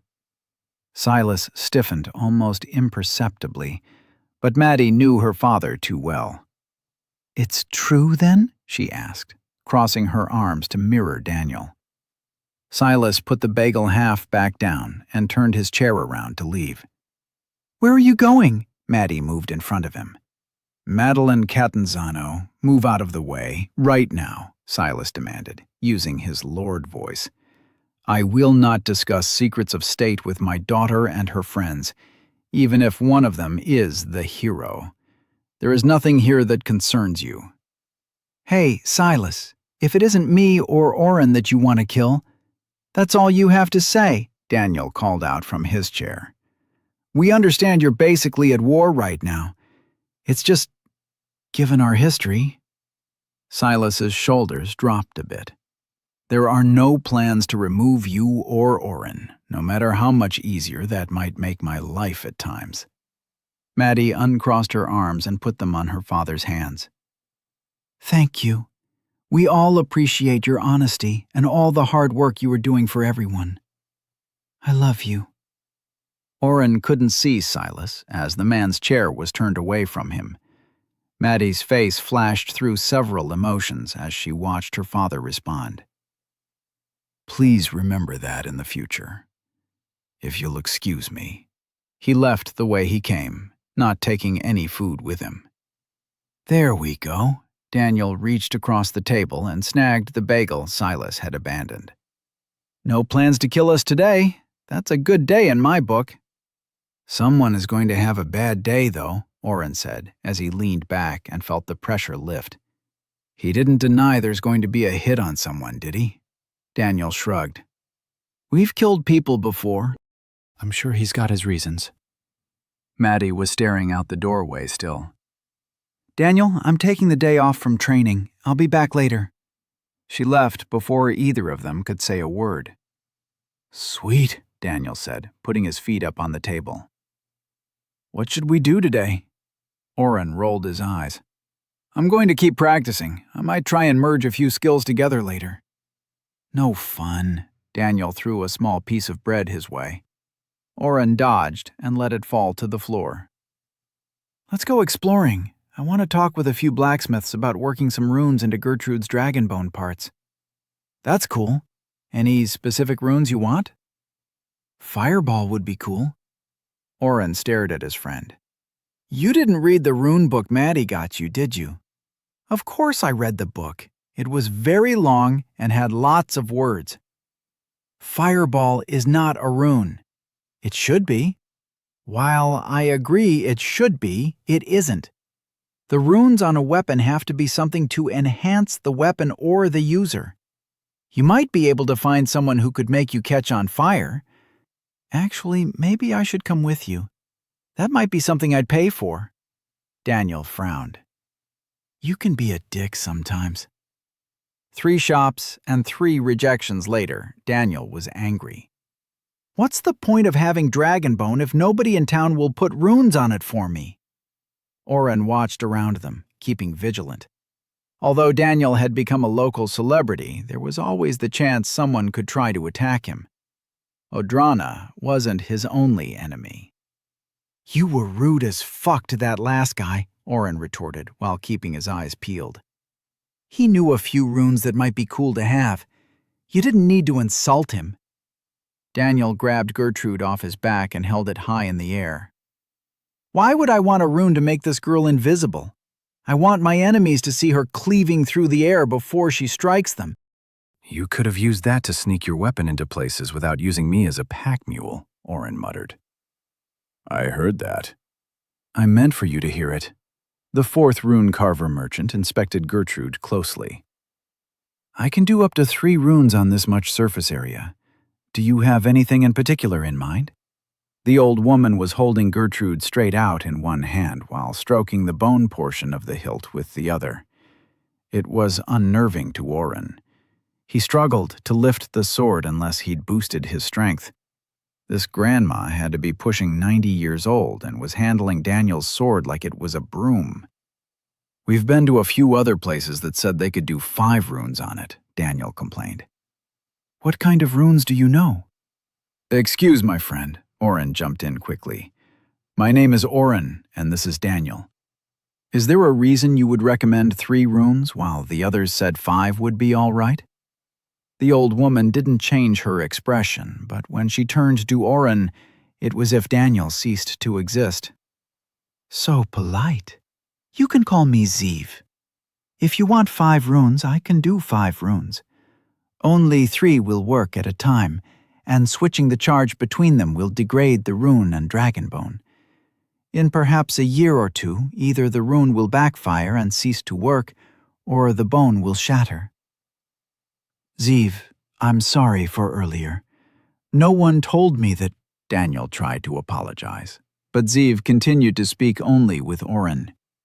He can be an idiot, but he's a friend, Oren jested. Zeev smiled. There is a chart of available runes in the back. Let me fetch it for you. Daniel leaned over as she shuffled into the back.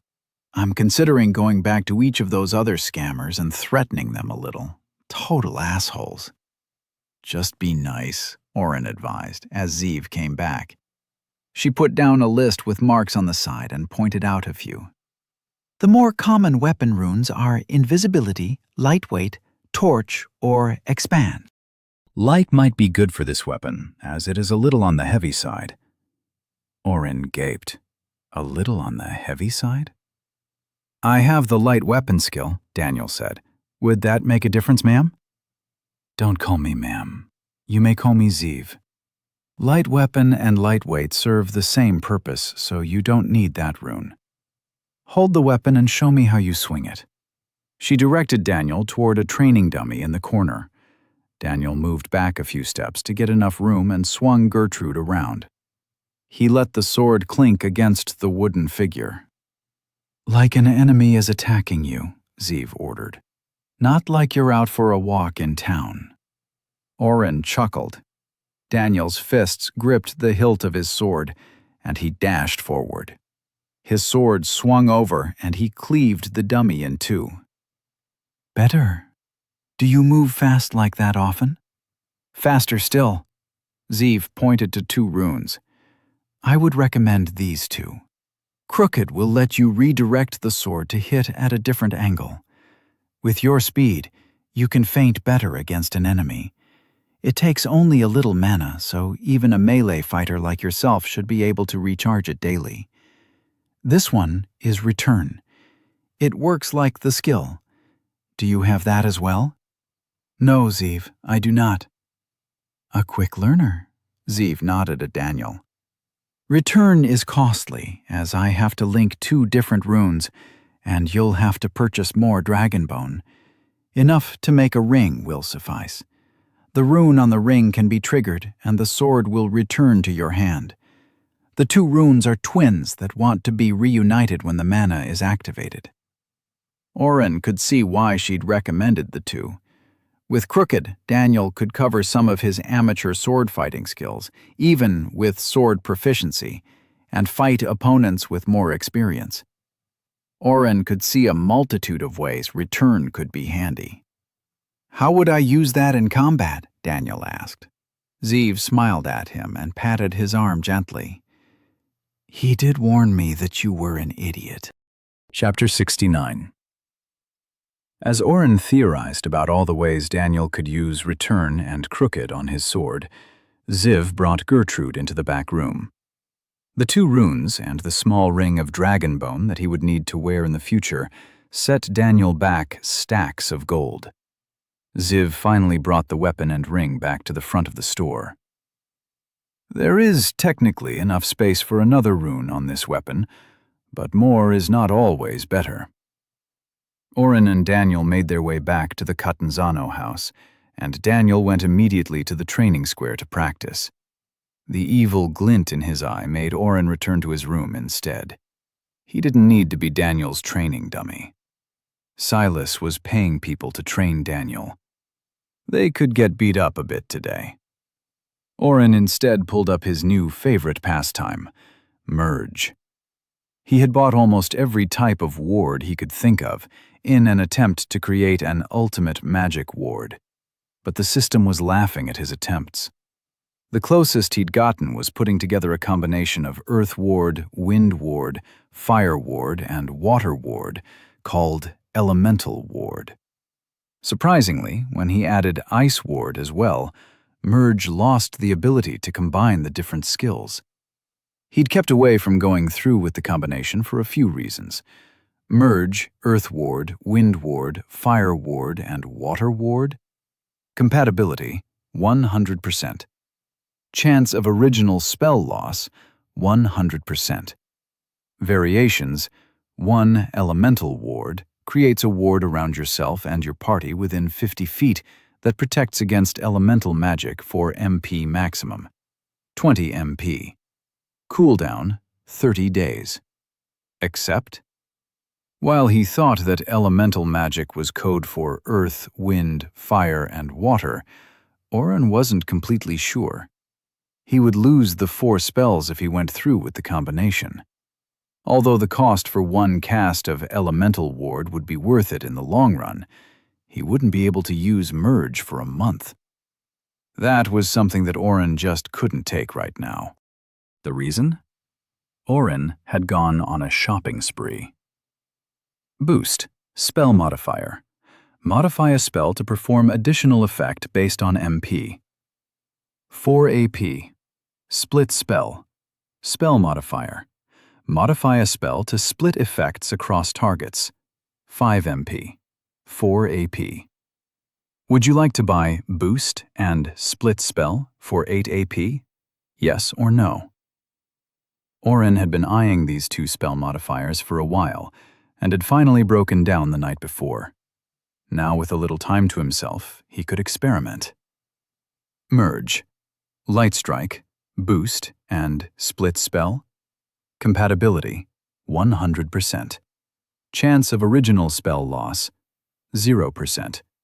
Variations, 2. Cooldown, 2 hours to 4 days. Review choices. Oren bit his lip. He had been hoping to just get Light Strikes, the spell that the system had hinted at back when he completed the Obtain Level 10 quest. Variations. Light Strikes. Cast unerring beams of light that hit multiple targets, up to 5, for 10 HP damage. 5 MP. Cooldown, 2 hours. Flash. Cast a burst of light that hits all targets within 20 feet for 100 HP damage. 50 MP. Cooldown, 4 days. Oren smirked. He could imagine the shit Daniel would give him if he took a spell called Flash. He selected Light Strikes and upgraded his basic attack. Finally, Oren muttered to himself as the spell slipped into his mind. The cooldown timer for Merge started counting down as Oren looked through the rest of his spells. 2 hours to figure out what to get next. I hope Daniel is having fun. Oren spent the next hour going through the list he'd created in his head. Heal Small Wounds could be combined with Split Spell, but not Boost for some reason. He couldn't even cast Boost and Heal Small Wounds normally. The spell modifier options could be mentally added to a spell before he cast it. Technically, he could create the same effect of light strikes by casting Light Strike with Boost and Split Spell. The mana cost would be the original 10 MP from the actual spell, plus the 5 MP from Split Spell, and whatever he put into Boost. He'd been sticking with just 5 MP for Boost until he had a better handle on its capabilities.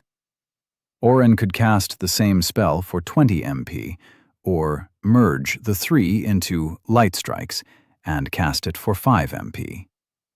It was weird that he couldn't boost up his healing spell, but Merge gave him an interesting option with Split Spell.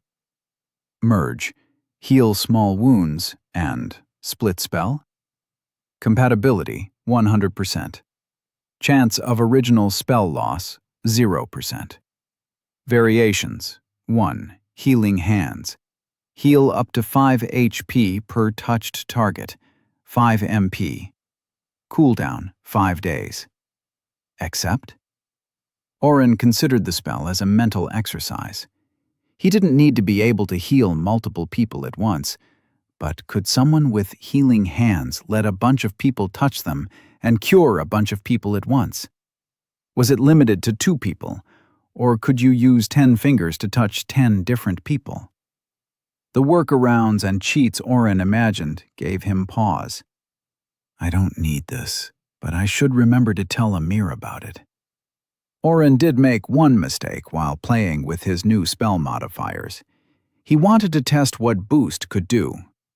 On Light Strike, the spell modifier had made the damage stronger for the upgraded spell.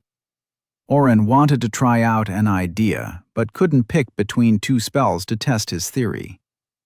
Boost's description said he could perform an additional effect. He'd imagined that meant making the spell stronger. He looked at Ice Sword and Fire Sword, then decided to play it safe and use Ice. The summoned sword was bigger than Gertrude and fell out of his hand. It dented the wood floor. Fuck.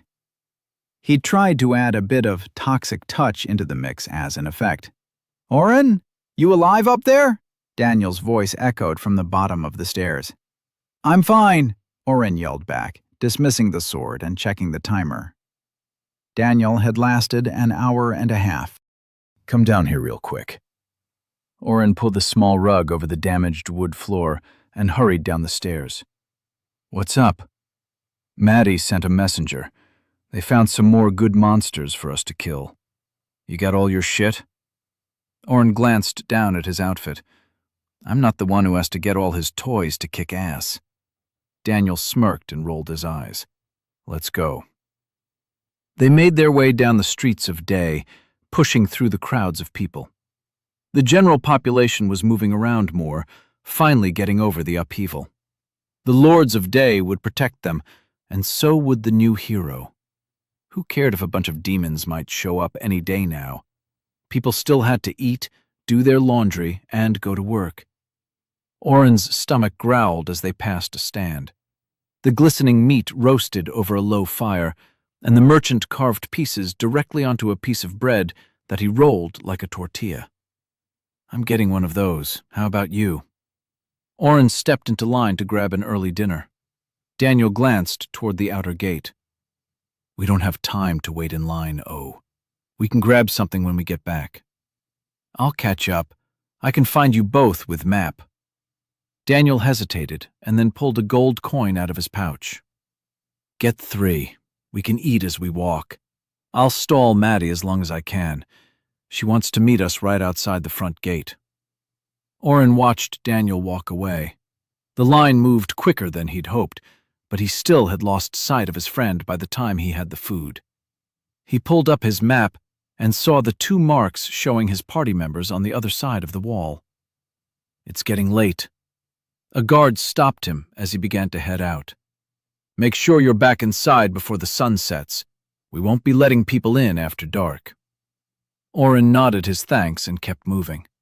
They'd been warned that new procedures would start soon. Silas didn't want to chance adversarial forces moving in at night. Not like they could stop me from using teleport anyway. Oren spotted his friends and ran up to them.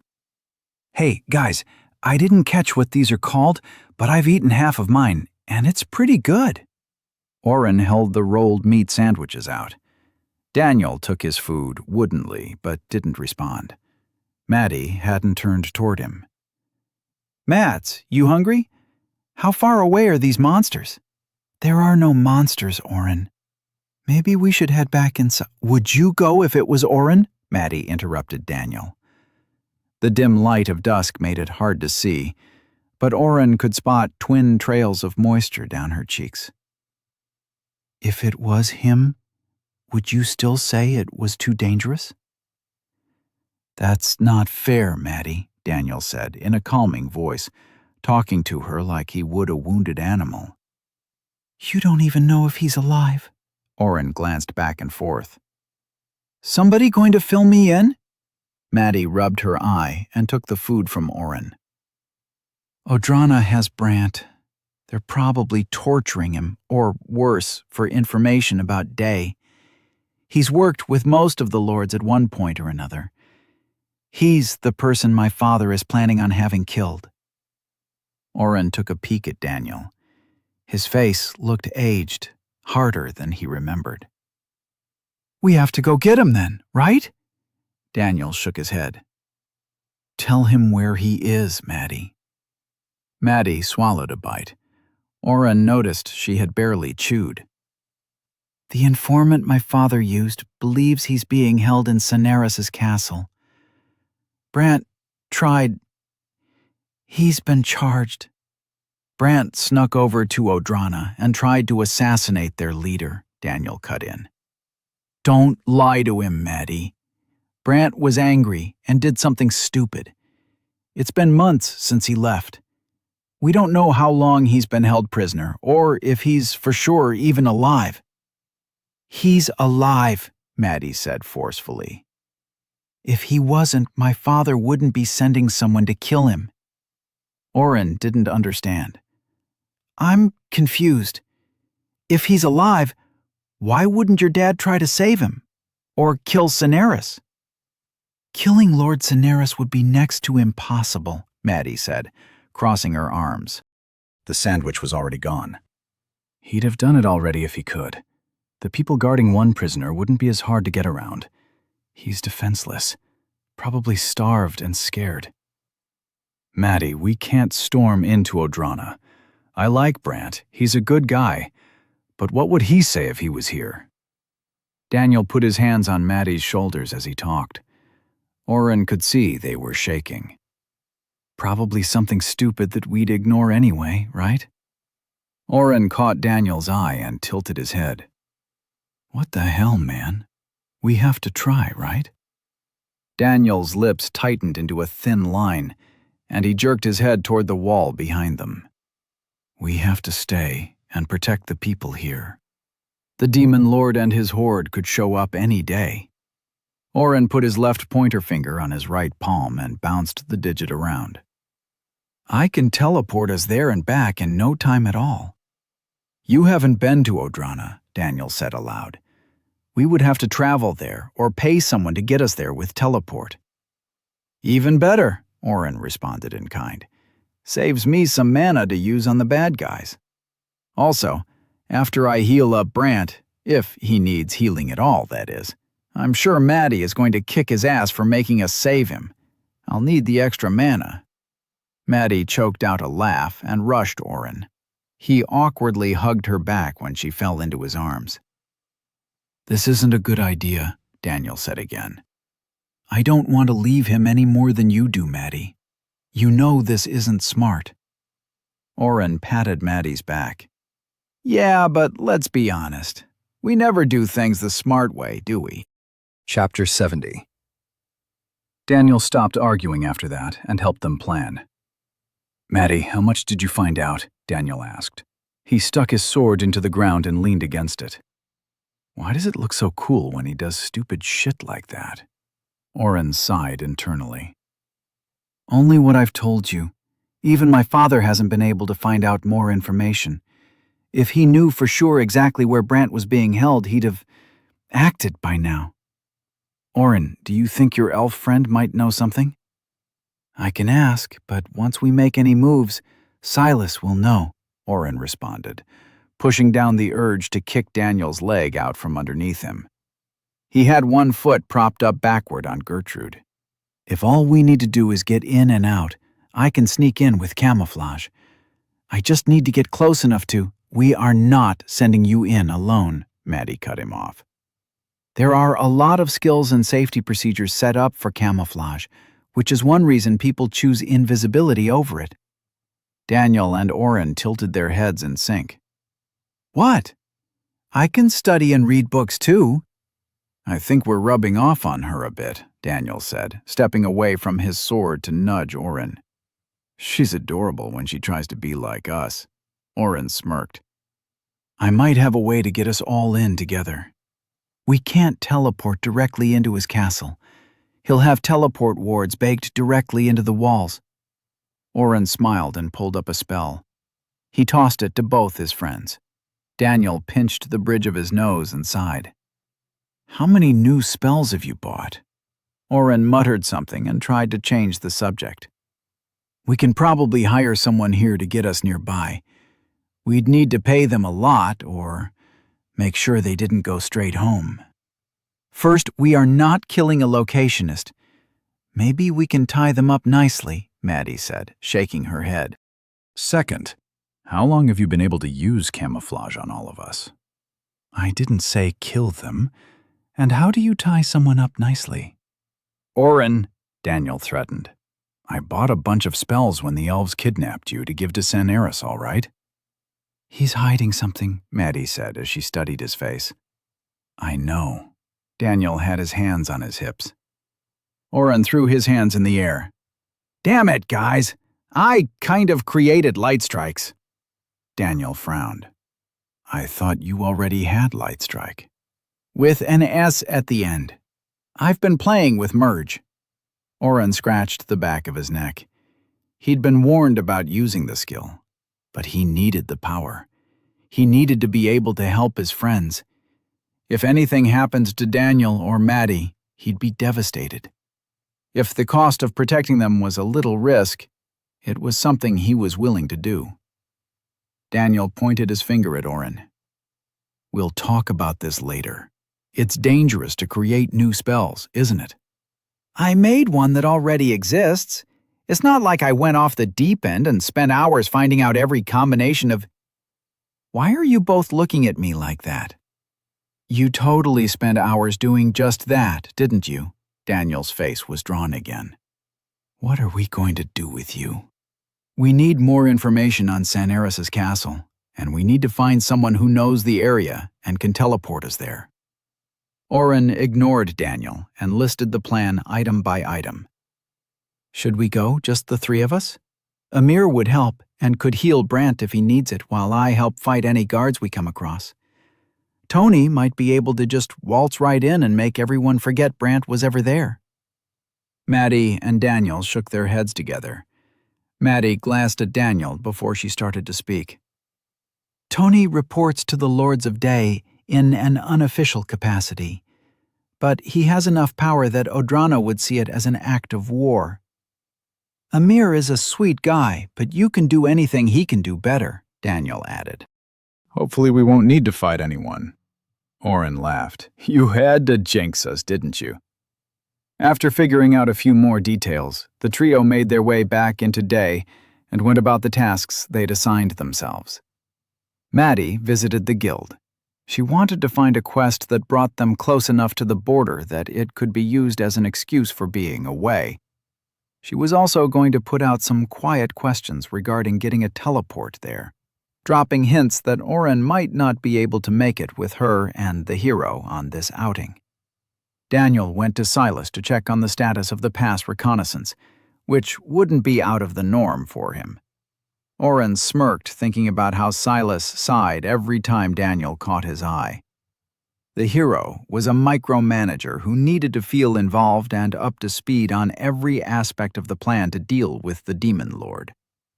This trip would be the same as the 3 other times this week that he'd annoyed Silas with questions. Only this time, he'd be fishing for a better timeline under the guise of going farther afield to train. That was something Silas would likely jump at, giving him a few days away from Daniel's nagging. Oren went to half a dozen shops, buying a random assortment of things. Most of the shopkeepers knew him at this point and waved as he entered their stores. He tried to be discreet as he stocked up on mana potions, health potions, and some food, grabbing vials from different vendors. When they regrouped in Daniel's and Oren's room, Maddie slapped a piece of paper on the table. A small group of bandits has popped up along the road leading into Odrana. The guild quest is for information only, since it is so close to the border. The guild doesn't want us attacking a patrol unit from their army if the reports are wrong, she explained. It's 5 days of travel on horseback. That puts it outside your teleport range, even if you knew where to go, Oren. I was able to find a few people with teleport, but they can only move 10 miles. The only ones who can move more are helping set up the barracks at the far end of the pass. Damn it, Daniel cursed. Your dad said they don't have any concrete reports on the Demon Lord's horde. They've sent a few of the stealthiest people they have to check out the surrounding areas, and all have returned unharmed so far. Of course, he could be lying to me, but I don't know. Isn't that good news? Oren asked, laying out the provisions he'd gotten on Daniel's bed. He was trying to separate things into 3 piles. It would be best for Maddie and Daniel to carry their own packs with some supplies, just in case they got separated. If the scouts can't find anything, we have more time. Let's say one of them comes back tonight and reports movement. That would still give us a day or two before the horde reaches the front line. Even longer before they reach day, if we can hold them back a bit. Maddie, if it takes 5 days to get to the Odranan border, how much more do we have to go to reach Seneris's place? Daniel asked, and picked up a blue root vegetable from his bed. What is this? Maddie took the long tuber from his hand. You've eaten this like 5 times. It's a potato. Potatoes are brown. No, they are not. Oren snatched it away and put it back down on the bed. Maddie, how far into Odrana do we need to go? From Day to the border is about 150 miles, Maddie answered. She turned and walked over to a pile of books sitting next to Oren's bed. I think I brought... Yes, here it is. Returning to the table, she opened the book she'd retrieved. I gave you this book ages ago, Oren. It has a pretty good map of... Here. Turning a quarter of the way through the book, she spread out a 2-page doodle of the world of Asmia. Daniel can draw better than that, Oren complained. Are the distances accurate? From the border here, we have to travel northeast about another 100 miles to reach Mistlight. That's the Seneris city stronghold. They have a school for mages there. It's a port town, right? Oren remembered a sliver of conversation with Tony. Could we go by boat? Maddie shook her head. Even if we could, it wouldn't be safe. The elves travel by longship and oar along the coastlines. Odrana has a few trading vessels that go farther out to sea, but they keep track of every passenger and item on the ships. The water is dangerous. Oren could get the elves to help us, Daniel offered. If we can't find someone to teleport us the whole way, that would be 8 days to get there and 8 days to get back. That's too long. How long would it take to go by boat? 2 days, maybe 3. Coming back won't be a problem if we travel on land, but I don't know if I can teleport to the middle of the ocean. I have to have some image in my head of where I want to go. It won't take 8 days to come back either. I can jump us back easy enough, if you have the mana left. I can always blood cycle. Daniel glared and then perked up. I almost forgot. I have home base. I can get us all back in an instant. So, we have multiple options. Oren finished separating supplies and filled 2 small bags with some food, a blanket each, and 2 potions of each type. He moved to his neglected mortar and pestle. He pulled out the penadrops he'd bought and started mashing them. A few regen potions would be helpful for them all to have. We'll go to the elves and see if we can take a boat or travel by land. The problem is the guild quest. It gives us an excuse to get away, but if Silas finds out we just jumped to the elven forest, he'll know something is up. Do you think Arandir would tell him? Maddie asked, watching over his shoulder as Oren boiled the smashed mush. I don't want to chance it. They sat in silence for a few minutes as Oren continued his process. He hadn't made the regen potions recently, and still had one left from his first batch, but the recipe was easy for him to remember. He'd also made enough solo dinners over the years that his cooking skills weren't terrible. Making the regen potions wasn't any harder than following the directions for a box of macaroni and cheese.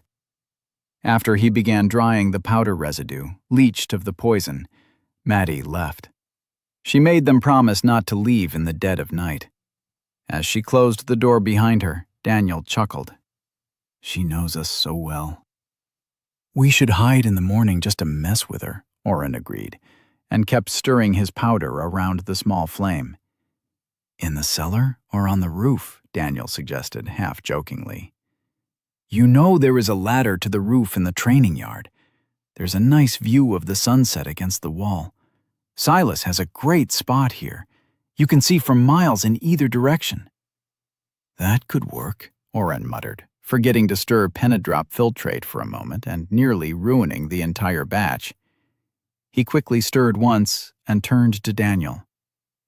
How high in the air do you think you could throw me? Chapter 71.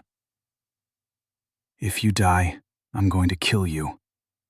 Oren ignored Daniel, pulling himself up higher on the ladder. I've never had a problem landing at a different height. Why wouldn't I be able to start in the air? It was early morning, and Oren was climbing to the top of the Catanzano Manor's roof. Oren's theory involved his teleport spell. In the past, he'd always started from a flat surface and used the spell to jump to something he could see or a place he'd been before, as long as it was within the spell's range.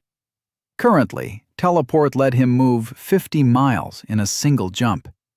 He wanted to test an idea he'd had. Could he teleport during a fall? Daniel had thrown 2 mattresses on the ground in the training courtyard.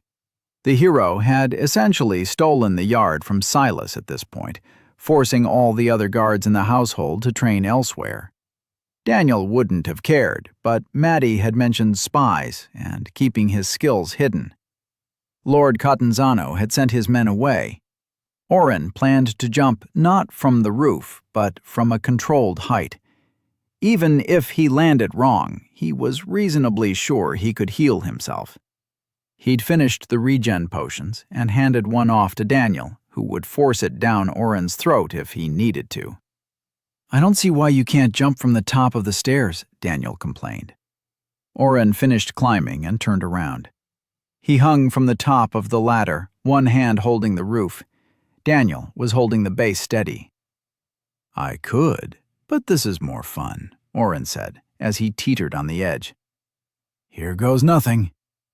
He landed and bounced off the mattress stack, rolling to a stop when he hit the wall nearby. Oren, are you okay? Daniel ran to his friend's side. Damn, I was hoping that would work. What in the... Why? Maddie rushed into the yard and took in the sight. Oren brushed dirt off his sleeves, tousled but unharmed. Daniel squatted nearby. Mattresses and a ladder stood by guiltily. Oren wanted to test out teleport. I convinced him to only jump from a ladder. He wanted me to launch him into the sky. Daniel betrayed him immediately. Coward!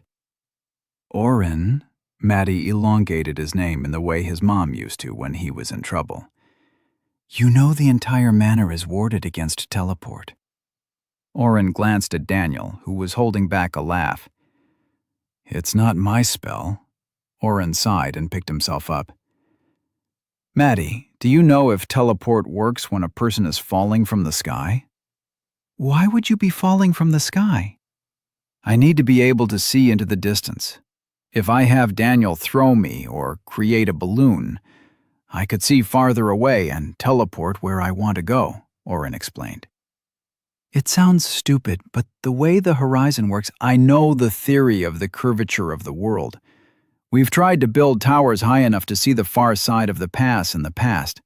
It's not safe to go that high up. I'm not talking about building a tower.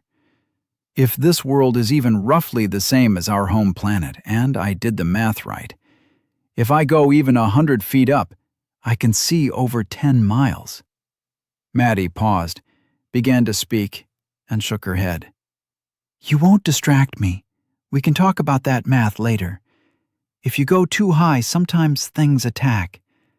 I don't know of anyone with teleport who would be foolish enough to do something that dumb when they could just travel for a few hours instead.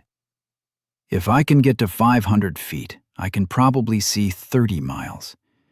Daniel throws me in the air a few times and we make it all the way to Odrana in an hour. Maddie hesitated again and stomped her foot as she turned around. I'll have the wards turned off around the yard for 10 minutes. Don't try anything until I get back. Good job. Daniel patted him on the back. He rested his hand and slapped him a few more times, making dust billow. You took a good tumble there. I didn't even think about the wards, Oren grumbled, moving away from his well-meaning friend. Daniel whistled as he picked up the top mattress that had bounced halfway off the stack with Oren's descent. Daniel, did you know I wasn't going anywhere because of the wards? Daniel continued to whistle as Oren chased him around the yard. 10 minutes later, Oren was grinning from ear to ear. Teleport would allow him to jump even in mid-fall. The spell stopped his velocity and set him a few inches above the ground, no matter how high he jumped from or how long he fell. The hitch in his plan was that even boosted to maximum strength and starting from the top of the Catanzano Manor, Daniel could only throw him 50 feet. It wasn't straight up either, but a sort of angle up and away from wherever he was. As Oren hurtled through the air, it was hard to make out distant places, too. He was spinning, and Daniel couldn't get a handle on how to throw him better. If anybody is watching this, I'm sure my father will ask me all sorts of questions tonight, Maddie said, putting her hand over her face. You two look like imbeciles. Maddie, do you have hot air balloons or know anyone with the fly skill? Oren asked, ignoring her. Despite her complaints, she'd been laughing and had even jumped off the roof once with Oren. He'd teleported them both safely back to the roof before they hit the ground. Fly is one of those spells that people guard with their life. You can't unlock it? I thought you could do anything. Maddie's question wasn't sarcastic. Oren narrowed his eyes at her, but she genuinely seemed to believe he could simply take any spell or skill he wanted. My running theory is I have access to most of the base spells and skills, but some things are unlocked once certain spells are leveled or maybe when combined through merge, Oren explained. Is there anything else you can think of that might be of use? I don't need much control, just more than Daniel's uncoordinated ass can handle. Hey, I'm trying! Trying to kill me, Oren muttered. Maddie sat down on the edge of the roof and dangled her legs over the side. Daniel sat down next to her. After a minute, she snapped her fingers. There was this fighter from Veskar a few years ago. He made shields in the air. He could make a few in a row and run up them like steps to attack from above. She trailed off. I think he broke both his legs when he jumped from too high once. I don't know what happened to him after that. Oren searched his store. There's something called Quick Step that lets me kind of double jump, I guess. I'm not sure it's worth it. Nothing else really stands out. Daniel patted the ledge between himself and Maddie. At least enjoy the view. We don't stop and take this all in enough. Oren settled in and watched the city come to life. People filled the streets, going about their business, as the three of them stewed in their own thoughts. I'm not sure we have the time to build a hot air balloon, Oren started, but Daniel popped him on the head. You don't know how to build one of those, and even if you did, it would be too suspicious. We can find high points and move as fast as we can. I don't think going to the elves is a good plan. We should head out and do the guild quest. Today. You can increase our dexterity and we can run for it. Oren absent-mindedly rubbed the spot Daniel had hit. What are we waiting for, then? Let's grab some breakfast and go. I can teleport us pretty far out. I think I can do about 30 miles east if I remember the place right. Maddie shook her head. Oren has been using too much mana today already to teleport us too many times. We shouldn't rely too much on Oren boosting our speed. We can take some horses and move out. We don't need to tip our hand on what we're up to. There are a few villages we can drop the horses off at tomorrow if we feel that we should make a few jumps instead. I've got a regen potion, and I still have 3 full cycles of my mana left. That's before I fully boost myself up. She's right-o, Daniel said, eyeing what was left of one of the mattresses on the ground. We need you at full strength at all times. Getting Brant back today as fast as possible is our priority. We are not trying to get back at Cineris. Oren raised an eyebrow at that. You don't want revenge? Maddie may have made a good point, that killing the leader of Odrana right before the Demon Lord gets here might be bad timing. Maddie reached over Oren and rubbed Daniel's head, fluffing his curls. He's learning to listen. Isn't it adorable?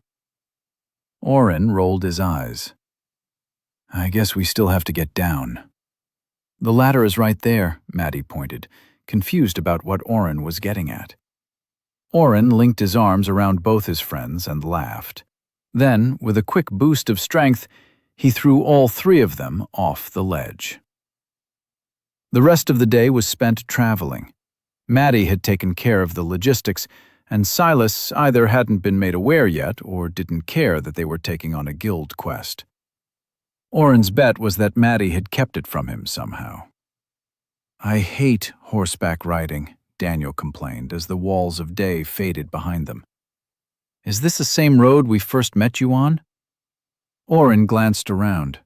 Most of the traveling they'd done in the past had been a bit more to the north, and this road was maintained much better than the roads to small villages and farms. It is.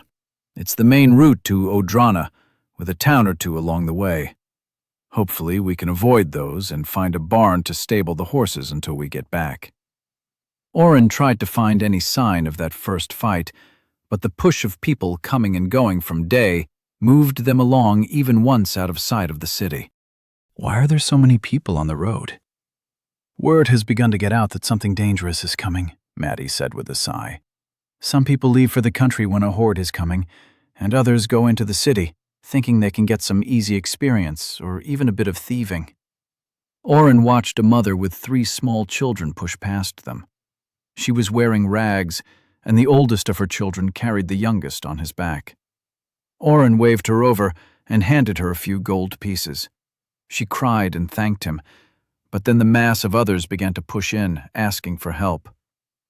Back away, Maddie's voice rang over the sudden mob. In the name of Lord Catanzano, back away! The people dispersed. Oren couldn't find the family anymore. What are you doing? Do you not understand we are trying to be a little sneaky here? Maddie berated him. She had kids. Oren didn't try to argue anymore, and tried to pick up speed with his horse. Once the sun began to set, people started disappearing off the road to make camp, and they were able to put a few more miles behind them before Daniel pointed. That barn is as good a place as any. The farmer wasn't keen on feeding and looking after 3 horses until Daniel stacked up 3 gold pieces. The horses were taken, and phase 2 of the plan began. You guys sure? I still haven't tested out Purify. It might not work. Maddie pulled her backpack higher up and cinched the straps. Keep the dexterity just over the limit tonight. We can rest for a few hours tomorrow if it doesn't work for me. This was the part of the plan that Oren didn't like. Daniel had told Maddie about his initial run through the forest and suggested Oren use increased dexterity to let them run. With nobody on the roads at night, they could cover a lot of ground. At full speed and less than 30 dexterity, Daniel had run the length of the forest and today in less than 24 hours. How much faster would they run at 50 dexterity? Oren had a few bags of coffee ready for them when they got tired, but Maddie assured them both that if this didn't work, they could always back and use the horses. What was the worst that could happen? Chapter 72. The good news was that Purify worked, and had cleared Maddie's dizzy and fatigued statuses when they hit her 20 minutes after they started running. Oren had purposefully not reapplied increased dexterity or increase strength to her, and let the side effects hit while they were still close to the horses.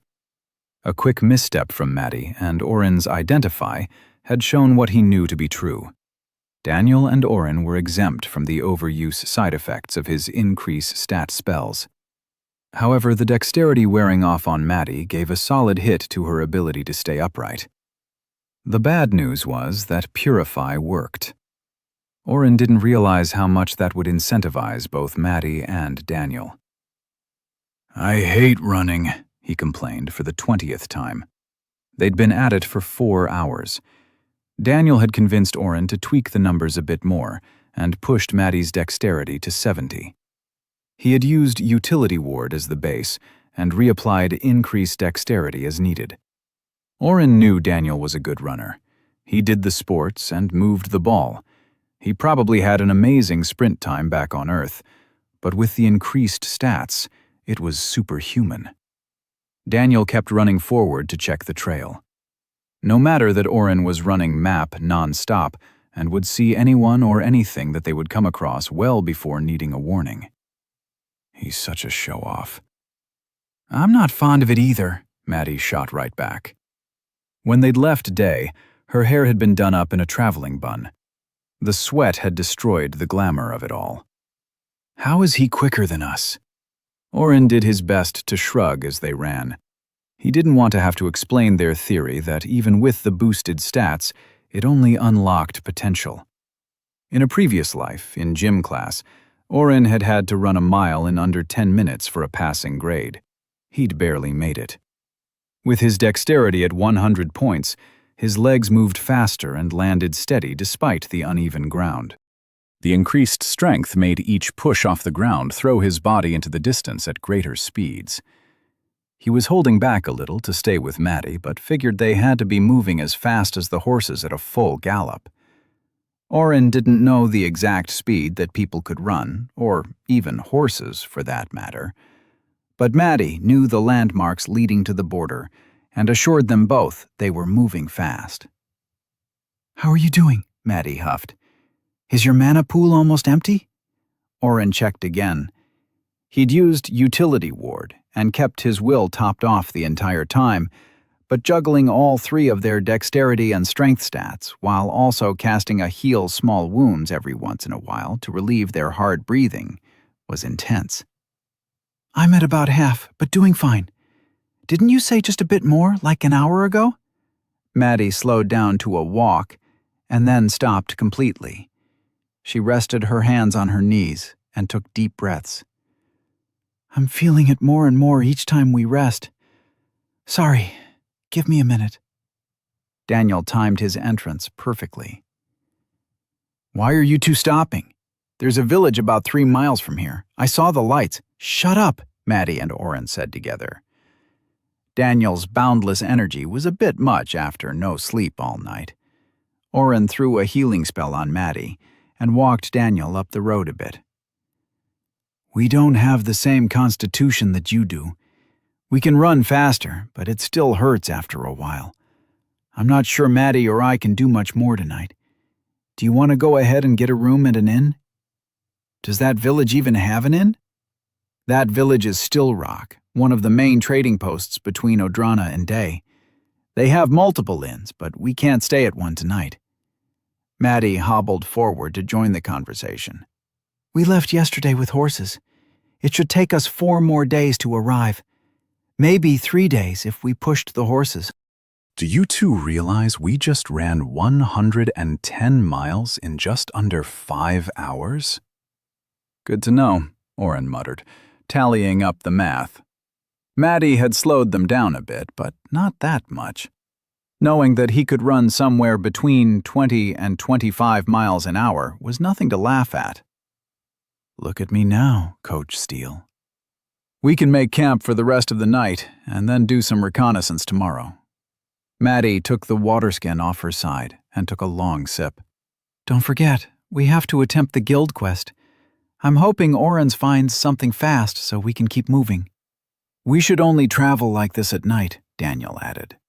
Even with how slow you two are compared to me, it's a weird sight seeing you jump 10 yards a step. Oren forcefully laughed and pushed Daniel into the tree line. Go clear a space for a tent. No fire. We can eat when we wake up. Daniel saluted and walked off, not realizing Oren had saved his life.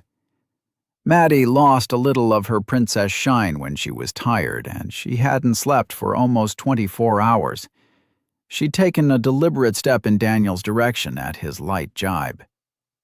Ignore him, Oren said, as he nudged her with his elbow. I'll make sure to give him less dex tomorrow. Maddie's smile was positively evil. Sounds good to me.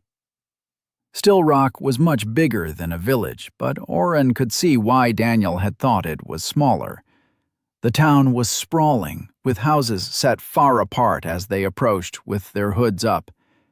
As they traveled into Still Rock, the houses became shops before a barricade and gate blocked the more expensive homes and stores. Anything outside the wall is not really Still Rock, Maddie explained, as they entered through the gate. No guards stopped them, or even looked their way. The town sits close to the Odranan border. A small river separates the territories of Day and Odrana, about 10 miles on the other side of the walls. People from both sides come here to trade and live before going back to their homes. Even Veskar has some semi-permanent businessmen who live here part-time. Oren ignored Maddie as she overshared information, something she'd started doing ever since she'd found out both of them were from another planet. Oren assumed she must have thought she was filling Daniel in on everything at first. Maddie, stop, Daniel finally snapped. We just need to know where these bandits are attacking, and have Oren count how many there are. That should be enough to satisfy Prytus, right? We don't need to be in town or know anything about it right now. Which way is the fastest? Maddie brought them down busy streets for the next hour, avoiding the worst rush of the morning and keeping as low a profile as she could. Some of the locals might recognize her, and they didn't have the time for the required political dance that would ensue if that happened. Luckily, they made it through Still Rock without a hiccup. Oren felt a twinge of loss that they hadn't been able to explore the charming town a bit more. We can rest here with Brand. It might be within my teleport range from Mistlight. As they exited the gates on the eastern side, more carts and people filled the street, trying to get into the city. Oren noticed more haggard faces on this side of the gates, and pointed out a cart with a few arrows still stuck to the back. Might be the work of the bandits we're looking for, he offered. Maddie sighed and nodded. You're going to have to do it. I'm too well known, and Daniel, well, he'll find a way to have a feast thrown in his honor, I know. Hey, you two are getting on. Off I go. Take care of Daniel for me, Oren said over his shoulder as he made a hasty getaway. He approached the cart and waved at the couple riding up top. Only one horse was connected to the right side of the hitch. The left side was empty, with a dark stain against the wood. The grizzled older man only growled, but his daughter smiled and waved back. Did you two find trouble on your way in? Oren asked, pointing at the arrows on the side of the wagon. The old man muttered and reached over the edge. He yanked the arrow out and threw it on the burlap bags they were carrying. I don't mean to pry, Oren said, holding up his hands. I'm heading that way with friends and don't want to run into anything pointy. The daughter chuckled. She was at least half the old man's age, with an easy smile. She slapped her father's arm and whispered something to him. Then she turned back to Oren. There are always bandits on the roads, but some have been a bit more aggressive in the last month or so. They killed one of the horses, too, she pouted prettily. Are you with the guild? Is someone finally going to save us?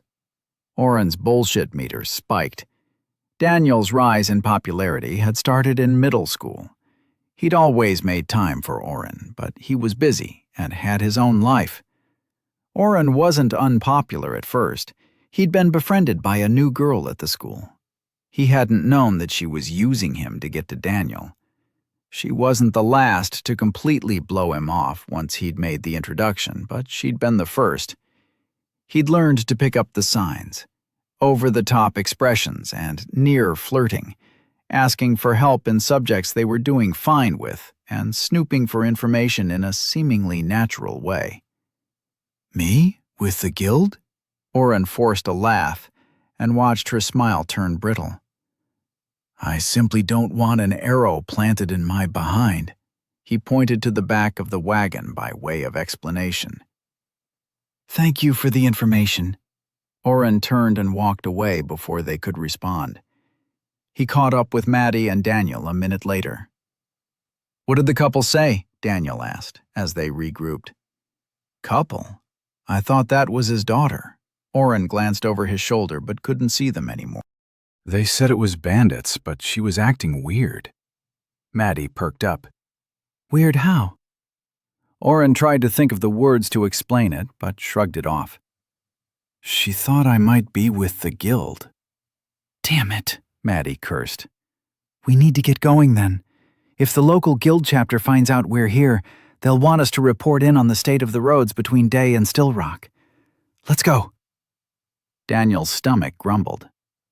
"Lunch first?" "Eat on the way," Oren said, fishing some raisin bread out of his storage. They were able to make it 5 miles before the sun started to dip again.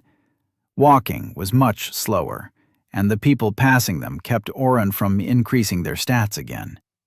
He kept an eye on but saw nothing beyond the people they passed and the occasional deer. Once a bear lumbered into view on his butt. It was moving southwest and disappeared within a few minutes. "We can make it tonight if we run through the night," Daniel said, pulling apart the chicken Oren had pulled out for dinner.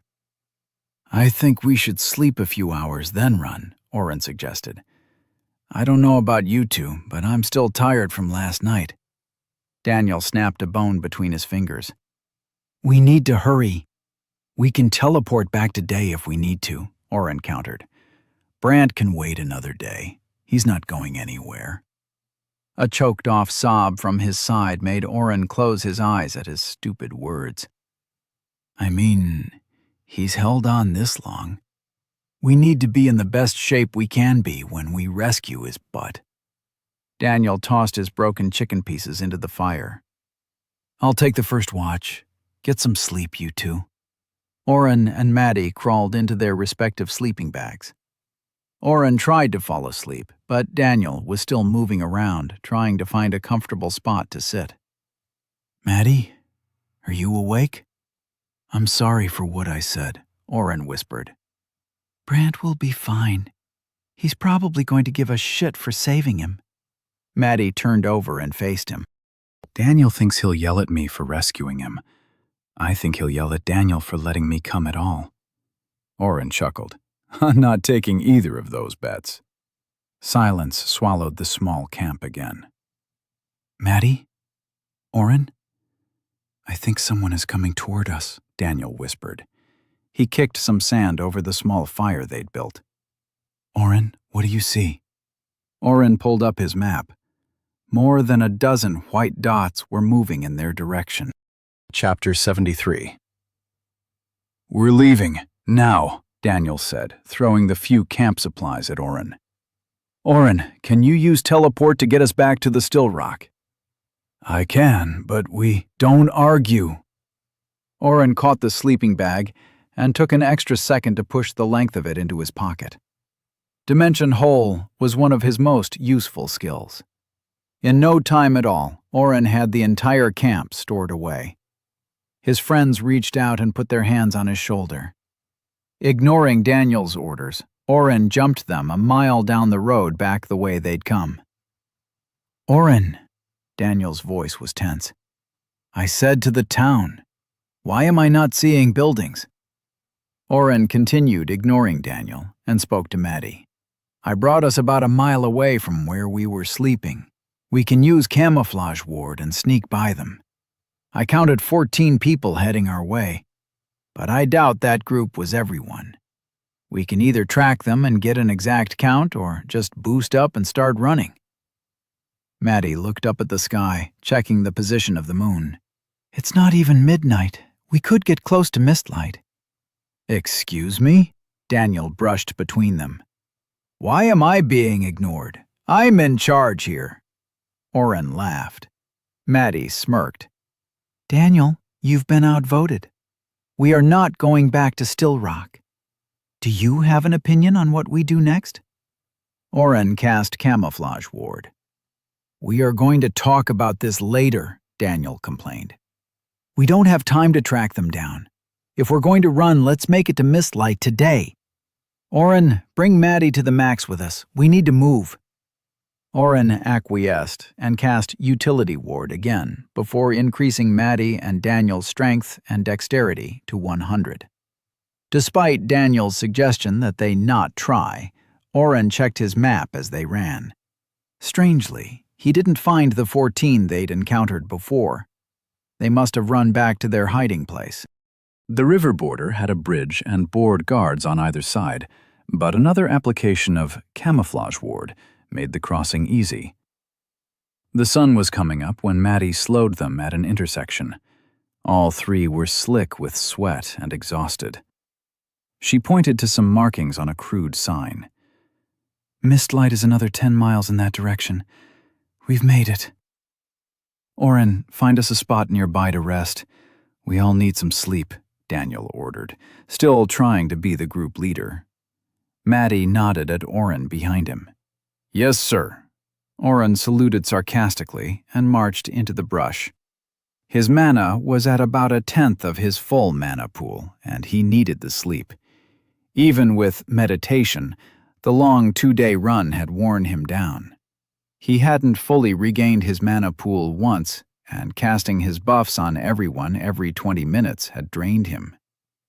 Oren made sure to cast Purify on Maddie as the last buffs wore off. He patted Daniel on the shoulder and nodded at the sleeping bag he'd laid out. Get some sleep. Daniel shook his head. I'll take the first watch. Oren sat down and crossed his legs. D, I have my map. I'll be able to see anyone long before they get here. None of us are in any condition to fight right now, and I'm not sure I could teleport us more than once. You and Maddie need sleep. I need you two rested so you can protect my scrawny ass. Oren knew playing the Protect Me card was low, but it was true. He wasn't as good in a fight. He was useless to them right now, besides his ability to stand guard while they slept. Daniel's arm snaked out and pulled Oren into a headlock. He rubbed his knuckles on Oren's head. You're an idiot. We wouldn't be here if it wasn't for you. Not just here right now, but alive at all. Stop doubting on yourself already, dude. I can barely hit you with your new watery fight style, and you have more options than a Swiss Army knife. Don't even get me started on your administrator bullshit. I'll go to sleep, but only because I know you can protect us. I will wake up in a few hours and make you get some sleep, though, even if I have to knock you out. He playfully increased the pressure of his chokehold around Oren's neck for a second before letting him go. Oren watched his friend crawl into his bag. When the snoring began, he wiped at some dirt that had gotten in his eye and refocused on his map. After a breakfast of sausages wrapped in pancakes, Oren brought their strength and dexterity up to a manageable point for Maddie so they could jog halfway to Mistlight before seeing anyone. Once the traffic began, they pulled up their hoods and moved slower. It was mid-afternoon by the time they made it to the gates of Mistlight, and Daniel was grumbling about wasted time. We can't into the city, Maddie said, kicking him in the back of the leg. We can't run in like the wind either. We have to keep a low profile. Once we get inside, we can do some investigating. Odrana has a guild chapter, but from what I know, it's corrupt and not worth visiting. Lord Cineris has all but bought every position of power. I have a few acquaintances I could ask questions of, but I doubt that would be helpful either, Brant is in Cineris's house, right? Daniel's voice was loud, and Oren kicked him. Will you two stop kicking me? Shut your mouth, then, Oren muttered out of the side of his mouth. There are guards up ahead. The gate they were moving toward made the bundles of people traveling to the city funnel into a walkway just wide enough for a single cart. Maddie had avoided the main gate, saying it was too conspicuous. This side gate was the entrance for small-time merchants and people traveling for pleasure. The main gate was for dignitaries and large shipments, which meant tighter security. Oren was impressed with the height of the wall. Mistlight's protection from monsters wasn't as tall or thick as Day's walls, but there was a cold beauty to the dark blue material it was made out of. There is a quarry about 20 miles east, Maddie whispered to Oren, seeing his gaze. The Cineris family kept hundreds of orc slaves and forced them to dig the blue limestone. Nobody knows how many orcs and other slaves died excavating. They were only allowed to cut pieces as big as you can see there. Oren noticed the line about 5 feet up. That's stupid. Why did they need it so big? Small cuts would have worked fine, right? I'm not an architect, but I've seen old-timey castles. That's as big as a horse. Cineris family secret, Maddie shrugged. They had the money and the manpower. They built the wall. The rumor is it doesn't extend into the ground, and they used other stone for protection there and the base of the city throughout. You'll see how much blue there is once we get inside. When the sun hits the roads in the morning, the entire city shines with a cloudy blue haze. That's where the name Mistlight comes from. How big is the city? Daniel asked, watching a guard who poked around in the pack of the young man in front of them. Can't we find the castle that Cineris is in and... Ow! Maddie shook her hand out before rubbing her pointer finger. Why is your skull so hard? I'll show you when we get inside. Keep your mouths shut. Maddie stepped in front of them and smiled at the guard. Would one of you point us in the direction of an affordable inn, preferably by the shopping district? My guard here can tip you if... Move along. One guard waved Maddie through and pointed to a woman behind Daniel. You, random spot check. Come along. Davis Jurgson, I will report you again, the woman carrying a tray of vials cursed. You can't keep pulling me aside so your wife gets the best spot in the market. If you try... Hey, Ephraim, I think this one is refusing a search. Maybe we ought to send her around to the front gate today, Davis yelled over Oren's head as he snuck through as quietly as he could. The other guard spit at the ground and smiled nastily. Come on. Maddie grabbed Daniel's arm and pulled. Don't interfere. Daniel frowned, but allowed himself to be dragged away. His face was still contorted when he turned to complain, but amazement settled over him instead as he got his first view of the interior of Mistlight. It's magical, Daniel whispered. Beautiful, Oren agreed.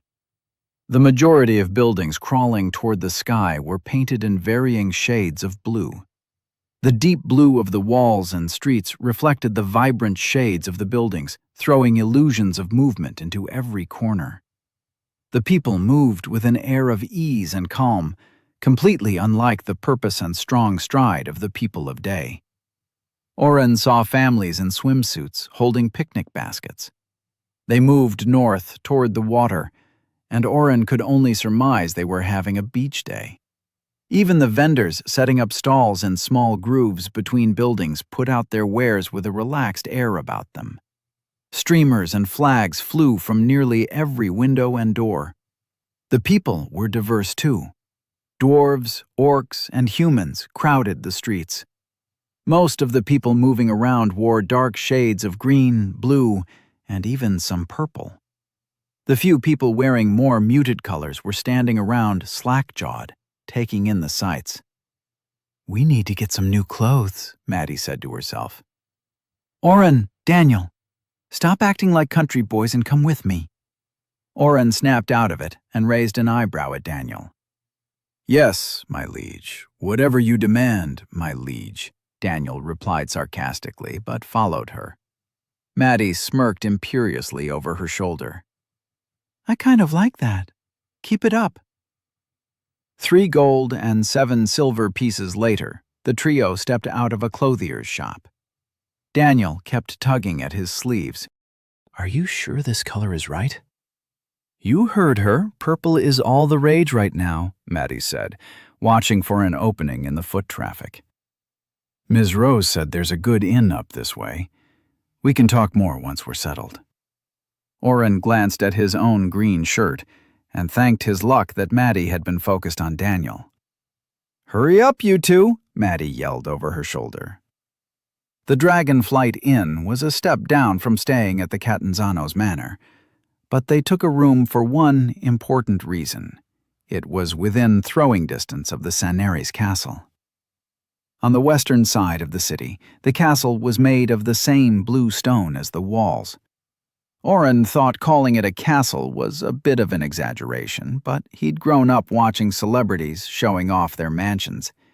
It had a lawn all the way around it, separating the main part of the residence from the rest of the city and the wall behind it.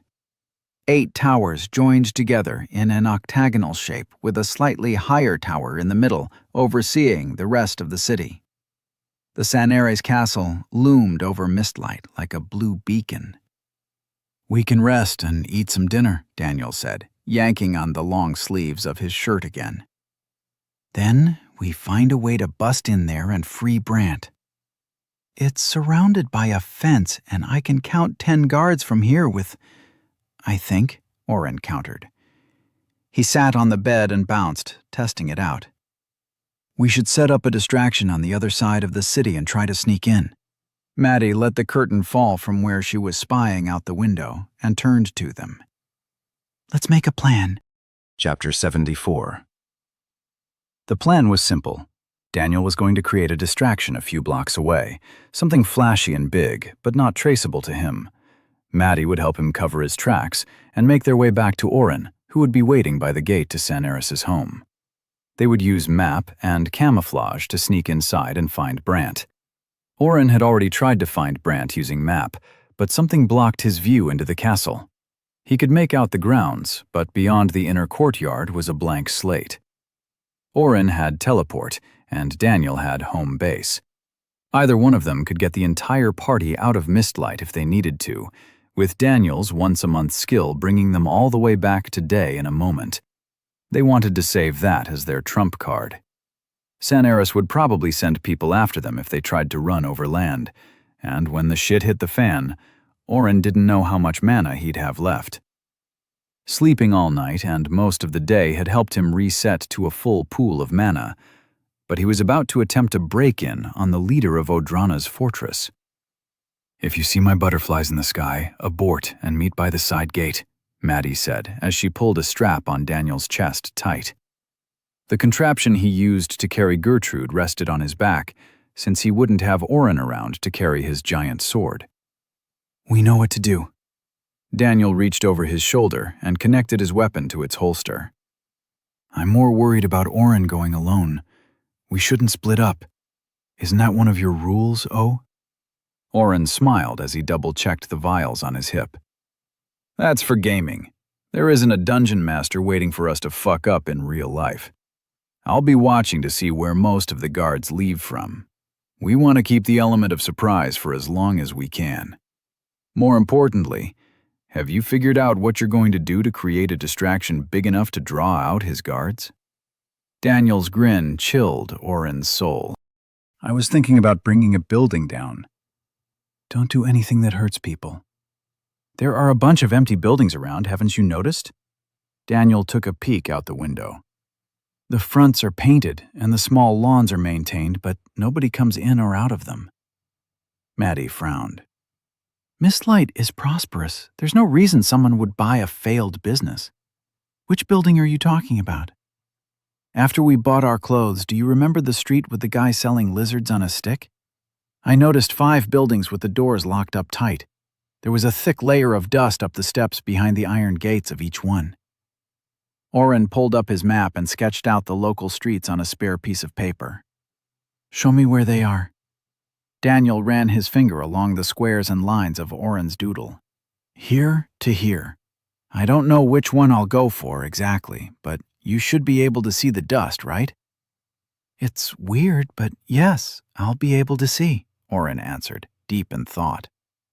Why would there be a bunch of empty buildings on a street with so much foot traffic? Should you boost me up then? Daniel spread his arms wide. Hit me with it. Oren rolled his eyes. His base will was 28.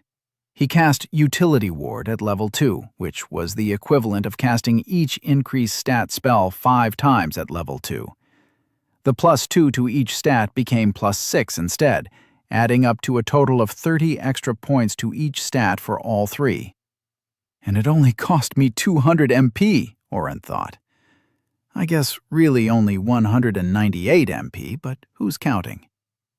With his intelligence at 58, the rest of his spells cost almost half as much, and he quickly got Daniel to the maximum strength and dexterity that he liked.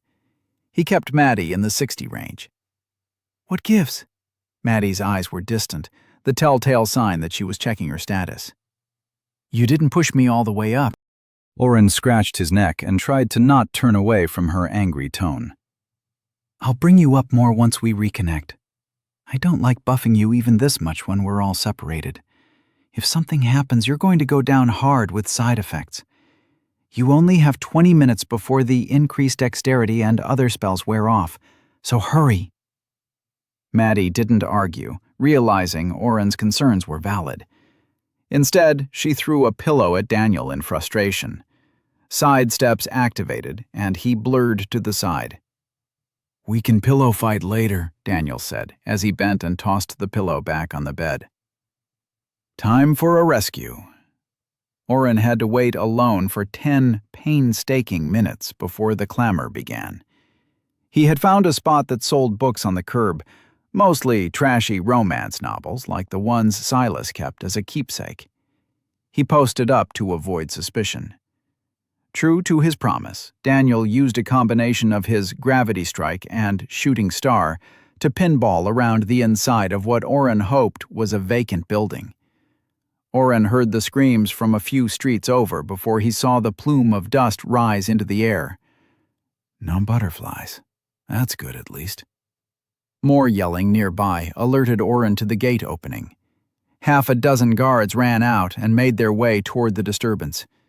The guards that remained closed the gate but stood nearby, watching the distance. Hey!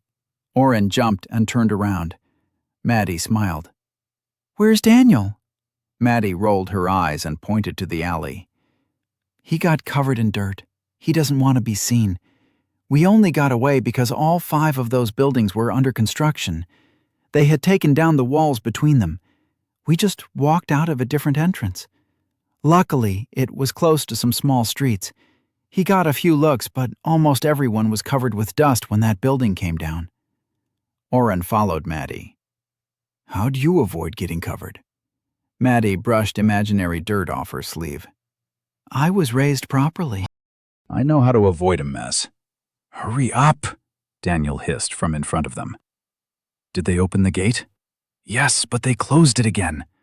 Oren made sure they were still in a party and cast Camouflage Ward.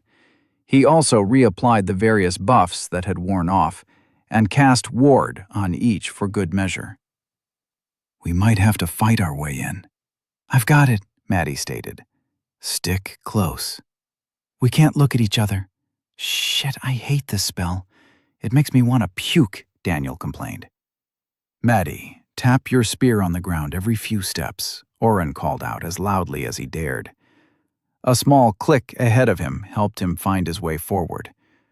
Oren had to agree with Daniel. Being on the other end of camouflage was disorienting. He knew Maddie was ahead of him and could catch glimpses of her whenever she moved. As long as she kept her back to something simple like the walls of the building nearby, Oren's eyes would gloss over her, barely able to find her. Once she stepped into the street with the Sonaris estate in the background, Maddie's figure reappeared like an afterimage.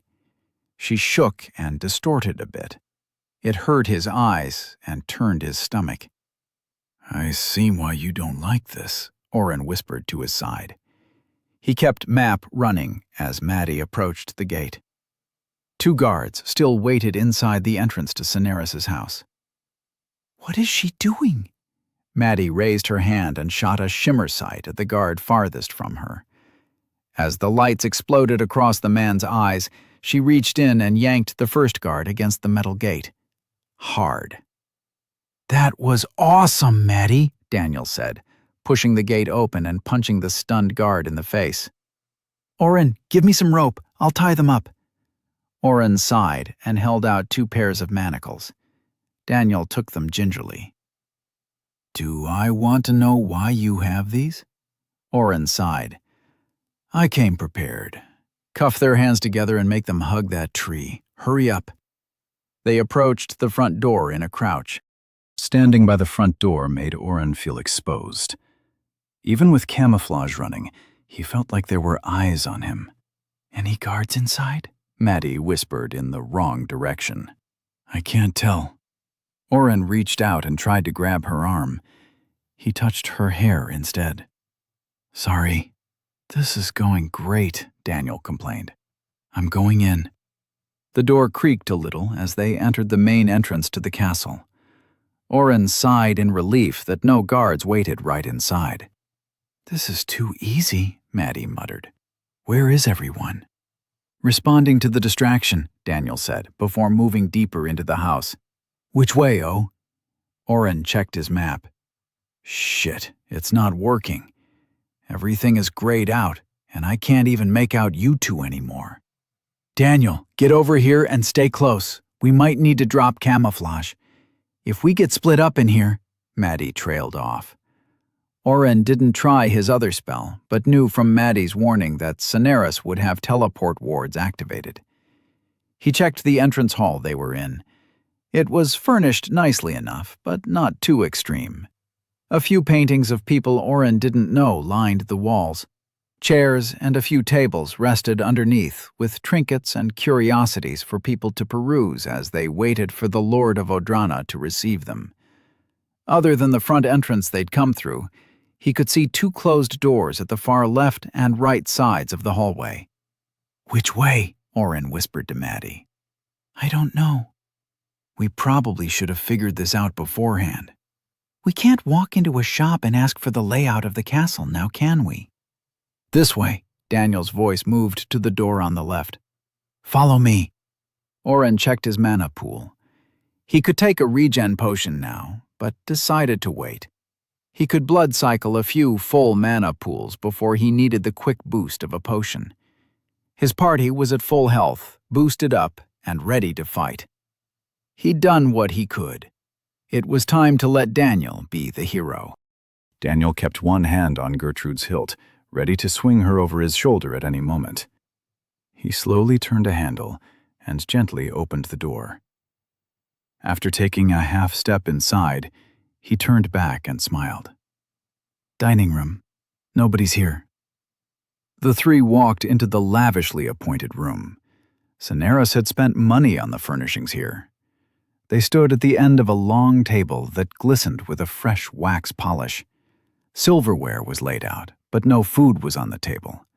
Various bottles lined wine racks along the far wall. A set of doors at the other end of the room exited to what Oren thought must be the kitchen. "Should we steal all his alcohol?" Daniel walked around the table and lifted a bottle. "Maddie, is this stuff any good?" "Put it back," Maddie hissed across the table. "We need to keep moving before—" 2 servants entered the room with steaming bowls of food. One set her bowl down and turned without incident. The second paused, with wide eyes fixated on what appeared to be a floating bottle. He blinked twice and moved to run. "Fuck," Oren cursed, as he cast an inversed dexterity debuff on the man. His legs landed funny, and he fell like a newborn colt. Oren hit the woman as well. She hadn't even turned from the noise. Maddie helped Oren pull the woman to the side of the room as Daniel picked up the man. "Which way to Brant?" The man's lips quivered, and a dark stain appeared on his pants. His lips moved, and sound came out, but with the lower dexterity, he couldn't form words. Oren sighed and motioned to Daniel to hold him tight. He cast an increased dexterity on the man. I can't talk. What is happening? We're just the help. Please don't kill us. The man's eyes darted between the three and settled on Oren. Please help me. Shut it and answer his questions, Oren demanded, trying to use a commanding voice. Anything you need. We have the good silverware in the kitchen. I can fetch it for you if... Daniel shook the man once like a rag doll. Where does Cineris keep the prisoners? I work in the kitchen. I don't go into the rest of the castle. The man raised his hands at the look on Daniel's face. Wait. Mina takes food to other rooms. She'll know. Let me go. She'll tell you what you need to. Oren reduced the servant's dexterity to 0 again. Oren crouched down next to Mina. I'm going to let you move in a second. You heard his question, so if the first thing you say isn't a direction, I'm going to be very disappointed. Mina was young, probably not even Oren's age. She stared up with huge eyes, and her chest heaved as she tried to take deep breaths. Oren increased her dexterity until she could sit up. I've never been to the basement, I swear. A guard takes the food and brings it down, she said in a panic. Her hands gripped Oren's pant leg. Please don't kill me. Which way? Oren asked more questions before he reduced their dexterity again and pulled the two into a corner. Maddie had been searching and came back with an extra tablecloth. They covered the hyperventilating bodies with the fabric before turning to the kitchen door. Through the kitchen, a right at the end of the hall, and find the door next to the old lady Cineris. Oren repeated the instructions Mina had given. A guard was always posted by the door and would take the gruel they brought to anyone kept below the castle. Daniel cracked his knuckles, and Maddie rolled her shoulders. Camouflage ward has worn off. Oren, reapply it? Oren held his hands out to either side and summoned a sword in each. One made of ice and one flickering with flames. No, let them see us and scream for help. Chapter 75. Daniel stepped in front of Oren with his hands on his hips. That sounded really cool, but we still have the element of surprise. Don't be stupid. Oren frowned, but let the swords dissipate. He turned on Mind Bastion and let a cycle of blood mana course through him. Using Heal Small Wounds, he recovered the health he'd lost for a fraction of the cost. When his mana pool was filled to the top, he considered his options and sighed as he dropped the skill. I did sound pretty badass, didn't I? Maddie patted his shoulder as she walked toward the kitchen door. Awesome! Let's do this. Oren reapplied Camouflage Ward. With the kitchen staff neutralized, the trio was able to sneak by the cooks with ease. Oren felt uneasy leaving potential enemies moving freely. But the chefs and helpers running around and preparing food didn't look up as one door opened or the other door closed. The long hall on the other side of the kitchen had doors every few feet, but Daniel crept past all of them, focusing on the end of the path. If Mina lied to us, we are screwed. Daniel peeked around the corner and motioned for them to get close. There is a single guard at the end of the hall. There is a painting near him, but I can't make it out. Let's take him out. I think that's our way in. Oren, you good? Ready. Oren made to move past him, but Daniel caught his arm. How long before our stats dip? Oren hit them both with another round of buffs and gave a thumbs up. 20 minutes. Let's hurry. The guard was at a higher level than the staff. Oren hit the man with 4 inversed increased dexterity before he looked up. A crossbow fired once and missed him. The second bolt hit his ward. Oren snarled and hit the man with 5 rapid strength debuffs as well. The bow fell from his fingers, and the guard slumped to the ground. What the hell? Daniel asked as he ran up behind Oren. How did he get 2 shots off? Are you hit? My ward stopped the bolt. Oren kicked the metal-tipped piece of wood to the side. He was stronger than he looked. I should have used Identify first. It's fine, guys. We don't have time. Someone is going to find out we're here soon enough. Maddie grabbed the arm of the guard and pulled him to the side of the wall. Help me, please. Oren checked the paintings on the wall and found the imperious-looking blonde woman in a deep green mage's robe.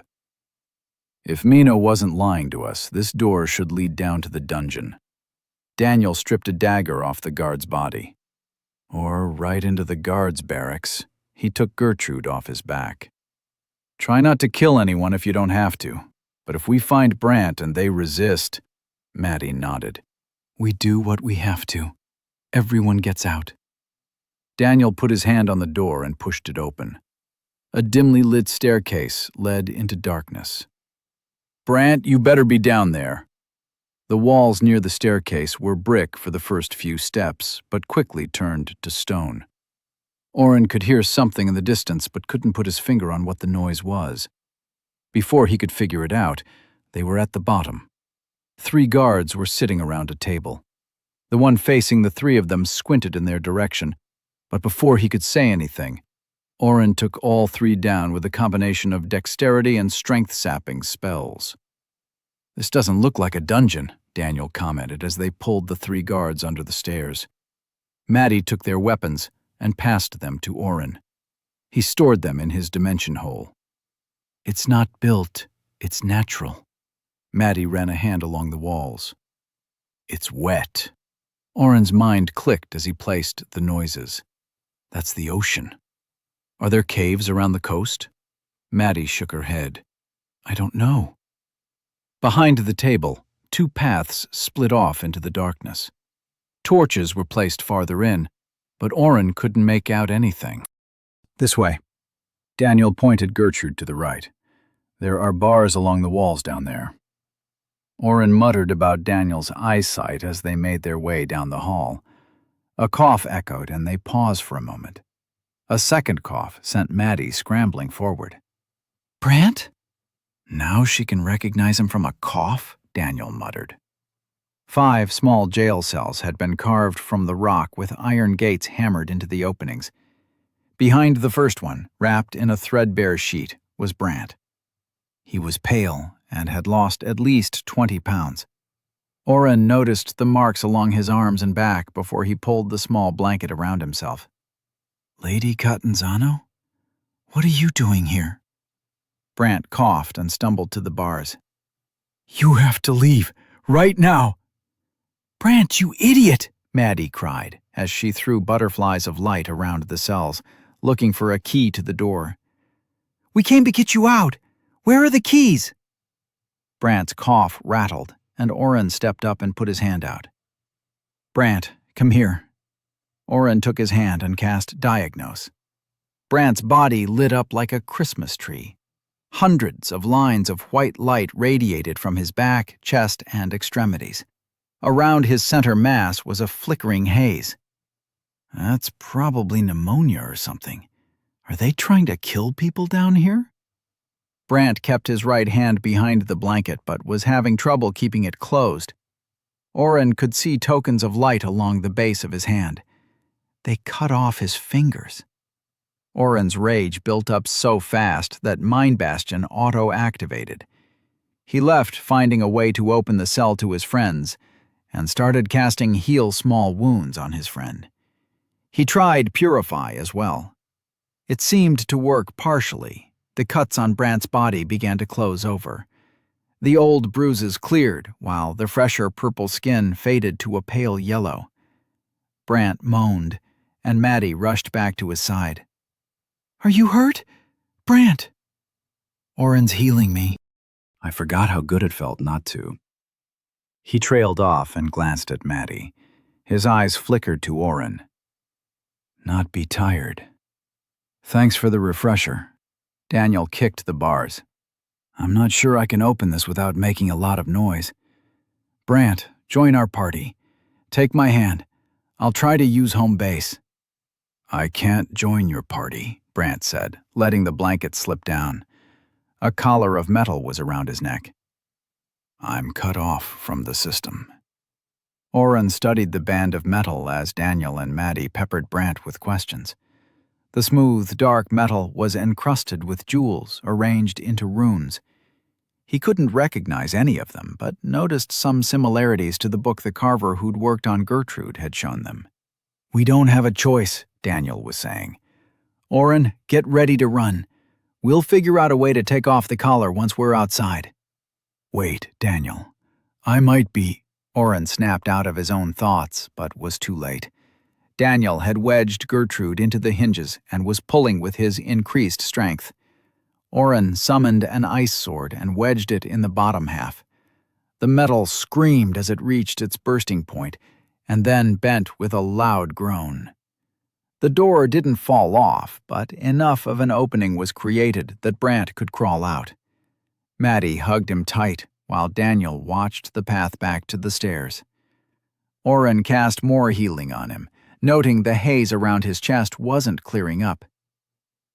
"You're sick," Oren whispered when he gave Brant his own hug. "It's in your chest, and I can't heal it." Brant slapped Oren's back. "I'll be fine." Oren reached up and touched the collar. It was almost ornamental. If he'd seen a noble wearing it, he could have passed it off as jewelry. It felt cold. "I'm going to try to melt it." Brant nodded and reached out, taking Maddie's hand. Oren saw her notice the missing 3 fingers and gasp. Oren slipped his fingers under the metal and pulled gently before activating Toxic Touch. Nothing happened. He used Remetabolize once. Brant grimaced. Oren cast it twice more in rapid succession, and Brant let out a breath of pain. Oren felt the metal under his fingers give a little and smirked. "Just a bit more." "Finish that later." Daniel ran back in. "I heard shouting." Oren checked his mana. He'd used over half his pool again. He held off from cycling or using a potion. Turning to Brant, he pulled a sword he'd stolen from one of the guards out of his storage. "Can you fight?" Brant took the sword and let the blanket fall from his shoulders. Shirtless and bare, he looked worse than Oren had thought. With the sword in his left hand, he stepped in front of Maddie, as if to protect her. "Until my last breath." Oren was frustrated. He contemplated letting Daniel handle the incoming guards while he finished breaking the collar off Brant, but dismissed the idea. Maddie wasn't going to leave Brant's side, and the footsteps echoing down the hall sounded like too many feet for Daniel to take alone. "Try to push through," Brant suggested. "If we get stuck down here, they can work in shifts to wear down our stamina and mana. They'll have reinforcements." "Do we have reinforcements?" The sad glimmer of hope in his voice cracked at the last word. Brant had been alone for months, not knowing if anyone knew or cared if he was alive. The dazed look in his eyes whenever Maddie crossed his sight was enough to let Oren know Brant was going to have some trauma to work through.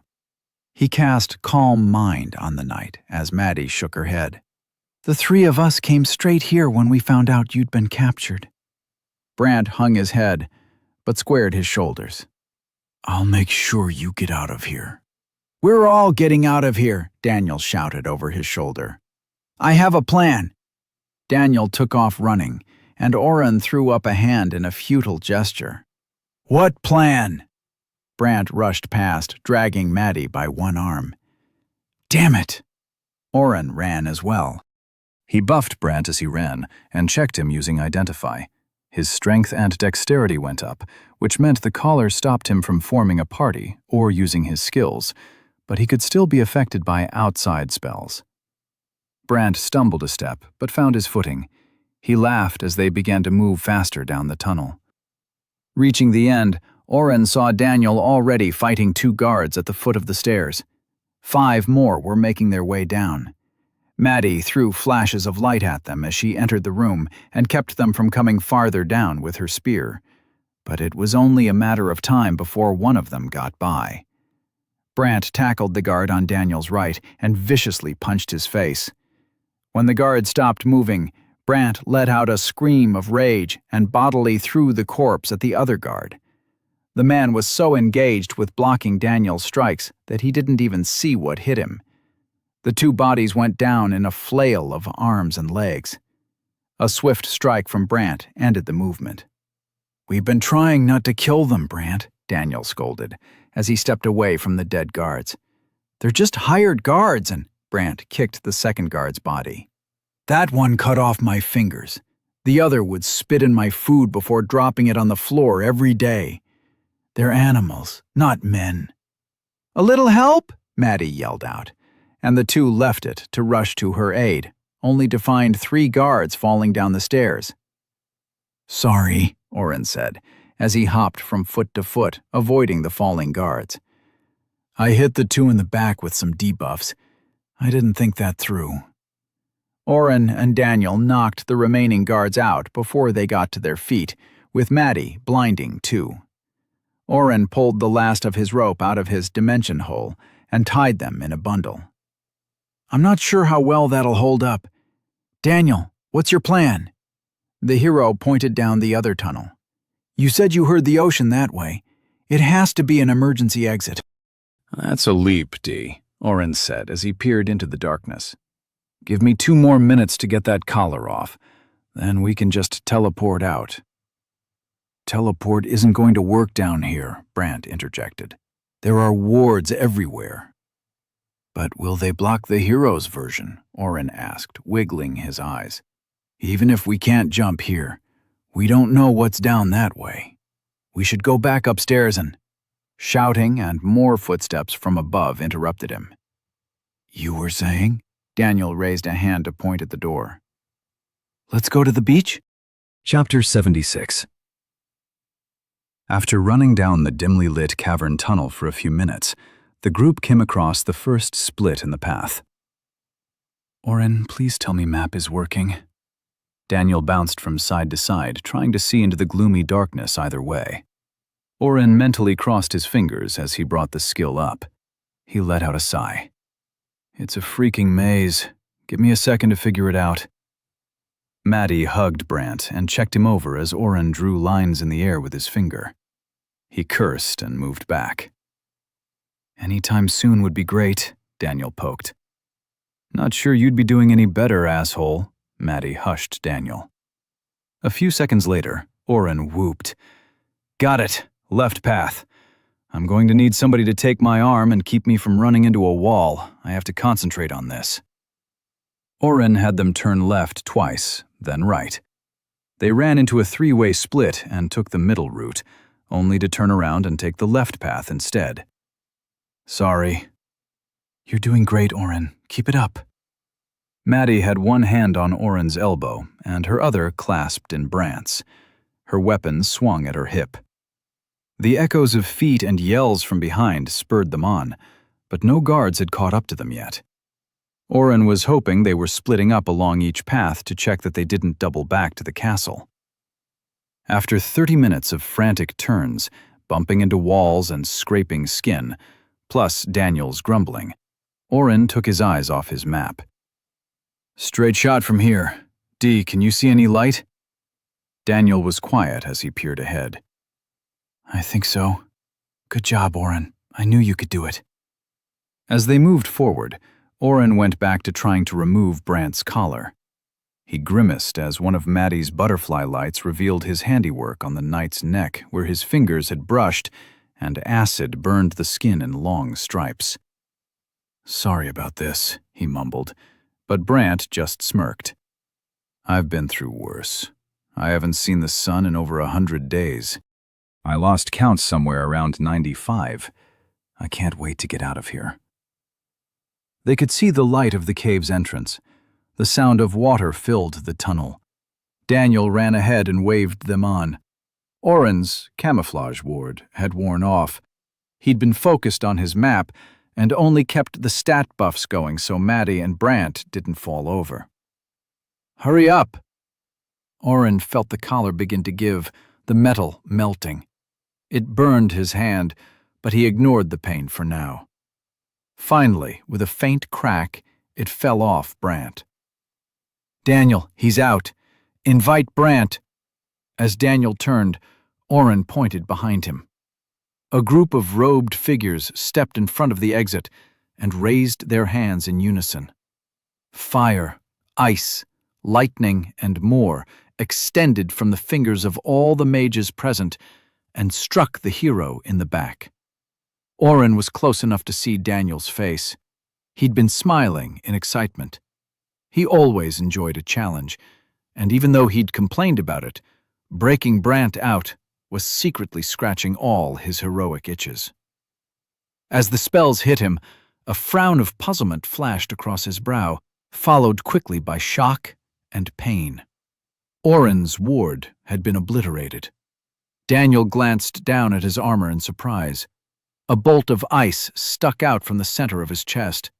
His right knee to ankle was covered in vines that dug into the skin, blood pouring out like a river. Their eyes connected, and Daniel's mouth popped open in a little ouch. Then the hero fell forward, hitting the ground. Gertrude slipped from his fingers. The sound of the waves crashed in Oren's ears. Distant shouting and screams were a mere annoyance as he took one, then 2 steps toward his friend's body. He'd get up and smirk any second.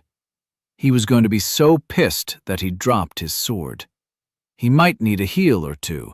That ice spike might have done some damage to him. A small part of Oren screamed at him to get down. He didn't want to listen to that part of himself. He needed to get to Daniel. His feet were moving so slowly. Had his increased dexterity worn off? Oren checked his status by reflex. Nope, still there. Had Daniel's buffs worn off? Was that why he wasn't moving? Oren used Identify on Daniel.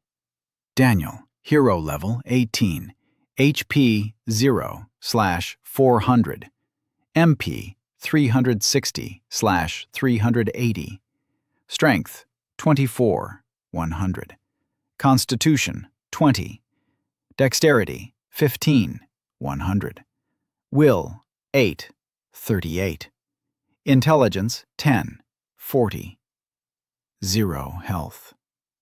Oren read the status but couldn't comprehend it. Why isn't he moving? Oren noticed motion. The mages were rushing in. They were going to try and take Daniel before he got up. No. Oren slipped into formless stance from way of the water. He heard Maddie shouting but didn't need any distractions. Activating Mind Bastion, he stepped over Daniel. With one last glance over his shoulder, he caught Maddie's attention. Take care of him. Oren exploded into movement. He didn't attack but went into ocean stance to slide between the different assailants. He blood cycled when attacks hit and reapplied ward. The healing from cycling kept him at full health. He started using Toxic Touch indiscriminately, boosted with Remetabolize. People screamed, but he kept going. Scorpion Fish Strike to Returning Tide, Rising Wave before falling back to formless. 2 mages tried to attack from separate directions. Oren moved into mist and jumped forward, dodging both the Spear of Light and the Ice Shard. Coming up from his front roll, he returned Duocean and darted forward. The Ice Mage fell with a hole through his chest.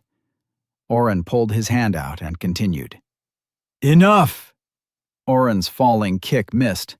The mage still sparkled with radiant lightning flickering across her skin. She moved back and knelt toward the entrance with her remaining comrades. Of the 12 mages who had attacked, only 4 were still standing. 6 were dead and 2 were unconscious. Backlit against the ocean and sun behind him, Lord Senaris, the ruler of Odrana, entered the cave. That is quite enough. You dare to come into my house and take my prisoner? You kill my guards and my students? The blonde hair was not as perfected tousled as it had been when they last met. Oren could tell they'd made Senaris run to catch them. You cannot escape. I will make you beg for death. Oren cast light strikes at the man before he finished speaking. Cineris snarled and waved a hand. Oren's attack faded in front of him. He tried again. He sent inversed increased dexterity at Cineris. He tried his new spell, Gust, with 100 mana invested. Cineris's robes didn't even stir. Oren ran at the man. One of the mages stood up, and Oren's freshly summoned fire sword decapitated him. The blade continued its burning arc toward the leader of Odrana, who stood still with a bored look on his face. That's enough. Oren's sword stopped. He tried to move his arm, his leg, or any part of his body, but it was like he was frozen in place. Cineris sneered at him. I thought you were special. He stepped past Oren and snapped his fingers. Collar him. I want to know his class and skills. One of the mages stood up and pulled a metal circle just like Brant's out of his inner robes. It snapped shut around Oren's neck. He kept fighting, trying to do anything. He couldn't even blink, and his eyes started to water. No, I have to be able to heal Daniel. Hey, asshole, a voice from behind him taunted. Let my friend go. Daniel? Maddie's gasp of disbelief broke through the murmuring of the other mages surrounding Oren. You're alive! I never want to try that skill again. Ouch, you bastards pack a big hit. Oren couldn't see his friend, but let the tears flow fast. Of course, he'd forgotten about Daniel's skill, Edge of Death. He couldn't remember the exact wording, but knew it was supposed to bring him back if he took too much damage. A final healing fail-safe. Oren had threatened to kill him and activate it multiple times, but seeing the mangled body of his friend had thrown that right out the window. The hero of day, Cineris scoffed. Is that little Catanzano back there? I guess the information I let slip about your knight reached you. I was hoping I could lure one of you here, but to see all three of you. And you even got so close. Cineris laughed. There are no elves to save you this time, hero. Put down your sword, and let's talk. Oren was pointed in the wrong direction and couldn't see. He tried every spell and skill he had. Nothing worked. He couldn't tell if it was the collar or whatever Cineris had cast on him. He couldn't even see the system boxes, but felt them right out of reach. I'm warning you once. Let Oren go. We'll leave, and that will be the end of things. Oren cheered at his friend. And if I don't? Oren could hear the smile on Daniel's face. We have a saying where I'm from. Fuck around and find out. You don't want to find out. Oren had a moment's notice. The motion from his earlier swing kept his momentum moving forward, and the pressure holding him still lifted. He almost face-planted, but was able to roll into a crouch. Collar the hero. You can kill the other two. Oren tried to use his spells, but nothing came. Two mages nearby moved to grab him. The last moved toward Daniel, frozen in place just like Oren had just been. Time magic? Oren was just thankful that he'd learned Way of the Water the hard way. The collar locked out his spells and his party options, but he could still fight. His stats were still increased for 2 more minutes. The two mages went down with barely a sound. Daniel, get home with them. I'll find a way out, Oren shouted, drawing Cineris's attention. Maddie and Brant moved in front of Daniel's unmoving body. Oren, we're all going together, Maddie argued. Nobody will be going anywhere. Cineris flicked his fingers at Maddie. Brant threw himself in front of her. His body flipped end over end, and, already frail, he hit the ground hard. Oren let out a breath when the knight pushed himself back to his feet. His right arm was broken, bone sticking through. He'd landed on the hand with missing fingers to soften the blow, sacrificing the bad arm so he could still swing his sword. What a fucking badass. Oren admired him for a second. A pain behind his eyes began to fester. The same spell that Sonorous had tried on him in the elven forest bloomed. He'd never taken Mind Bastion off, but the proximity and intensity were ramped up this time. "Sit in the corner and stop killing my students," Sonorous yelled. "Eat me," Oren fired back, running at Sonorous. He feinted left and then barreled his entire frame into the man. Oren wasn't a match for the taller man normally, but he still had the full weight of 100 points of strength behind him. Sonorous bounced back, unharmed but flying over Daniel and Brant. Maddie finally landed a shimmer sight on the last mage and pierced his neck with her spear. She spun the shaft twice in the narrow hallway and yelled at Oren as she swung at Sonorous. "Run!" Oren ran toward the danger. "No, you idiot! Get Daniel and get out of here!" Maddie sent bursts of light at Sonorous. Everything failed to hit. "When he stops me, you convince Daniel to get the three of you out of here," Oren whispered quickly. He didn't wait for a response and charged Sonorous again. "You still haven't learned." The man held his hands out to the side as Oren ran at him. "You can't touch me!" Oren screamed as he rushed at the man. His pristine clothes were banged up, but they hadn't done any lasting damage. Oren whispered to the system. "Now's the time to activate some crazy skill. Suck his powers away or something. Come on!" The system did nothing. Sonorous froze Oren with his time freeze spell 2 feet from contact. "I'm going to have fun with you." Sonorous pointed his finger at Oren. He glanced beyond Oren, and his face twisted. "No! Where did they go?" Oren felt a catch in his breath even through the spell. They escaped. Lord Sonorous began to beat Oren in a rage.